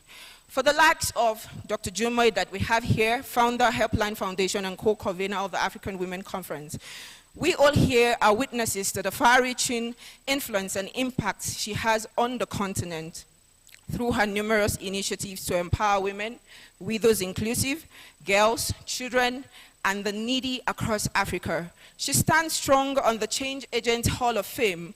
Alongside her is everyone here since yesterday, discussing ideas and ensuring the execution of solutions for the development of African women for the benefit of all Africans. As my personal commitment in the last 8 years, I have reached thousands of individuals in over 60 nations across 6 continents through different human capacity development initiatives. These are real individuals, men, women, youth, teenagers, children, husbands, fathers, wives, mothers, grandparents, great-grandparents, employers, employees, etc., with documented impact stories of a 360-degree transformation across all facets of life. I can emphatically affirm that I am daily contributing my quota to deliver high-impact individuals that make our world a better, happier, and wealthier world. How many minutes, Ma? Thank you, Ma. All of the stories, mine and yours inclusive, reveal the boundless potential that resides in each of us, waiting to be tapped. They are not unique, but rather emblematic of the capacity within all Africans to lead and to change lives. Understanding and harnessing individual human capacity is therefore the cornerstone of effective leadership in Africa. Having concluded that leaders only take responsibility for the world we have and what we would have. Today, Africa needs you, Africa needs me. If you reach those in your world and I reach those in my world, in no time we would have reached all of Africa. So do not underestimate your circle and power of influence. Our call to action in embracing the challenge of leadership to harness individual human capacity for change in Africa, we must look to the future, and one, embrace inclusive leadership. We must recognize the strength of our diversity and ensure that all voices are heard. It is only by fostering a sense of belonging and respect for every individual that we can move forward united. For example, Rwanda, under the leadership of President Paul Kagame, has made significant strides in gender equality. The country's parliament boasts one of the highest percentage of female representatives globally, demonstrating the power of inclusive leadership. 2, promote mentorship and empowerment. Mentorship is a powerful tool for inspiring leaders of tomorrow. Those who have walked the path must guide and support those who are just beginning their journey. Mentorship builds a bridge from potential to action. For example, the Tony Elumelu Foundation, led by Nigerian entrepreneur Tony Elumelu, has established a program that empowers and mentors young African entrepreneurs, fostering a new generation of leaders who drive economic growth and social change. I'll try to keep some. Encourage innovation. Innovation is the engine of progress. We must foster a culture of innovation, enabling individuals to explore new solutions, embrace technology, and overcome age-old problems. For example, the African fintech space has witnessed a surge in innovation with startups like Flutterwave and Paystack revolutionizing the financial industry. Grassroots initiative. It often at the grassroots level that change begins. We should celebrate and support local initiatives, recognize their potential to drive larger transformation. Finally, invest in education. We must continue to invest in accessible quality education for all. For example, Ghana's free high school policy implemented by President Nana has removed financial barriers, providing access to education for all. All across Africa also and beyond are several inner city schools run by the Inner City Mission for Children of Love World Incorporated, offering free education to less privileged children and bridging the gap, the literacy gap in Africa. An example that we can all be part of. Earlier today, the LWC chairperson mentioned that they are headed to Trigger, part of Ethiopia, for an intervention program to donate educational materials to students and sanitary towels for girl children. The total funds required for this outreach comes to $6,300. And as leaders who take responsibility, we can actually give now here.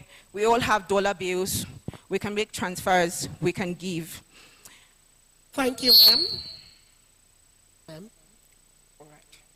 Thank you, ma'am. I didn't put off the mic. Thank you, ma'am. Thank you. Okay. Thank you so very much. Please, a round of applause for Coach Rita Mordi. It's 6:37 p.m. Ethiopian time, and we really need to round off this all-important final panel. The final panel will focus on preparing the next generation for nation building, assessing the readiness, capacities, and challenges of the youth in shaping the future. On this panel, we have a veteran movie producer, activist, and multi-award winning actor. Please, AWC 2023, join me welcome Mazi Ejike Asiebu. You can do better.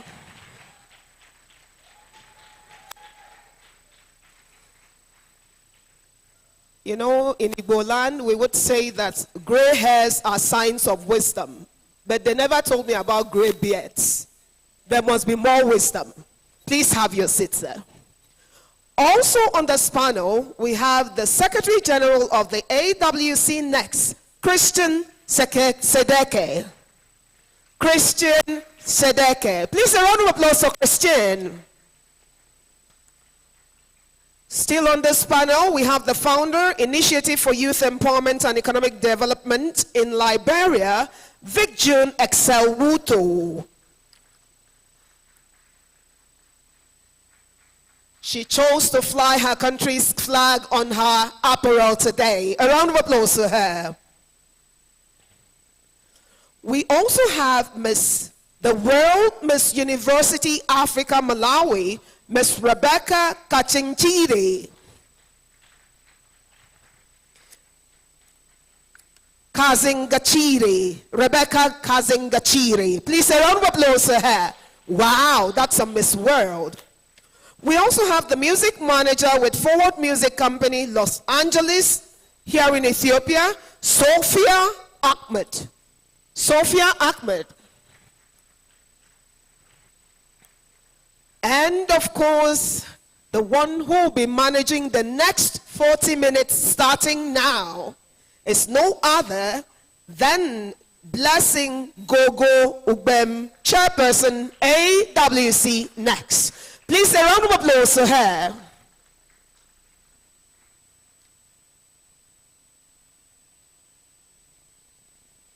Your time check is 1840.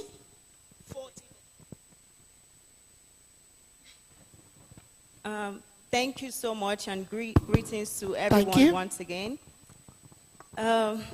We all know that nation building is centered on human capital, and thankfully for Africa, we are very rich in human resources, and we are also a very young population, with 60% of our entire population aged below 25, making Africa the youngest continent in the world.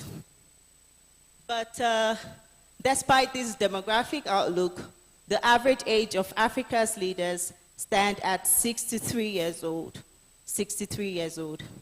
However, if Africa is to attain her rightful position within the Committee of Developed Nations, then the young, energetic, youthful leadership should be an indispensable tool in achieving socioeconomic advancement. I bet you just asked, but how well prepared are Africa's youth to lead our emerging nations into the renaissance of the millennium? You will definitely get your answers as we are here to review our capacities, our readiness, and some of the challenges that the youth face in shaping the future of Africa. And to kick off this, the panel, the first question I'll ask is to all the panelists, just in a very simple sentence. We would like to know, do you think enough opportunity has been given to the youth for us to showcase our capacities within, especially within the political system in Africa? So we can start with you, Sophia. Okay. I personally don't believe enough opportunities have been created for youth. I think that comes from a lack of resources and access. Let that be education, let that be opportunities in the political space, as well as adversity to change in political structures. Okay, Rebecca. All right, thank you so much. I think not enough opportunity is given to young people in the political spaces. If we look at a report by Brookings Institutions, it says that only 14% of the sub-Saharan Africa parliamentarians are under 40 years old. And I can also give an example in the Malawian setting. Our Minister of Youth is actually above 40 years old, and they would claim that they are youth at heart. I mean, what does that even mean? So you won't find most young people in these parliamentary spaces. Youth people are not really given the voice to make the rules, to make the policies. So we are not given the space. Well noted, Rebecca. Victor.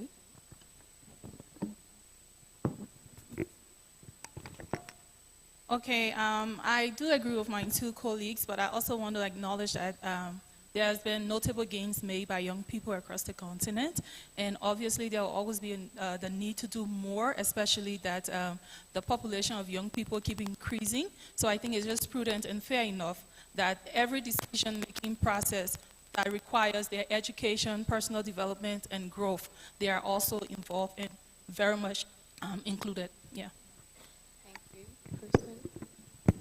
Okay, I would like to start by affirming the positive change. Certainly, the past decades there had been some change. As an example, the establishment of the Ethiopian Youth Council just this April would be one, but if we see our leaders, our country heads, we find them above 50, almost every. I wouldn't say every, but because Ethiopian Prime Minister Dr. Abiy is younger, but there are some youths that break through the political sphere, but a lot has to be done to ensure inclusiveness of the young people in the political sphere. Yeah, by the way, when I was invited, thank you. When I was told just late last night about this very topic, I quickly decided to pick up some high points. So young people are less likely to invest their time and energy in better education if it seems irrelevant to the demands of the real world for those with the right skills. And digitalization and globalization have been liberating and exciting. Now for those who are insufficiently prepared, this can mean vulnerable and insecure and a life with few prospects. Let me stop here for now. Okay, thank you so much to everyone, and thank you, Christian. At least we didn't focus mainly on the negative, so, but the general fact is that we've not been given enough opportunity as we deserve. So the next question will be to Vicjun. I know you do a lot with women empowerment and advocacy.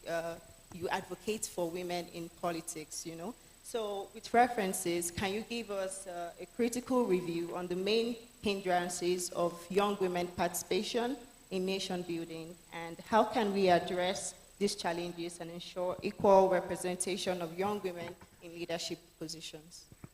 Okay, I think the hindrances are so many, and they cut across with religion, tradition, and culture, and even some stereotypes that perpetuate the idea that women actually are caregivers and home takers.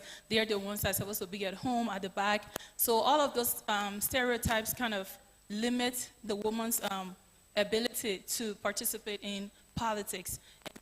In 2017, the United Nations Women reported when they highlighted the progress and challenges of African women in politics that traditional cultural norms, they are very much, they are like the core for which women, African women specifically, do not participate in politics, or they're being denied the platform or the support to participate in politics. So in addressing some of these issues, I think government, and it's a call to action for every one of us, to ensure that we prioritize education, quality education, because I do believe when people are educated, they have the knowledge and skills to effectuate the needed change and build themselves up to step up for leadership and take advantage of opportunities. So aside from that, too, I'd like to call on government to see how best they can review and revise some of the gender-blind policies that we already have in existence to ensure that the women, the young girls, the women of Africa, they have been given the space, safe spaces, so that they can realize their full potentials. Yeah. Okay, so thank you very much. You made a very strong point. I would like to build on that. You said some of the hindrances traditional stereotypes. So I think AWC should consider making sure that traditional rulers are here, because even on other panels, I noticed that, okay, there are some cultural norms that shouldn't be so. So maybe if we have traditional rulers in forums like this, I think all those cultural norms can be adjusted. And thank you. You also said government should review the gender policies. So very strong one. And I would like to ask Rebecca, we've talked about some of the hindrances. I would like to think that sometimes the youth, we are part of the problem. So can you tell us some of the social hindrances that affect, social norms that affect the productivity of young people? All right. I think one of the reasons is that just before this panel, we had another panel that was talking about social media and everything about the digital world. We cannot deny the fact that we are in the digital world and everything has gone digital. But now, the use of these digital spaces, how exactly are we using them? As young people, we have normalized some of the toxic behaviors. So through these social spaces, we have normalized things like through social influence, we run away from we normalize the bystander effect, whereby we see other people doing things online and we just let it for them that, okay, if this person is doing this thing, let them do it. If they're doing it, we're not doing it as well. So we are also talking about the political spaces and not being involved. So if we are not being involved, we now start to think maybe we're not really important. So we get to relax and we do not put the much needed effort that we need to put in order to do that. Thank you. Thank you very much. So the youth, this is to all of us. Let's forget about what is happening on social media and focus. And also we should put in more action and more effort to really prove to the world that we are ready for the roles and the opportunities that may be given to us. And speaking of social hindrances, I would like to ask Sophia, because I know you are a music manager, and the entertainment industry in Africa is one industry that is doing pretty well, especially the music industry, where we have Afrobeat and Amapiano taking the global stage, right? But if you look at some nations like Japan, China, that, you know, they are not really doing so much in entertainment. Their youth are rather, you know, making innovations and focusing on, you know, the digital space. So I don't know, maybe you should tell us if entertainment and, you know, social media, social vices is affecting the productivity of the youth. So I would like to say I disagree. I don't think the entertainment industry is taking away from the youth in Africa specifically. I think if anything, it's helping promote creativity, which is innovation in itself. Under the umbrella of entertainment, we have film, music, and art, and there's just so much in that. So it allows the youth to be inspired, it creates role models, it creates so many more opportunities to believe and succeed, and most importantly, entertainment right now, as we can see in the music space that you just said, it's creating an economy. People are actually getting money from, you know, the arts that they're creating, and that's innovation in itself. So I wouldn't say that the music industry or the entertainment industry is taking away from the African youth. I think it's just inspiring them to continue to be innovative every day. Oh, thank you so much. So the entertainment industry is not distracting the youth from innovation. Rather, let's look at it like that the entertainment industry is a platform that is also creating, you know, economic empowerment. So thank you very much. And my next question goes to Kristen. So what specific initiative or strategies can be implemented to better prepare young people, young African leaders for nation building? How can the legal framework support our endeavors?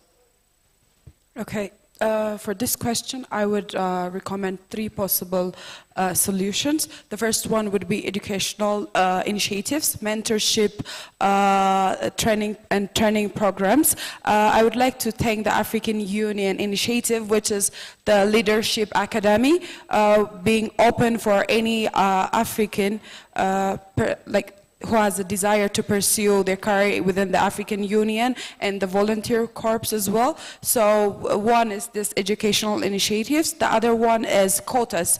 As for women, we leave some quotas as like their reserved number. So if we introduce that culture for youth as well, if we give a quota for youths. The other one is when it comes to the legal framework, I would say that if countries would look through their electoral laws and lower, like sometimes for my country's context, any person have a right to elect after the age of 18. But that doesn't happen when it comes to be elected. It's more, you have to be, please correct me if I'm mistaken, but I believe it's 24. Yes, so, and also being into the politics is not cheap.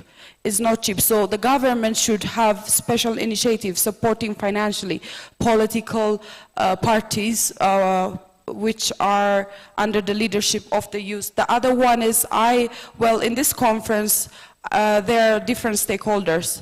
There are CSOs, there are government stakeholders, there are influential individuals. So I want to, it's also more of a message to lobby the government to adopt the African Union chapter on youth, which highlights on the empowerment, inclusiveness so the African Union has this chapter, but it's not into force because it needs 15 signatory countries to come into force. So if CSOs have power within the country, are audible, so would lobby their government to ratify, to adopt that chapter, would be level up.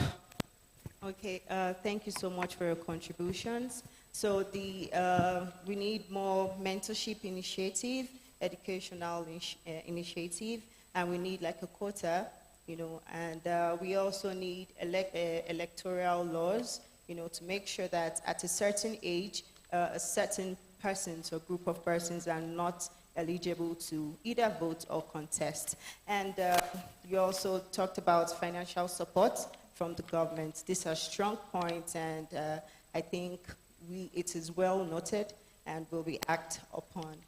Yes. Okay.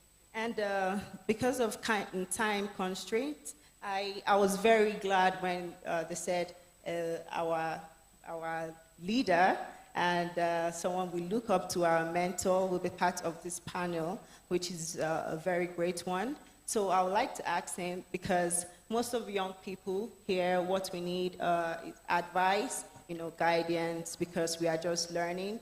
And so I would like to ask you, in what two key areas have we as young people not prepared ourselves for to be able to take on these opportunities?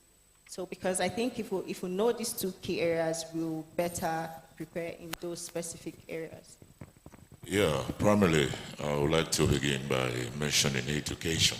Education is not about teaching people something, but helping them to develop the compass to navigate to an increasing ambiguous, volatile, and complex world. And this is where ethics comes in. But however, when we also look at nation building, which is quite critical, we need to know the definition of nation building. And I beg to just state it here. Nation building is just a process where a society of people with diverse origins, histories of language, culture, and religions come together within the boundaries of a sovereign state. The word is sovereign state, with a unified constitutional and legal dispensation, which our sister talked about here. And we have 5 nation-building indices, which are principles. Practical self-rule. Do we have it? Capable governing institutions. Do we have one working, which is supposed to help the youth? Cultural match, strategic orientation. And by the way, talking about strategic orientation, I am more than glad that the organizers of Africa Women Conference have been able to impact through mentoring and coaching. And when I see young ones over here, I'm glad and more than happy. And I wish also to let you know that with this digitalization or digitalized global age, the youths will create jobs and not to seek them.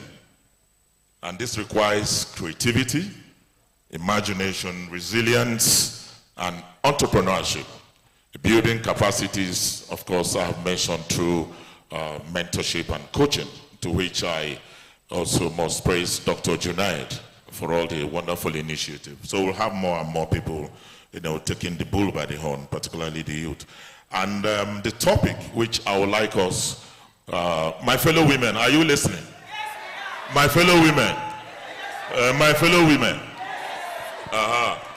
it is very, very important, like our main topic here, reviewing the economic, social, and political inclusion of women and girls. When we talk about the girl child, let us also remember the boy child. It is very, very important that we should always, we have younger ones, and it's at this stage that we need to inculcate in them those values from kindergarten, primary school, secondary school, and all through higher institution. And this is where government, respective governments, not just in Nigeria, in Africa, Ethiopia, and everywhere, it must not be a lip service. We must ensure that these rules and laws that can help encourage the younger ones, the girl child, the boy child, and even our women, it must be ingrained in the Constitution. And that's where the issue of constitutionalizing most of these things will help to go a long way into having an enduring progress. So let me stop here for now. Thank you so much. At this point, I know it's a blessing, to have you here, and we are grateful for your contributions. My take home from what you said the youth create job and not seek them. So the youth, I know we hope on, the government for opportunities and all of that, but I think we should start creating jobs and not seeking for them. We are already doing very well in that area, but we can do better.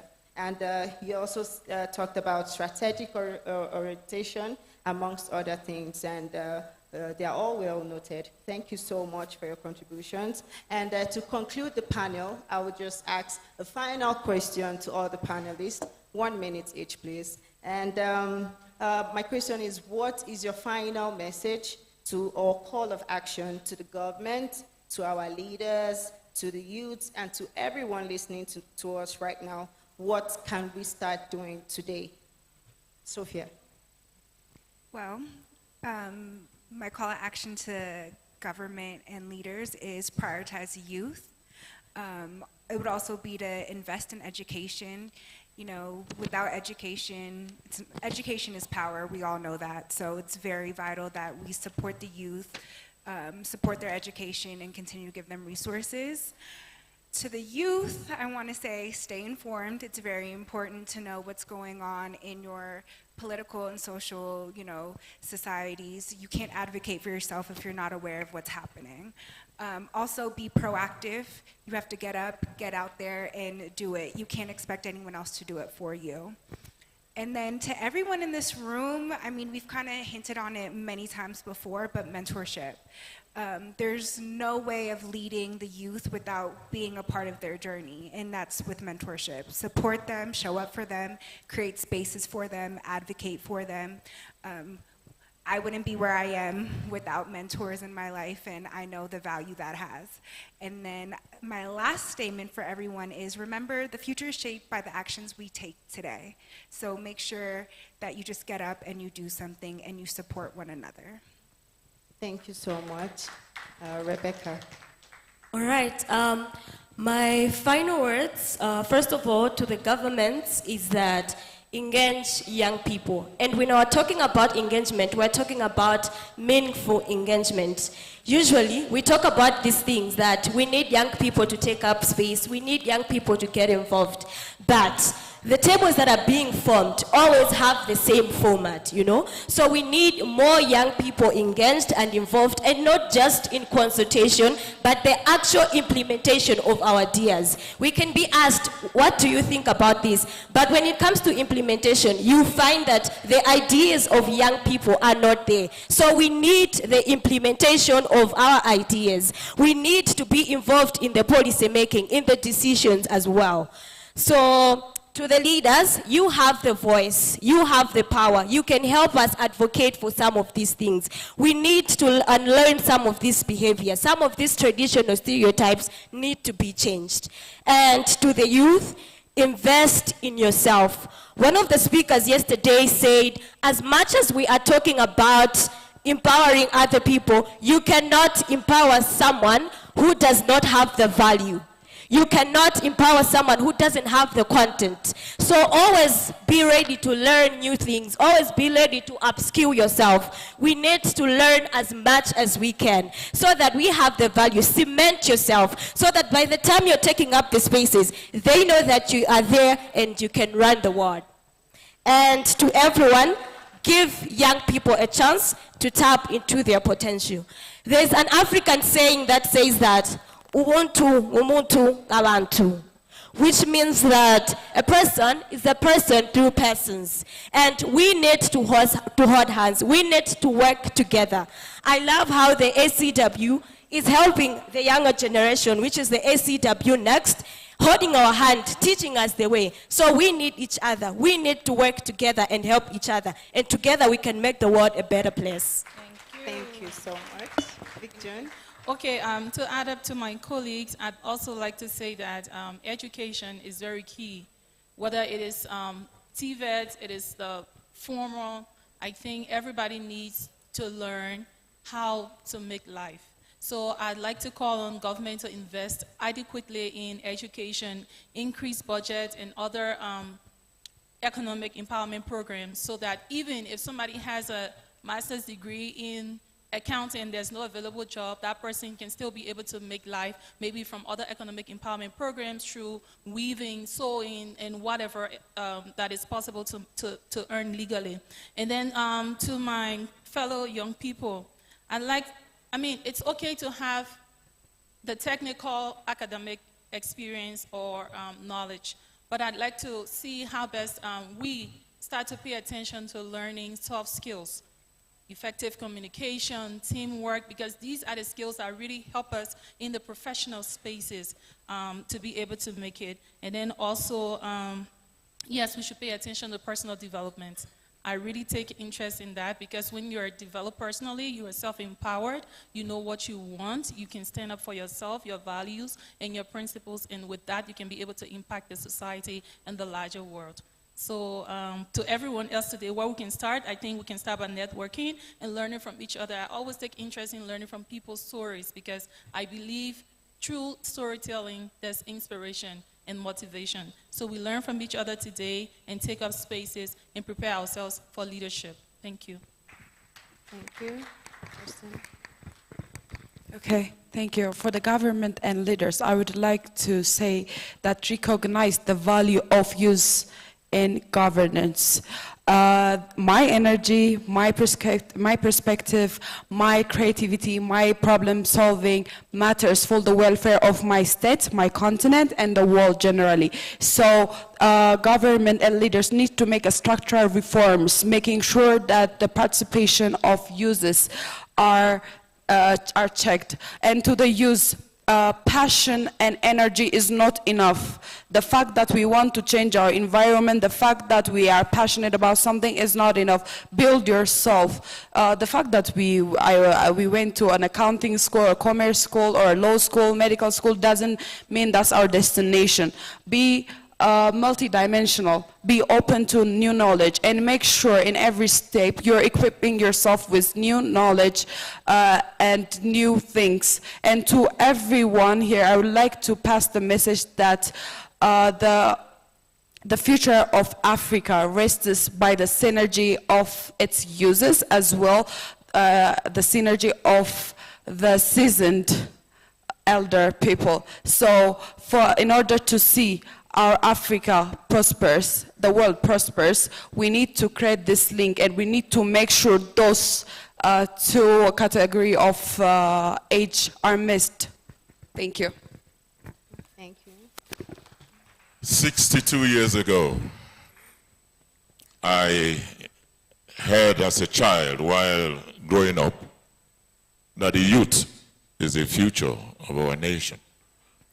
And across board, across Africa, it is not only embarrassing, it is still a shame that respective leaders in our African continent have not been able to brace up to that, and they are not even ready to give space to the youths. And my recommendation here would be to successive governments to quickly please establish policies that will empower the young women and men to build a greater future. Let them develop a strong governance structure that will help seamless governance and transitions, and then getting the lead generations ready through building both capacities and motivation for the task ahead. And my advice for the youth will always be, money is very important, but there is dignity in labor. And always know that you always have to do the right thing, obey basically on our ethics, obeying, being on the queue and not shunting the lights, obeying traffic lights, usual basic things that we need to do, and standing for truth always and not being dubious. And the list goes on. I wish AFC, I want to say congratulations for this wonderful initiative. AWC, African Women Conference. I wish African Women Conference success. I want to say congratulations for this wonderful initiative. And thanks for the opportunity. We will keep mentoring and never to, look at some of those shortfalls that we are experiencing. Thank you. Okay, so thank you so much to all the panelists for sharing your thoughts and your ideas. And we've been able to drive home our points. And our discussion has been able to also drive home the challenges of the youth in shaping the future.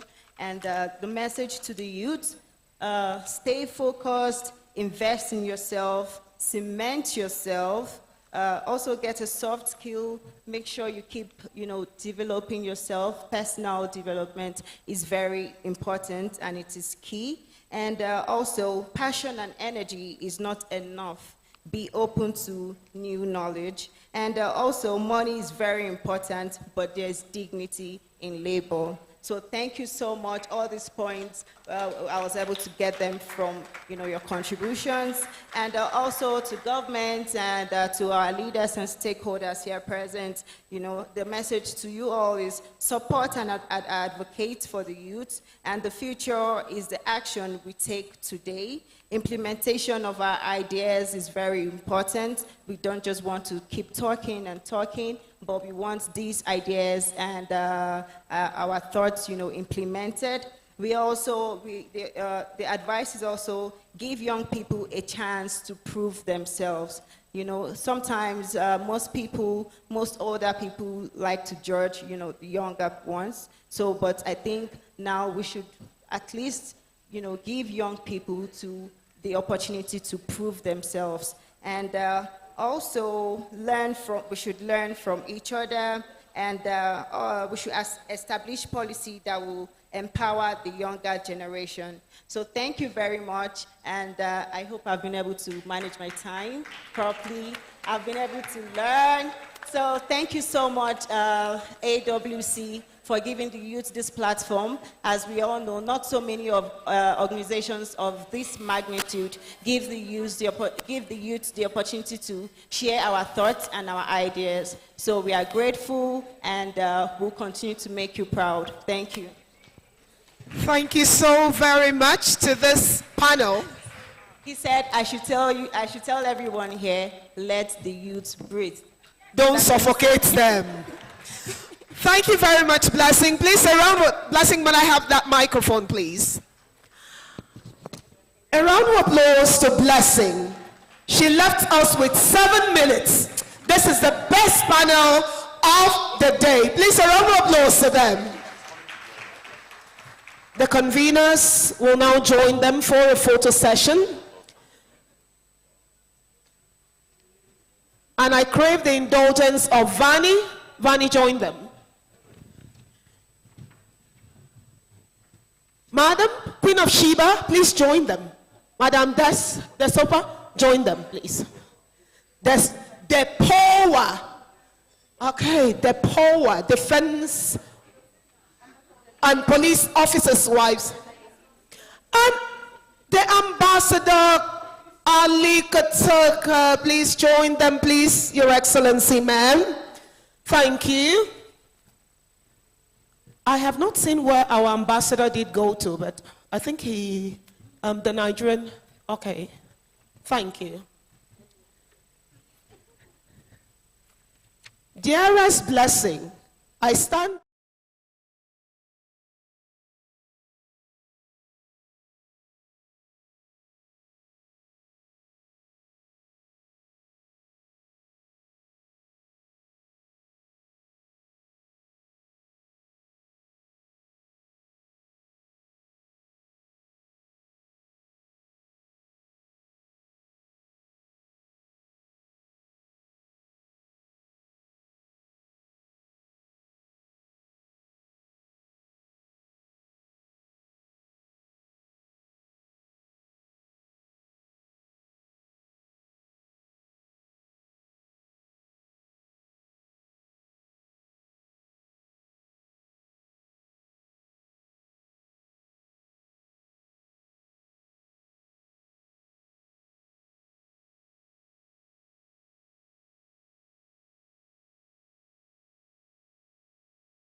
to 7 p.m. You do not want to miss it.